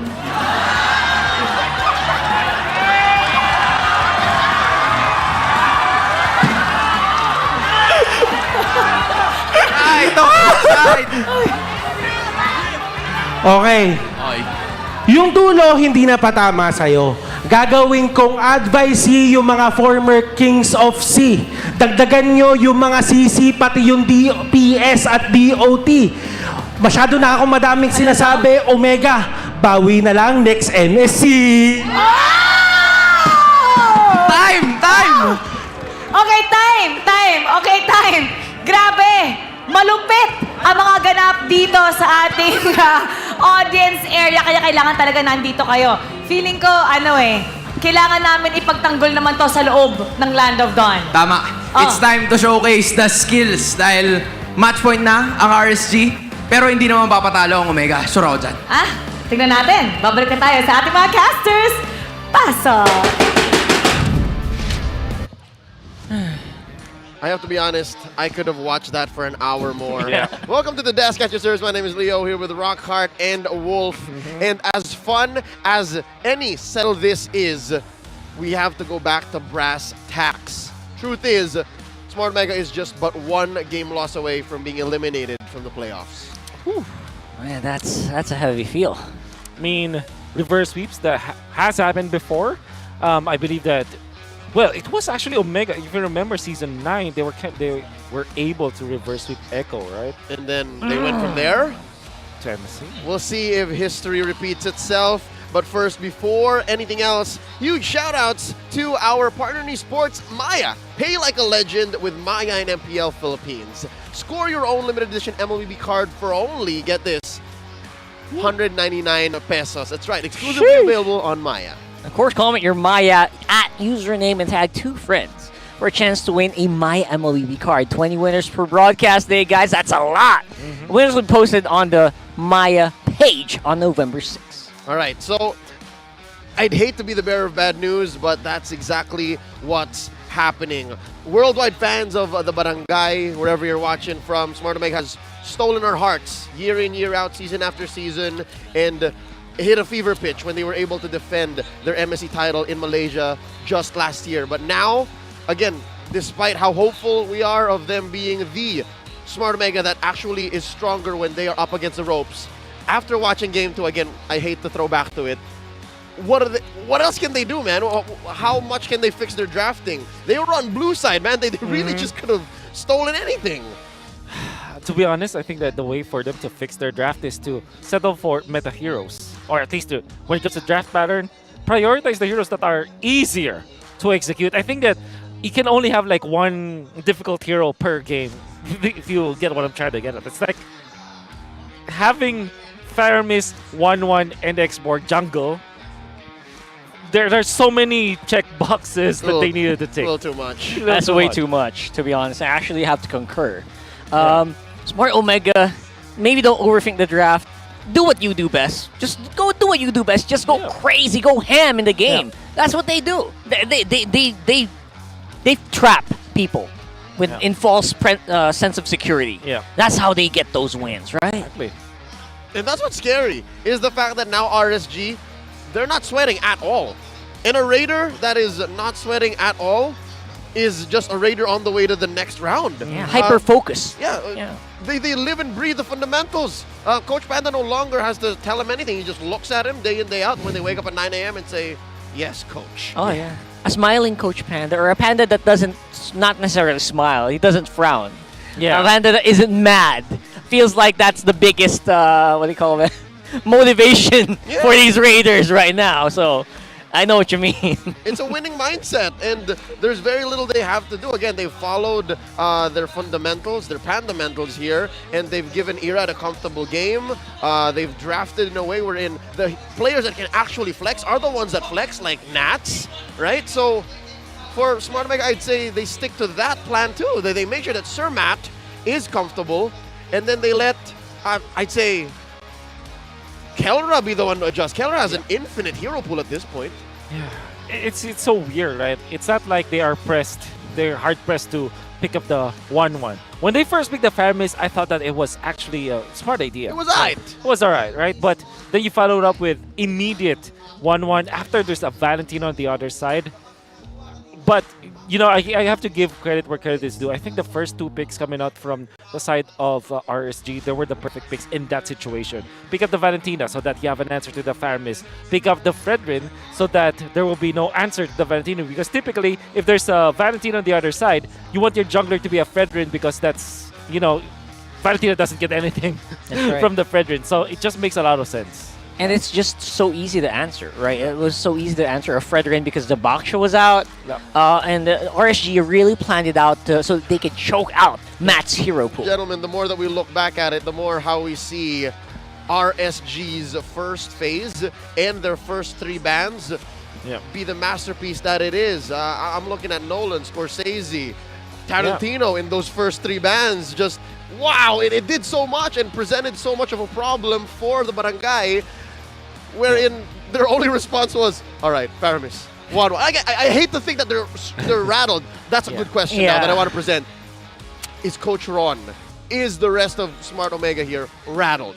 Does it look like that when they were playing Game 2? Good question. I think that I'm inclined to say yes, especially because I relate it to game number 1's demise. Because they were doing the correct things in the first few minutes of the game. Trying to win. They were trying to win. It was a decent draft. It was a quote-unquote even draft if you think about it. Overall, I think it's a winnable game. That's what I'm trying to say. So I think I'm inclined to say yes, they are rattled just because of the result of game number 1. All right. Well, good news is they have a little bit more time to actually gather themselves because now we're looking for the smart game face of the day. MPL Arena, we found it. This is your game face of the day winner. Yeah, they're just flashing the Power Smart on a green background on their device, and they will win a redeemable in-game code. Is there no one to contest this? All right. No one at all. You know what? It's just day one. It's the second match of the playoffs, and I think we're just, we're starting here. This is the baseline. We're easing it in, yeah, just. Right? That's pretty easy. It's hard to compare that to basically week 6, day 3, man. Like that's. I feel like that's top exactly level. it, right? That fight, that anime fight, Oh, man, yeah. you can't fight that. We're gonna get there. We'll get eventually. We'll get there, but tonight. Well, it's day 1 of the playoffs.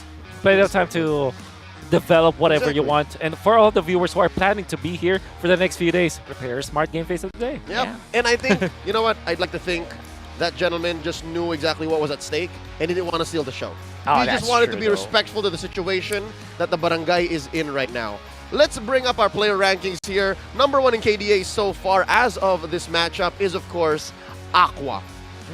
Number 1.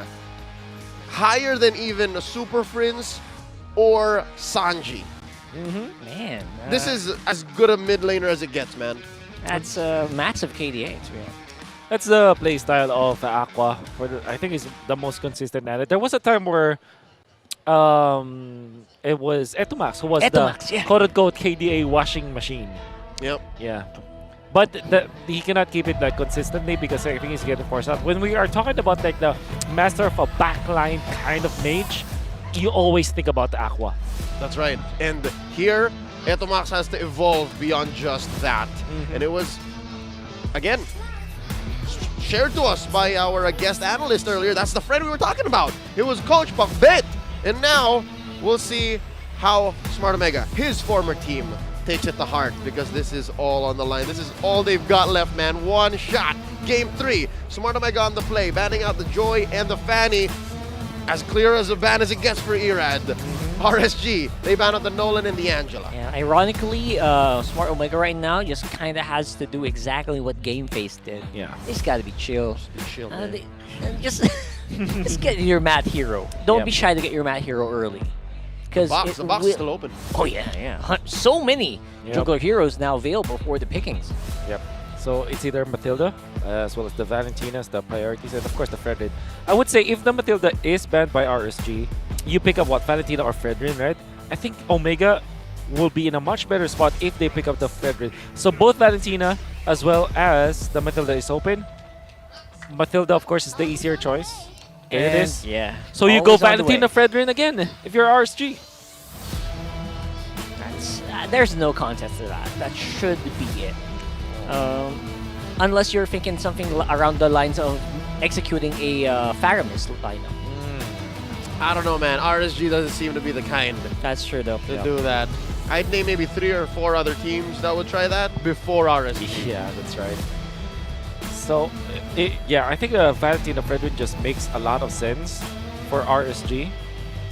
At the same time, you might think of the Irithel early if you're RSG. Do they go Irithel Val? Perhaps, but I think the Fredrin Val is just, the value that you get from that. It's just, whoa! There's a Whoa! All right, you know what? I'll be damned. I take it back. I take it back almost immediately. Yeah, maybe RSG in the playoffs. This is how they want to go for the coup de grace. They just want to. They want to style on the guy. I kind of understand why. They know that the Valentina is not a priority for Omega. They would rather get the Novaria in this slot. I think Fredrin is still an important pickup. For both sides. For both sides. Both sides. It's like a really good third pick here for RSG still. Yeah, you're right. Kai came in. Kai. All right. They know that the Valentina will not be picked up by RSG because of the presence of the Faramis. That's why they go Akai this time. Okay. That's a comfort pick at least from inside of Omega. Yep. Wow. Oh my goodness. This is That's a an very early prioritization. That's a very early Claude. But then again, if you're RSG, do you pick up the Eman hero right now? I guess Eman is kind of up there on the echelon of, I can kind of do a Kelra. I can kind of just wing it. Just whatever's left, man. Give me whatever's left. I'll do it. Whatever's left. I concur. I actually agree. What else do you pick up with their Akai? You still have the Fredrin anyways. I think you're A-okay. Still a really good pick, yeah. Faramis Fredrin is still pretty much good.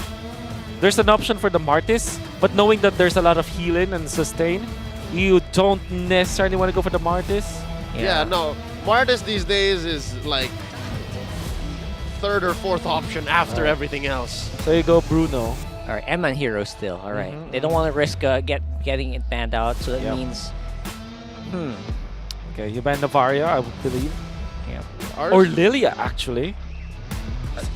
Lilia's still good. Because you wanna stop the Glooms from dealing with another realm, right? That's a good point. I would caution RSG though. I think they might be overestimating how well Irad can do in this game. Yeah. Oh yeah.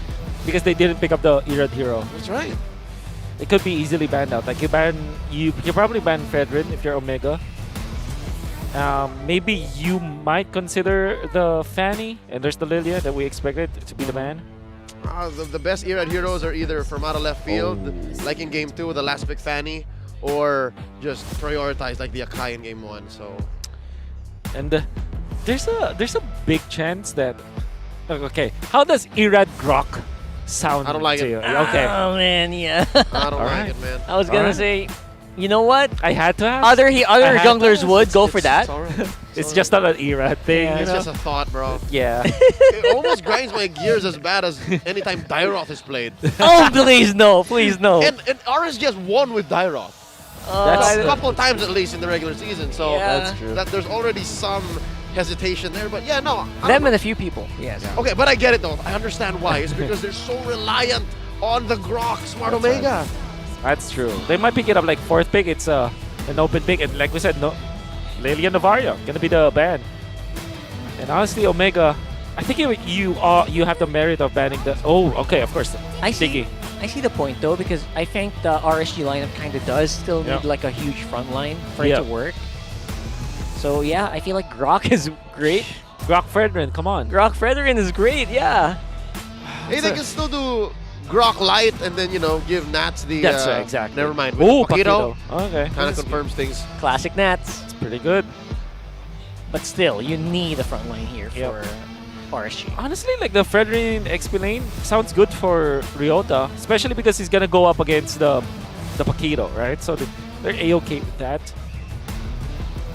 What else do you pick up for Mr. Ryota? There is actually here. Yeah. It's pretty good. The Riz is fine. Yeah. You need a constant damage. Please don't be Uranus. Please don't be Uranus. Please don't. Oh, it could be. Actually, it could be Uranus. I feel like that's a bad idea, though. It's a bad idea, but it's like a.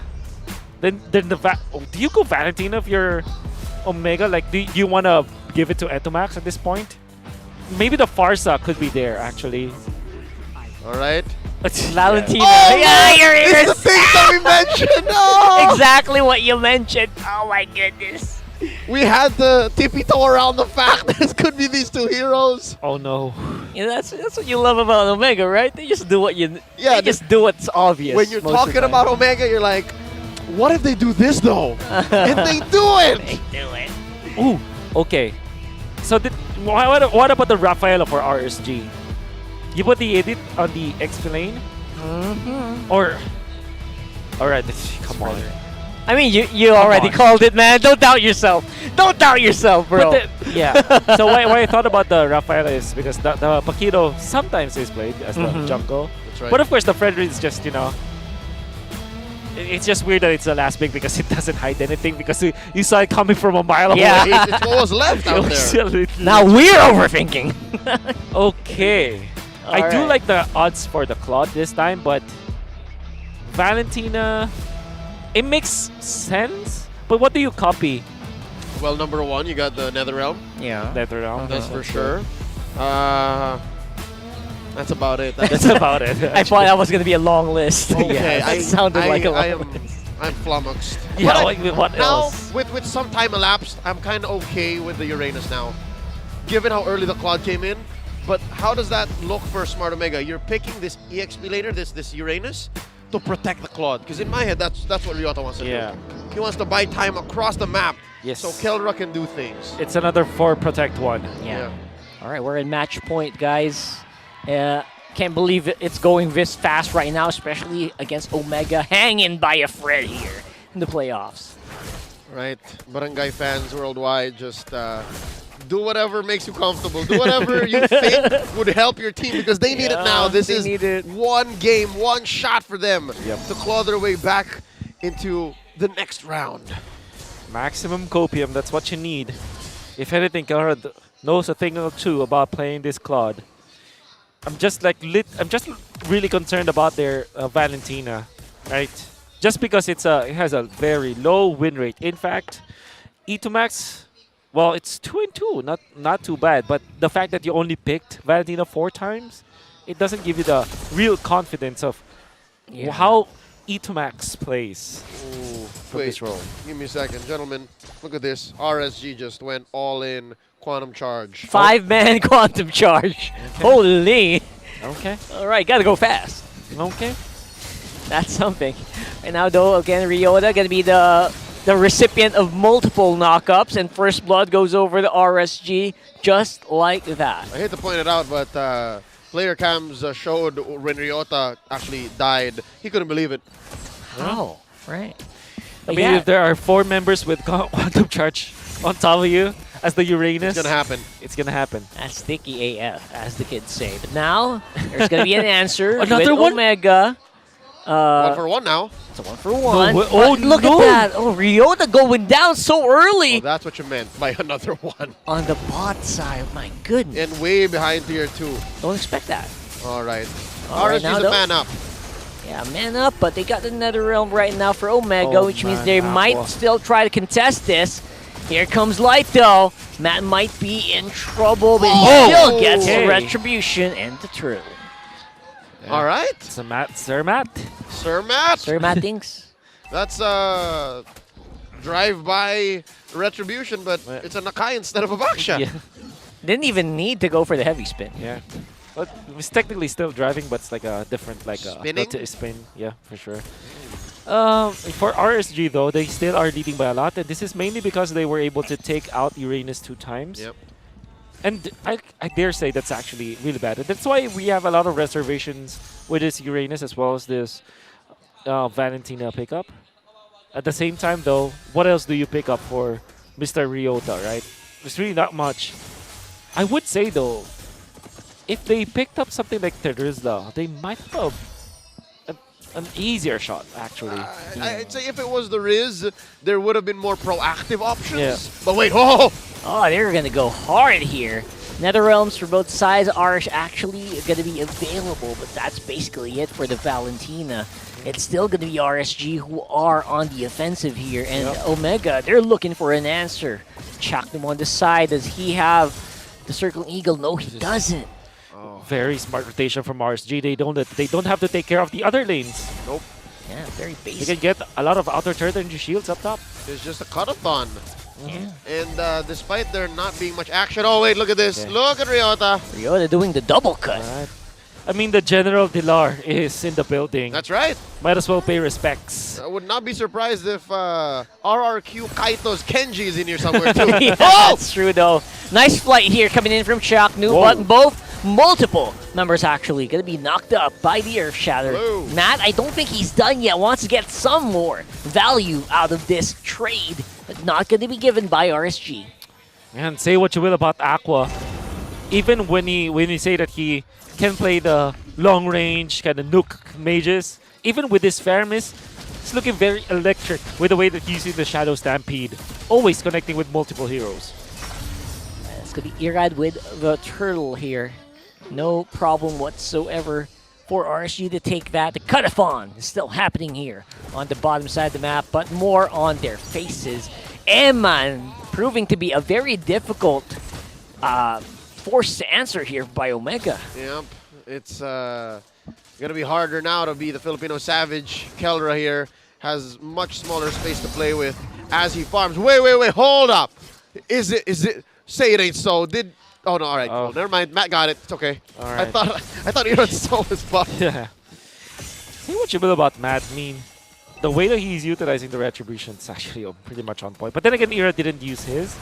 I think that overall RSG are generally happy with that, but the turtle is going to be up in 70 seconds anyway, so it's not that impactful when it comes to like forcing the retribution. The fact of the matter though is, look at the Bruno 3.8k, look at the Fredrin 2.9k. They both lead 500 gold against their competition. Honestly, I'm a little surprised it's not a lot bigger for the Bruno. Right now, though, look at that. Circling Eagle, Chaknu on the Aqua, but Aqua seems to be very confident that he can take it. The rest of Omega are on the backside here. That moves forward here. Light and Eman very nearby as well. Seem to be just happy taking turrets for now. RSG-PH picking up the pace. Oh, there's an onward. Onward there. Ryota finally getting into that Uranus form. Not really that easy to kill anymore. Era, though, could be in trouble. No Circling Eagle to save you this time. Down goes the Appraiser's Wrath. Forces a flicker on the Chaknu. Etamatsu to the rescue, but that still takes him out. What? And they're still going! That's get another two. one! Ryota falls! I could have sworn Nat had a flicker. You see how far he dashed through that wall? Yeah. Man. Oh, that is Quantum Charge. Quantum Charge for you, bro. Man, that was so fast, actually. He slid right through. Slid right through. These NAS mechanics. Yeah. Man. I have no words, actually, for RSG right now, especially with Irad, like, containing himself, not panicking whatsoever. He was put very low, but he knows that he can land the Appraiser's Wrath. And boy, he did. And they also have Aqua's help anyways. It's quite in the vicinity. They secure the turtle with a Bruno. Wow. Oh. They secure the turtle with a Bruno. That's just how far ahead they are. Yeah.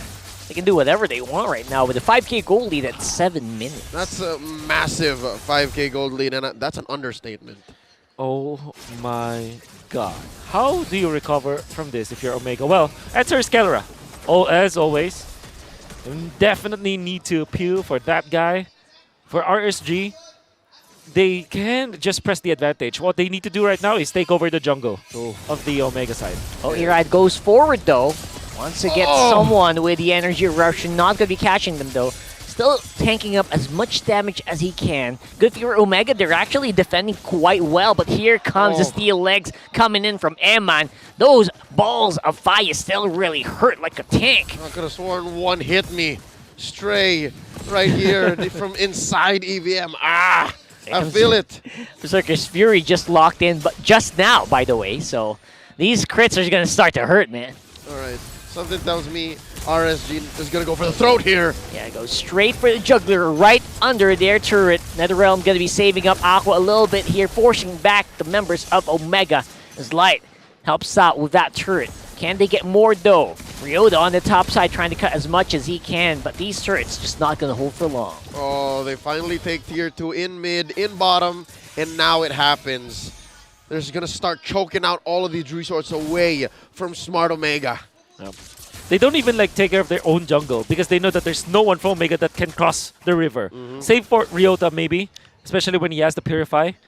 But even then, Ryota needs to get into the fight because there has to be someone to give vision. There's a moment to the members of Omega.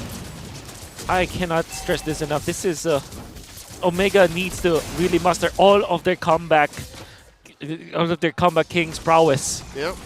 It was mentioned earlier by their former jungler, now part of their MDL roster, Andoryu. You were lucky that these games didn't go past 20. How do you even get past 20? RSG here, melting away at the Lord. Less than half health. There we go. Beautiful onward there. But of course, that's a Uranus going to be regenerating there with Consecrate. Forward goes their jungler though, as RSG also has Nat on the backside, waiting for someone to take down here. Another one gonna go down here. Probably heavy spin active. Saves Matt. But man, that looked so bad for Omega. Yeah, Kelra needs to get out. He was able to clear out the wave, but not even able to get a push up top, so there's no actual trade for Omega. They lose one hero. They were forced to use the heavy spin, and they lose the Lord. And another turret up top. That's how tight it is right now for the Barangay. They don't even have enough time the split push, and they are kept inside their base on their side of the map. And all lanes, top, mid, and bottom are crashing in. Lord here in mid. Oh, this is a main artery that can just go. Yeah, RSG just wants to go here under the turret. Lord as well here. Appraiser's Wrath goes down, but not going to be enough to save here. Eman is going to fall. RSG already forcing out all the defenses of Omega. Aqua survives. Aqua survived for some reason. That quantum charge really helping out for some, I don't know. That's all I can say. It's some recovery. That bit of help, man, just... And they're still staying. They're still keeping up the pressure. Gentlemen, bottom lane. They're not letting up. Chaknu trying his best. Forcing him out, but no. It's just going to be enough to save the inhibitor. But what about the game? What about the game, indeed? Ryota needs to make the space for his team. At the same time, it's so difficult at this point because RC are way ahead. And at this point, like, Chaknu needs to save all of his teammates. Yeah, he's it's so difficult now for Omega. All right. If some way, somehow, this fight breaks out into the jungle, maybe Omega can win. They're very strong in those tight spaces. But here inside their base, oh lord! Oh gosh, of course it's going to be RSG who are still safe with Aqua holding on to the Netherrealm. Right now, Omega trying to buy some time here. Maybe they should talk to ONIC or something. They're also holding on to this inhibitor. I think something's got to give, man. If it's going to cost you 2 or 3 dudes, just let the turret go. Yeah, just need time. Oh my God! They can't even look at the RSG. For the longest time, they are leaving their own jungle for no one to take, because they know they can press the advantage. Nobody from Omega can get out of base. Yep, not like if there's a Fanny or even like a Paquito or Benedetta. Yep. Omega's pretty honest, actually. Yep. Yeah, straight up. And they know they're at a disadvantage and they're not forcing it. Right now, though, it will be RSG who are going to be forcing it. Here comes Matt, though, forcing back Light, but will be taken out as well. Here comes Naz. He's doing his very best to keep everyone at bay while the rest of the team just chasing off onto Ryota. Down goes the Appraiser's Wrath. We got minions galore. We got the possible last stand of Omega here. They're going to be able to clear out the minions in time, but here comes a fresh one. Oh, Light! All right, it's going to be going down here as well, but will be it. It's going to be RSG with the Raiders. They are going to be ending the Omega playoffs mode. This winning moment is brought to you by our official sponsor, FWD Life Insurance. And that's it. That's all she wrote. The Raiders sweep Smart Omega right out of Season 12. Unbelievable. Not with a bang, but with a fizzle here against RSG Philippines. I gotta say, you know, draft is just perfect. To quote one of one of the kings that were able to reign over the skeletons of different kind of realm, he said, half done, well begun is half done. And that's literally what we saw from the set of RSG. They started so strong with the draft. They started so strong with their early game. And it's already over from that point. Omega cannot recover. The draft is so good that Omega didn't have any shot at winning those team fights. Look at this heartfelt embrace between the XP laners of both Smart Omega and RSG. Coach Panda as well coming through to Smart Omega's side, showing respect to their fallen opponents. This is a tough moment to be a fan of the Barangay. I think I speak for everyone when I say we were expecting much more. I feel that. I feel it all the way back here, man. That's just... We were waiting for playoffs mode. They just did not have enough time. In just a few moments, we're going to be hearing from Smart Omega. They are with Marakino on the stage. We're going to be streaming one more shot. Thank you, casters. And now let's give a moment for the members of Barangay Smart Omega. At Max, we still applaud you para sa efforts nyo. Unfortunately, it didn't go the way you desired. Now, you have this floor and you have this mic to say your final message to everybody that's watching. Gusto ko lang mag-sorry sa mga fans na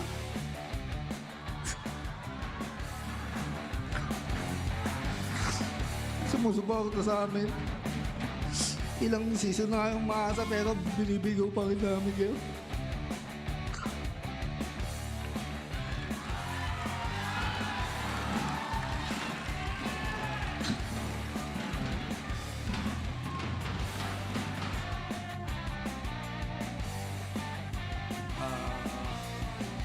Sorry guys kasi hindi namin na-fulfill yung dapat na i-execute namin. Bawi kami guys. Maraming salamat sa suporta. Everybody, for the final time this season 12, I'd like you all to cheer with them. One shot. One more time with all your heart. One shot. We thank you, Smart Omega. You may now take your final bow.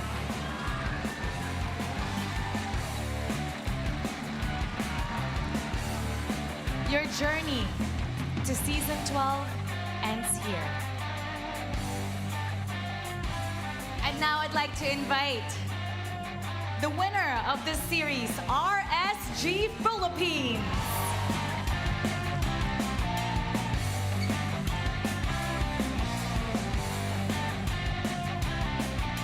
Congratulations to RSG. Coach, job well done. Before the series started, there was an interview and you said that this series was all about the draft. Actually, if you can explain that for us, what is a good draft for you? Is it more like getting your comfort heroes so you can have all the heroes that you want? Or is it more like out-drafting the opponent to ruin their draft? My expectation was not really to outdraft every single game. Because kapag sa playoffs, every single team is ready talaga sa lahat ng scenario. What I did is that na-review ako yung mga mistakes ko sa draft, lalo against Omega sa regular season. And then after that, na-apply sa mga preparation. So that's why I said draft is very important. Para I don't choke sa draft and I would not give a hard time to my players. And actually, in that interview as well, you said that this series was going to be 50-50. Although you were able to sweep your opponent. So what did you think about your performance today? Do you think this is the RSG that would take you all the way to the grand finals? 80%. Almost there. Because we grow as we get pressured, lalo sa playoffs. And I really hope that sunod-sunod we can do our best and show great performance sa mga tournament and then sana abot sa grand finals. What would it take to have that extra 20%? Super Saiyan energy. The Super Saiyan energy. Pero coach, alam mo, I have to commend. Meron ako dito nakita na Super Saiyan moves. Actually, Irad, your game 2, that was such a funny show. In fact, it was fantastic. I just had to put it out there. Actually, alam mo ba, naalala ko nung first game mo, if I'm not mistaken, di ba first hero mo was Fanny? Nung season 12, pero you were more passive then. Pero ngayon, ibang-iba yung Fanny na pinakita mo. Tell us kung kaya mo i-describe kung ano yung mga changes na ginawa mo kasi ang layo nung first day Fanny mo sa Fanny na ginawa mo and we miss this type of performance. Since amateur po kasi ako, yung favorite hero ko po is Fanny. And alam ko po sa sarili ko na isa po ako sa pinakamagaling mag-Fanny nung amateur. And sa MPL po, di ko po siya napapagana ng maayos. And hindi naman po namin siya masyadong pin-practice ngayong playoffs. Pero, tiwala na lang po sa sarili. Pero paano mo nagawa yun kung sabi mo hindi mo siya masyado na-practice? Pero talagang sa yung show yun yung game 2. Paano mo nagawa yun? What do you credit that to? No pressure tapos wala naman pong iniba sa Fanny Kumbaga, ganun pa rin po yung hero na yon. Tsaka yung playstyle lang po yung iniba ko. And that was very well done. At ngayon, malalaman na natin kung sino nga ba ang ating match MVP. Let me hear it from you. Who do you think it is? Let's take a look at the screen for our match MVP. Nats! Ikaw! Ikaw ang ating match MVP para sa unang araw ng ating playoffs. Anong gusto mong sabihin sa lahat ng mga nanonood? Kasi sobrang dominating yung ginawa niyo sa laban na to. Unang-una, thank you kay God kasi araw-araw nagpe-pray na makapag-MPLA kami. And thank you sa lahat na nanonood ng fans dyan sa lahat. Sa RSG Raiders, thank you sa lahat. Kasi sinuportahan niyo pa rin kami kahit sa lower bracket kami yan. Thank you sa lahat, guys. But now, Nats, you guys are moving on up and you're going to the second round. Once again, everybody, cheer it all with me. GG! Congratulations to RSG Philippines. You may now take your bow and take your walk of victory. RSG Philippines, they're moving on to the next round. Sobrang ganda din ng ipinakita nila sa laban na ito, kaya kailangan natin himayin yan kasama ang ating analyst. Analyst, pasa.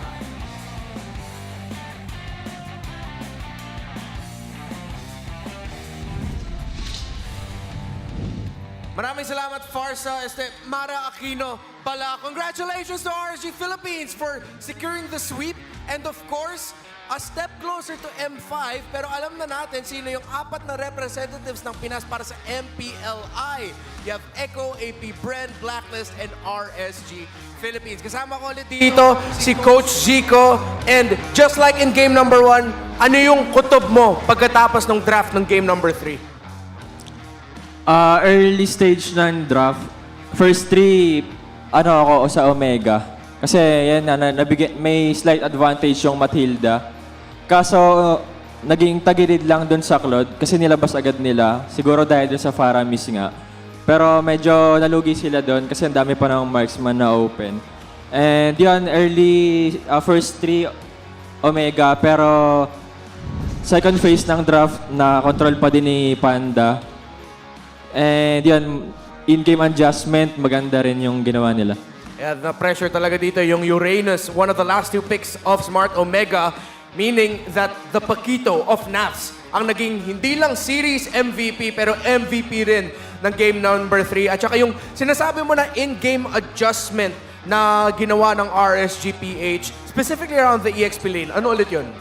Kasi yung Uranus pati Paquito, match even lang sila sa laning. So ang ginawa ng RSG, pinuruhan nila agad yung Uranus. Kasi pag naka-item yung Uranus, medyo mahirapan sila i-poke yun. Since may Faramis and Valentina, magkokopyahan. So yun, ginawa nila, pinatay agad nila ng 2 beses para malate sa item and mabilis mapatay ni Eman since naka-Bruno siya. At saka lately dito sa MPL Philippines Season 12, especially nung regular season, nakita natin na tumataas talaga yung stock ng Uranus kasi nakakainis siya tapatan kung hindi nyo siya nahinto. So ginawa ng RSG, katulad ng sinabi mo, hininto na talaga nila yung pag-scale ni Ryota at naging, well, for almost 3 games now, hindi lang na-shutdown ng RSG-PH si Kelra, hindi lang nila siya yung pinahirapan pero napahirapan din nila si Ryota na sobrang crucial din talaga para sa rotations ng mga Smart Omega. Ano pa yung mga bagay dito na ginawa ng RSG na nagustuhan mo, Kosiko?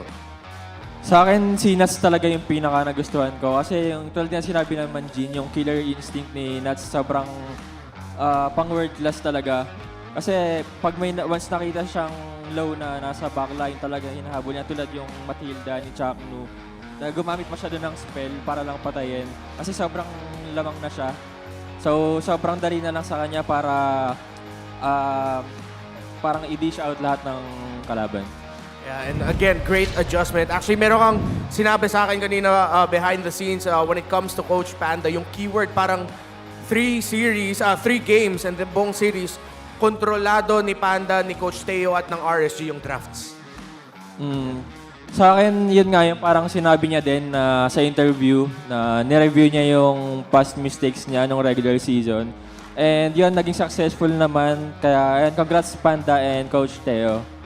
And of course, congratulations to RSG. Now, as we look at the stats, of course, kitang-kita naman talaga yung storya dito. Pagkatapos sa pag-shutdown ng Uranus, mas naging active pa sa mapa si Nats at nahirapan na talaga ang Omega. Kahit na medyo mahirap din yung buhay ng isang Pakito kontra sa Akai, pero parang hindi na naging hindi na naging problema yung Akai para sa Pakito. Hindi talaga kasi nga ay yung early, naka 2-0 agad si Nats. So medyo, nakabuo agad siya nung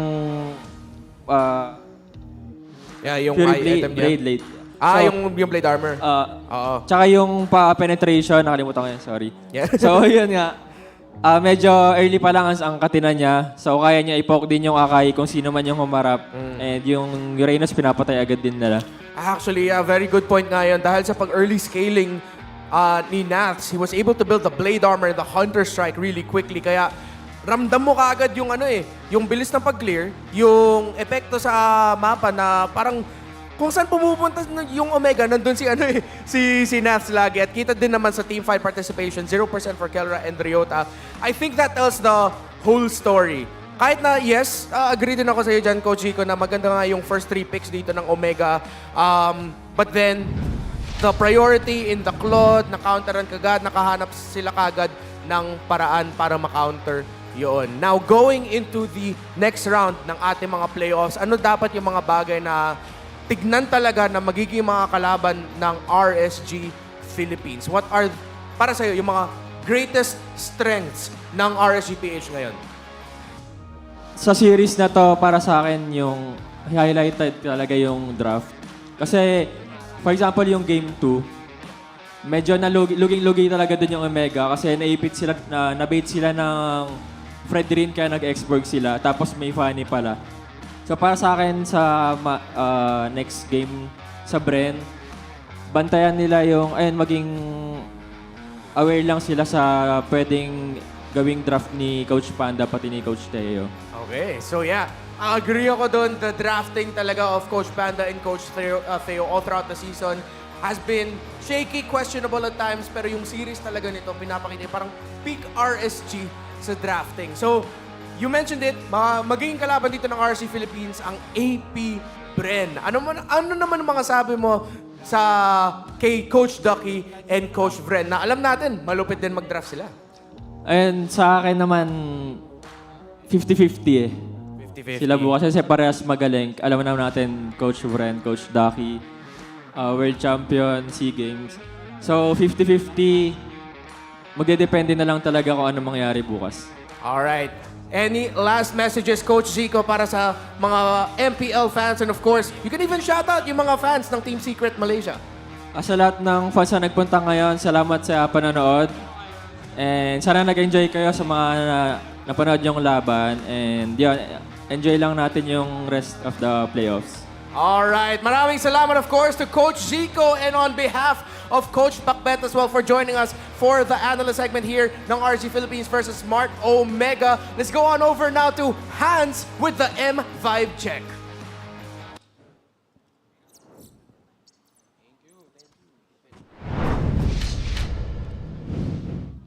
Maraming salamat, Renmar, Zico, and Coach Bakbet for that wonderful analysis na nakita natin all throughout as we've managed to take notice that RSG Philippines will be advancing to the next round over Smart Omega 3-0. And of course, para pag-usapan pa yung patuloy na nakikita natin, what are they doing this for? Siyempre, para makuha yung 2 slots to represent the Philippines sa darating na M5 World Championship. At kasama ko dito, gonna be none other than one of the very well-known. Actually, multi-role ka na nga at this point, di ba? Hatred, Hate, whatever you call him, right over here. Okay, so Hate, kamusta? Kamusta ang panonood dito mismo sa venue? Okay lang. Medyo nakaka-intense lang kasi grabe pala yung mga fans talagang sabayan.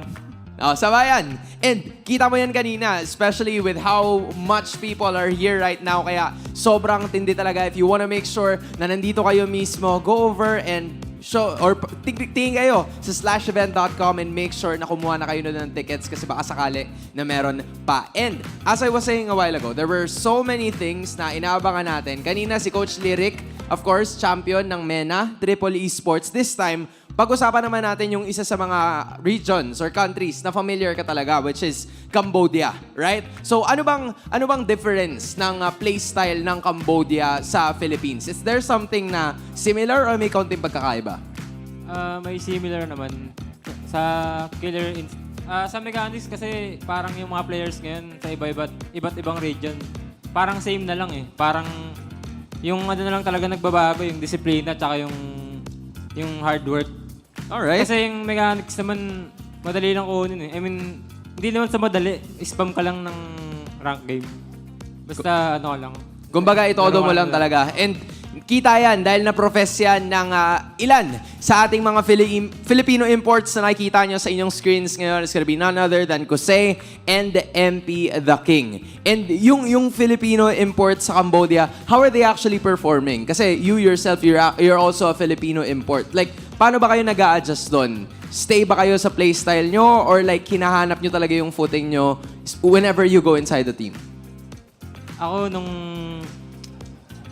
kahit na lang yung experience ko. Alright. Nung nilalaro ko yung laro ko dun, medyo okay tignan yung performance ko kasi madisiplina ako sa sarili ko. Okay yung mga KDA ko. Pero nung nilaro ko yung laro ng kampi ko, parang nahihirapan din ako mag-adjust kasi laban lang sila ng laban. Hindi nila tinitignan yung timers ng objectives. Kumbaga pag laban lang. So more or less, aggressive yung playstyle ng team na to. Okay, and kita nyo yan sa lineups na meron sila ngayon. Actually, nandito pala siya sa aming kaliwa. And kita nyo all throughout, somewhat similar. Pero karamihan, yung Hayabusa, nagulat din ako dun sa Hayabusa kasi we don't usually see that often anymore. Pero si MP the King, one of our Filipino imports, ay nandyan, naka-attest doon sa aggressive playstyle na pinapakita nila. You've mentioned from a while ago, si MP the King, si Kose, nagre-represent din ng Pilipinas. Pero aside from those two, sino ba sa iba pang mga members ng CU soon yung dapat abangan ng mga Pilipino? Siyempre, matik na yung dalawang Pinoy dun. Pero na-recognize nyo rin yung tatlong kampi nila kasi kung magta-top 5 ka ng player sa Cambodia, pasok yung tatlong yun sa top 5 na yun. Alright, so sama-sama yung 5 players na yun. Actually, 3 out of the 5 ay mapapansin natin. So let us beware of Cambodia, the champion. See you soon dahil malapit na silang pumunta dito mismo sa Pilipinas. Once again, Hate, maraming salamat for showcasing your skills. And of course, ipakita ang inyong suporta dito sa MPL Philippines. Kaya wag na natin patagalin pa. Let's throw it over to Mara Aquino.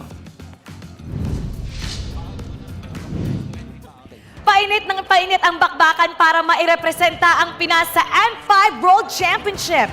Matapos pumasok ng dalawang koponan na dati nang bumandera sa ating bansa.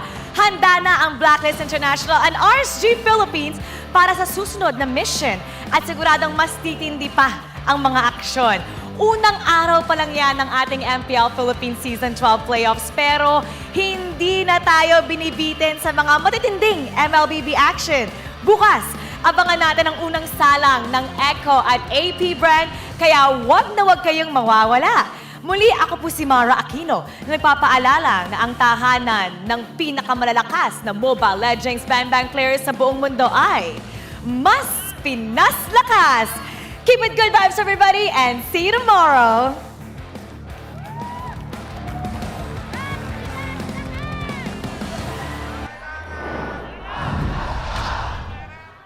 The 12th season of MPL Philippines is brought to you by the following sponsors. Smart, the official telco partner of MPL Philippines Season 12. Our official sponsor, Infinix. Infinix Zero 35G, 4K ultra clear front vlog phone. And FWD Life Insurance. In the epic adventure of life, FWD is your expert wingman. Celebrate your victories living with FWD. Our partners in esports, Maya, it's everything, and a bank. Secret Lab, the official gaming chair of MPL Philippines, Pi Channel, and EVM Convention Center. Experience the MPL-PH Season 12 playoffs action live at EVM Convention Center. Get your tickets now from our official ticketing partner, Slash. Just go to bit.ly/S12 playoffs tickets for more details. Don't forget to catch all of our official league content on TikTok, Facebook, Instagram, and Twitter. To ensure the equality and fairness of our games, MPL Philippines is also monitored and supervised by the Games and Amusements Board. Habang yung blacklist ay kumakapit pa, ayaw pa rin dito na napakalakas pa rin ng Pilipinas.